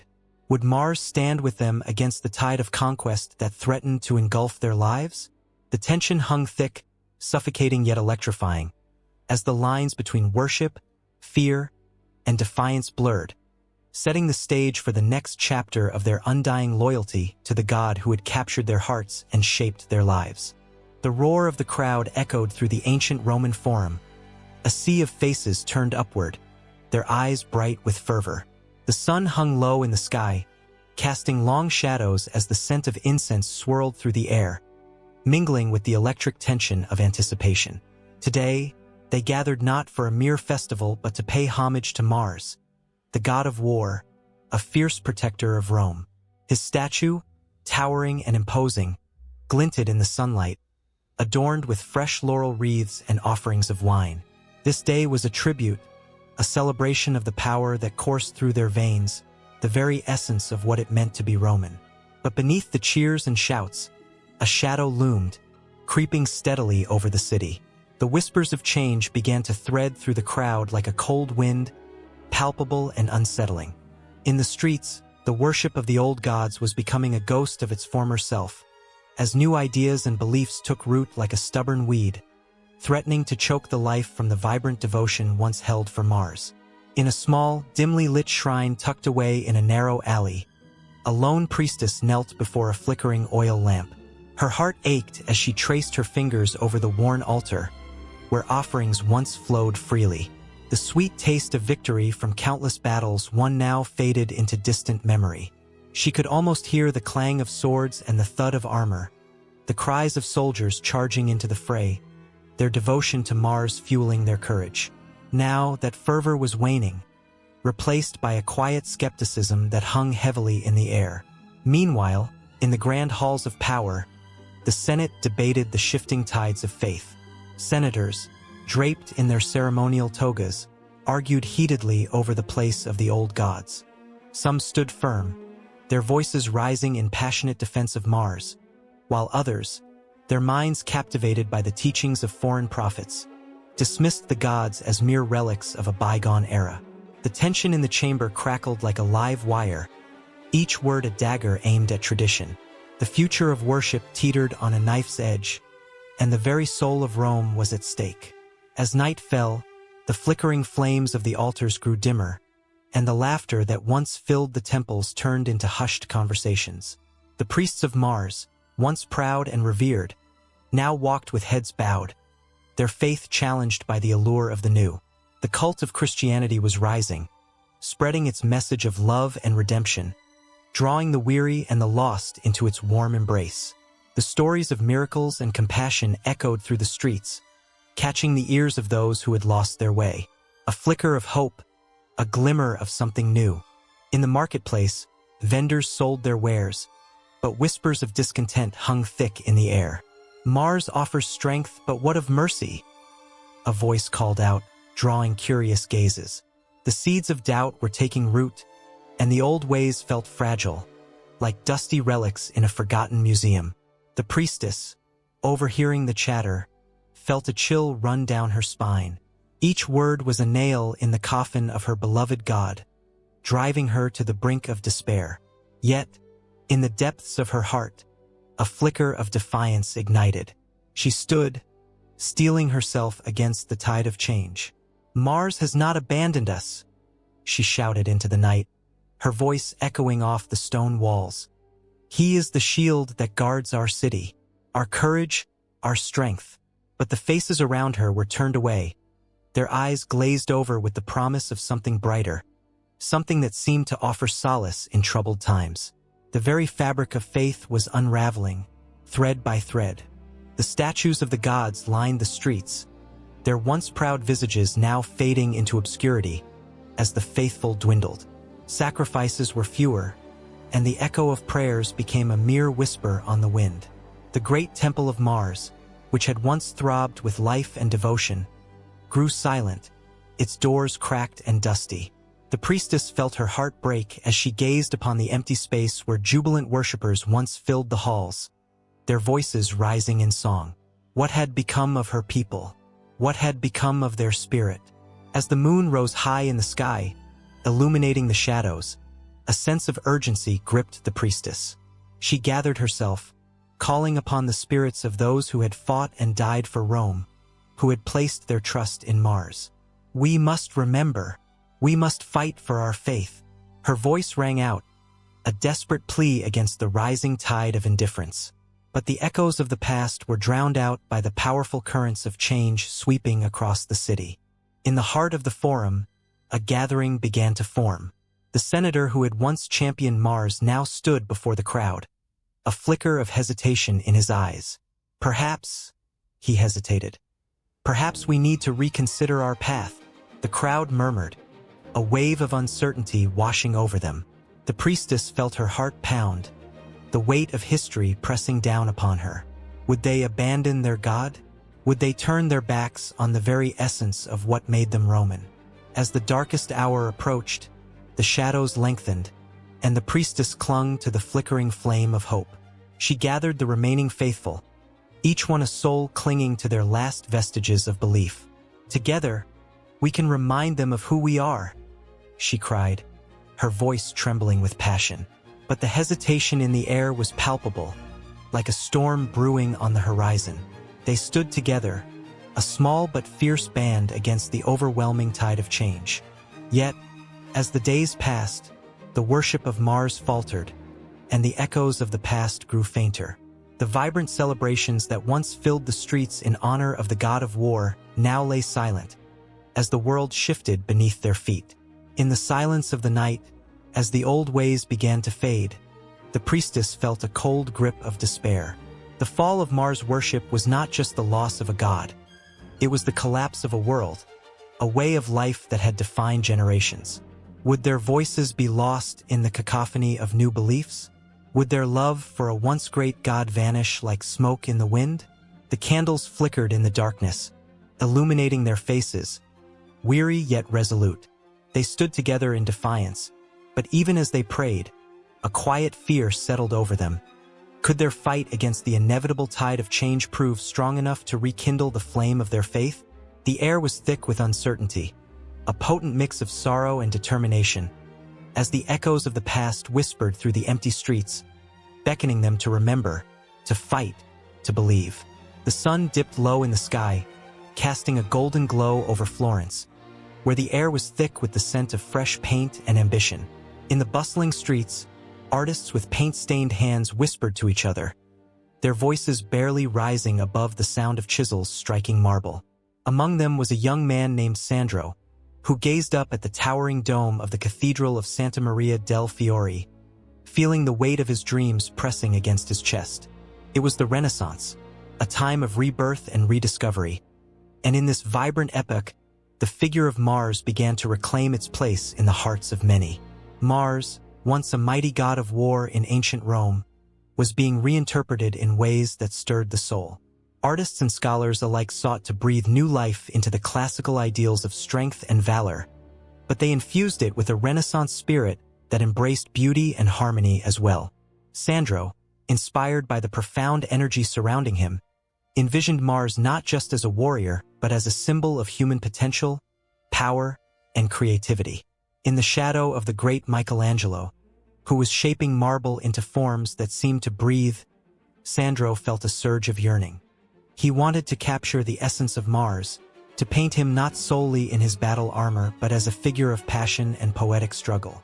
The great artist, who breathed life into stone, had already begun his own exploration of the divine and the mortal, intertwining them in a dance that sent shivers down one's spine. Across town, in the studio of another luminary, Botticelli's brush danced across canvas, bringing forth the image of Mars and Venus, a pair so intertwined that their love story became a reflection of humanity's own conflicts and desires. Botticelli's Mars, with a vulnerable heart beneath layers of bronze armor, embodied a complex tapestry of emotion. The god of war was not just a figure of fear but one of longing, a man caught in the grips of passion. The lovers stood against the backdrop of a world torn between conflict and beauty, igniting a fire that crackled in the air. As the sun rose each morning, the artists of the Renaissance fused mythology with the human experience, and the story of Mars became a mirror to their own lives, filled with battles, desires, and the quest for knowledge. In the streets, debates flourished, with ardent scholars passionately discussing the duality of Mars. Was he a harbinger of destruction or a catalyst for growth? The tension swirled thick in the air, each argument a spark that fueled creativity. Meanwhile, in the grand halls of the Vatican, the rebirth of Mars reached new heights. Pope Julius II, known as the Warrior Pope, commissioned artworks that celebrated not only faith but the valor of the human spirit. Artists were urged to depict Mars not just in tales of war but in triumphs of intellect and artistry. In a remarkable blend of sacred and profane, the god of war transformed into an emblem of divine strength, a protector of the artists who sculpted, painted, and breathed life into their visions. The Renaissance was a time when the universe felt at the fingertips of mankind, and stars became more than distant lights in the sky. They were rulers of destiny. Mars, as the red planet, fascinated astronomers who began to chart the heavens with fervor. The connection between the celestial and the earthly deepened, as men like Copernicus began to shift the paradigm. The planetary alignments were not merely astronomical events but were laden with meaning, suggesting that the gods still played an active role in human affairs. Women, too, began to carve their own narratives within this tumultuous era. Artists such as Sophonisba Anguissa emerged, bringing a fresh perspective to the tales of Mars and Venus, challenging the established norms of gender roles. With every stroke of her brush, Sophonisba painted Mars as not just a figure of conquest but as a lover, a protector who understood the nuances of the heart. Her work stirred emotions, bringing the ancient stories to a contemporary audience, and proving that the power of Mars could reside in compassion as much as in conflict. In the taverns where laughter echoed and wine flowed like rivers, the stories of Mars morphed into legends told by candlelight. Minstrels sang of battles won and lost, echoing the struggles within each human heart. The tales spread like wildfire across the cobbled streets, each echo adding another layer to the mythology. With each telling, Mars transformed into more than just a god. He became an archetype for every soul seeking meaning amidst chaos. As the Renaissance surged onward, the visual and literary arts intertwined, culminating in a dynamic revival of classical themes. The Golden Age ignited a passion that transcended generations. Artists were not just creating works. They were weaving together the past and present, threading the eternal qualities of Mars into the fabric of their own lives. Every brushstroke was charged with emotion. Every sculpture was a testament to the dreams that bloomed against the odds. Mars, once a figure of conquest, now stood as a beacon of hope and inspiration, reminding all of the beauty that could be born from struggle. The tension between love and war, creation and destruction, played out like a grand symphony, captivating hearts and minds alike. And so, as twilight fell over Florence, Sandro took a step back from his canvas, his heart racing with the thrill of creation. Around him, the world pulsed with energy, and he felt the electric charge of possibility. The reinterpretations of Mars were not merely artistic choices. They were a testament to the evolving human spirit. Each artist, each scholar, each lover of beauty was engaged in a dance, a collective revival that echoed through the ages, reminding all that the essence of Mars would forever be intertwined with the pursuit of greatness, love, and unyielding passion that coursed through their veins. As the stars began to twinkle in the vast canvas of night, the stories of Mars lingered in the air, vibrant and alive, ready to surge forward into new interpretations, new revivals that would set the world ablaze once more. In this moment, the tension was palpable, and the future shimmered with promise, waiting to be painted anew. Mars, the red planet, looms in the night sky, a beacon of mystery and longing. For centuries, humanity has cast its gaze upon this distant orb, a relentless quest to understand what lies beyond the thin veil of atmosphere. Modern scholarship on Mars is not just an academic pursuit. It is a passionate dialogue filled with diverse perspectives, heated debates, and the unquenchable thirst for knowledge. Scholars, scientists, and dreamers grapple with profound questions about our cosmic neighbor, igniting a fire of curiosity that sends shivers down the spine. In packed lecture halls, where the air is thick with anticipation, a professor stands before eager students, projecting images of the Martian landscape onto a screen. Dust storms swirl like ancient spirits, revealing the planet's rugged terrain and hinting at eons of untold stories.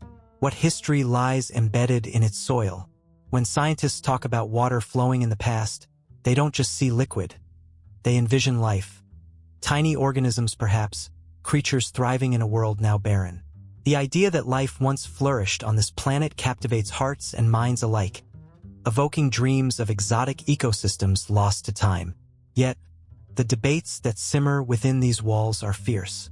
Is the evidence of ancient water conclusive? Some scholars stand firm, presenting data from the Mars rovers, Curiosity, Perseverance, and others as irrefutable proof. They speak passionately about sedimentary rocks, mineral deposits, and the tantalizing hints of microbial life. Enthusiasm fills the air, and goosebumps ripple through the audience. But then, dissenting voices rise, echoing through the halls. Skeptics question the interpretations, arguing that the data could be misleading. Could these signs of water be mere illusions, projections of our hopeful imaginations? Within the vast realm of modern scholarship, theories clash like titans. Planetary geologists ponder the planet's volcanic history, examining how ancient eruptions shaped the Martian surface. They passionately argue over whether Mars ever resembled Earth, debating whether it could have supported life as we know it. With every presentation, the pulse of excitement quickens, and the tension thickens in the room. The audience leans in as they hear about tectonic shifts and the implications of a possible Martian past, a time when the environment may have been hospitable. The debate widens to include astrobiologists who dream of finding life today. They call for missions that would return samples to Earth, igniting visions of laboratories buzzing with discovery. What if life exists in subsurface water? What if, beneath the icy crust, tiny organisms still pulse with life? The thrill of possibility hangs in the air like an electric charge, and the audience feels it, hope swelling and crashing like waves against the rocky shores of doubt. Each voice adds another layer to the intricate tapestry of thought, weaving together a narrative of aspiration and skepticism. As perspectives shift and evolve, the emotional weight of Mars scholarship grows heavier. The conversations seep into the minds of those who hear them, igniting dreams of adventure, exploration, and the unknown. Scholars find themselves questioning not just the planet but humanity's place in the universe. They ponder the implications of discovering life beyond Earth. Is it a threat or a promise? Such questions ripple through the academic community, intertwining with discussions about ethics, responsibility, and the legacy of our explorations. In the corridors of research institutions, quiet debates continue. Graduate students sift through endless data, their eyes glued to computer screens, searching for patterns, anomalies, or anything that could shed light on the Martian enigma. The late-night air hums with caffeine-fueled determination, and the passion for discovery transforms into an almost palpable force. Every breakthrough could change the trajectory of human understanding, but the stakes feel incredibly high. Each researcher bears the weight of their findings, knowing that they tread on the precipice of history. The discussions expand to include the broader implications of Martian exploration. How do we ensure that our quests do not become another tale of colonization? The ghosts of history whisper in the ears of modern scholars, cautioning against repeating the mistakes of the past. With hearts full of hope yet burdened by responsibility, they engage in conversations about planetary protection and the ethics of exploration. What does it mean to venture forth into the unknown, and who owns the knowledge we uncover? The weight of these questions looms large, draping a somber veil over the hopeful visions of discovery. Fingers tap against keyboards, and pens scratch across pages as scholars write articles, reports, and papers, each word a building block in the ever-evolving foundation of Martian knowledge. The race to publish is fierce, yet the camaraderie among researchers is equally palpable. They share data, collaborate on projects, and challenge each other's assumptions, igniting a wildfire of ideas. The fire of inquiry burns brightly, fueling a collective desire to push boundaries and defy limitations. Amidst this scholarly fervor, public interest surges. The allure of Mars captures the imaginations of millions. Documentaries air on television, social media buzzes with excitement, and educators find ways to engage students with the wonders of the cosmos. For many, the red planet is not just a distant rock. It is a symbol of human potential, of what we can achieve when we dare to dream. The emotional connection to Mars becomes a collective heartbeat, resonating through classrooms and living rooms, echoing the aspirations of a generation. In this dynamic landscape, new discoveries shift the framework of discussions. Images from orbiters reveal ancient lake beds, leading to renewed debates about habitability. The excitement crackles in the air as papers are published and theories are challenged. What once seemed like a certainty now hangs in delicate balance. The emotional roller coaster of modern scholarship on Mars reflects the very essence of human curiosity, a relentless pursuit that dances between hope and doubt, light and shadow. As the academic discourse unfolds, fresh missions are launched, each one a new chapter in the ongoing saga of Mars. Rovers trundle across the dusty plains, sending back data and images that ignite fresh waves of inspiration. The tension of exploration pushes scholars to dream bigger, to stretch the fabric of their understanding. New findings prompt deeper questions. What will we uncover next? What mysteries await us just beneath the surface? The excitement builds, the stakes rise, and the emotional tapestry of Mars scholarship continues to weave itself into the broader narrative of humanity's cosmic journey. The air was thick with tension, a palpable energy that crackled like electricity before a storm. It was on the battlefield where the legend of Mars, the Roman god of war, came alive, and with it, the echoes of bloodshed and violence that have haunted human history. Ancient armies clashed under the watchful gaze of this bloodthirsty deity, their cries mingling with the clash of swords and the thundering of hooves. In the minds of warriors, the name Mars conjured visions of glory and honor, but beneath the surface lay a darker truth, a hunger for violence that transcended mere conquest. Every civilization that bowed before Mars spun tales of his relentless ferocity.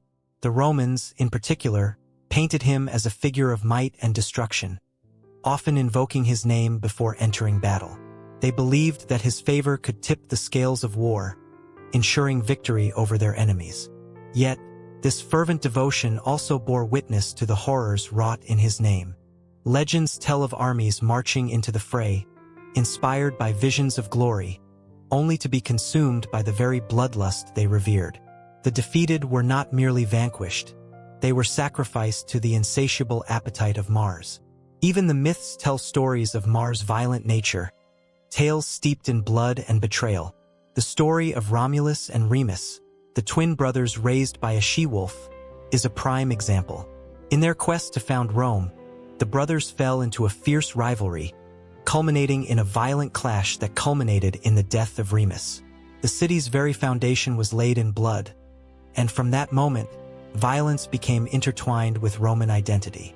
Mars, the divine patron of this new beginning, smiled upon the bloodshed, a twisted reminder that from death, greatness could rise. Across the Mediterranean, the Greeks had their own pantheon of war. Ares, the counterpart of Mars, was also no stranger to violence. He thrived on chaos, reveling in the screams of dying warriors and the carnage of battles. Unlike other gods, whose roles encompassed more benevolent aspects of life, Ares embodied the brutal reality of war. He was both feared and despised, a reminder that violence is a primal instinct that lurks within humanity. Stories of Ares' escapades in battle are rife with savagery, painting him not as a noble warrior but as a ruthless force of nature. His very presence sowed discord, and many sought to appease him to avert his wrath. But the myths of Mars and Ares are not mere tales of ancient gods. They reflect the underlying truth of human nature. The thirst for power and dominance often leads to violence, a cycle that has repeated itself throughout history. From the gladiatorial games in Rome, where men fought to the death for the entertainment of the masses, to the savage conquests of various empires, the allure of bloodshed remained a constant. The arena was a microcosm of the battlefield, a place where the spirit of Mars reigned supreme, and every drop of blood spilled only served to glorify the god of war. As the centuries rolled on, the relationship between humanity and violence evolved, but the essence remained. The Middle Ages brought with them a new wave of brutality, as knights donned armor and rode into battle under the banner of honor. Yet, the blood spilled spoke of something darker, a lust for power that fueled the fires of conflict. The Crusades, cloaked in the guise of religious fervor, led to unimaginable suffering. The cries of the innocent were drowned out by the clash of steel, as the spirit of Mars danced among the chaos, reveling in the discord. The Renaissance, a time heralded for its cultural rebirth, did not escape the shadows of war. Artists wielded their brushes as swords, depicting both the beauty and the horror of humanity's bloodthirsty nature. Paintings of battles and heroic deeds adorned the walls, yet they also served as stark reminders of the violence that colored human history. The tales of heroes and legends, of valor and sacrifice, often masked a deeper truth, that the allure of Mars was ever present, lurking in the hearts of men. In more recent history, the echoes of Mars' influence continued to resonate. The world wars brought forth unprecedented destruction, leaving scars that still pulse beneath the surface of civilization. The trenches of World War I, filled with mud and despair, became a breeding ground for the horrors of modern warfare. The blood of millions soaked into the earth, each drop a testament to humanity's unyielding propensity for violence. Soldiers marched, driven by duty and honor, yet they were mere puppets in the hands of a god who feasted on their suffering. As the 20th century drew to a close, the specter of Mars loomed large. Conflicts erupted across the globe, from the Balkans to the Middle East, each one a reminder that the thirst for power and dominance had not waned.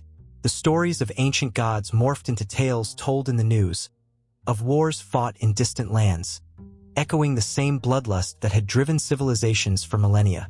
The names of leaders replaced the gods, yet the essence remained unchanged, a desire for glory that often leads to unimaginable violence. In every myth, every clash, and every tale of war, the bloodthirsty nature of Mars reveals itself, a constant force that shapes the course of humanity. The haunting realization settles in like a chill in the air. Beneath the veneer of civilization, the primal instinct for violence simmers, waiting for the right moment to erupt. As the tension builds, the stage is set for the next chapter in this relentless saga of blood and glory. The echoes of Mars linger, a reminder that the dance of violence is far from over. And in the shadows, the god of war sharpens his blades, eager for the next conflict that will feed his insatiable hunger. Mars, the rust-colored planet hanging in the night sky, has always beckoned humanity with its silent glow. Its vast, desolate plains and towering volcanoes whisper tales of war and conquest, stories that stretch back to the dawn of civilization.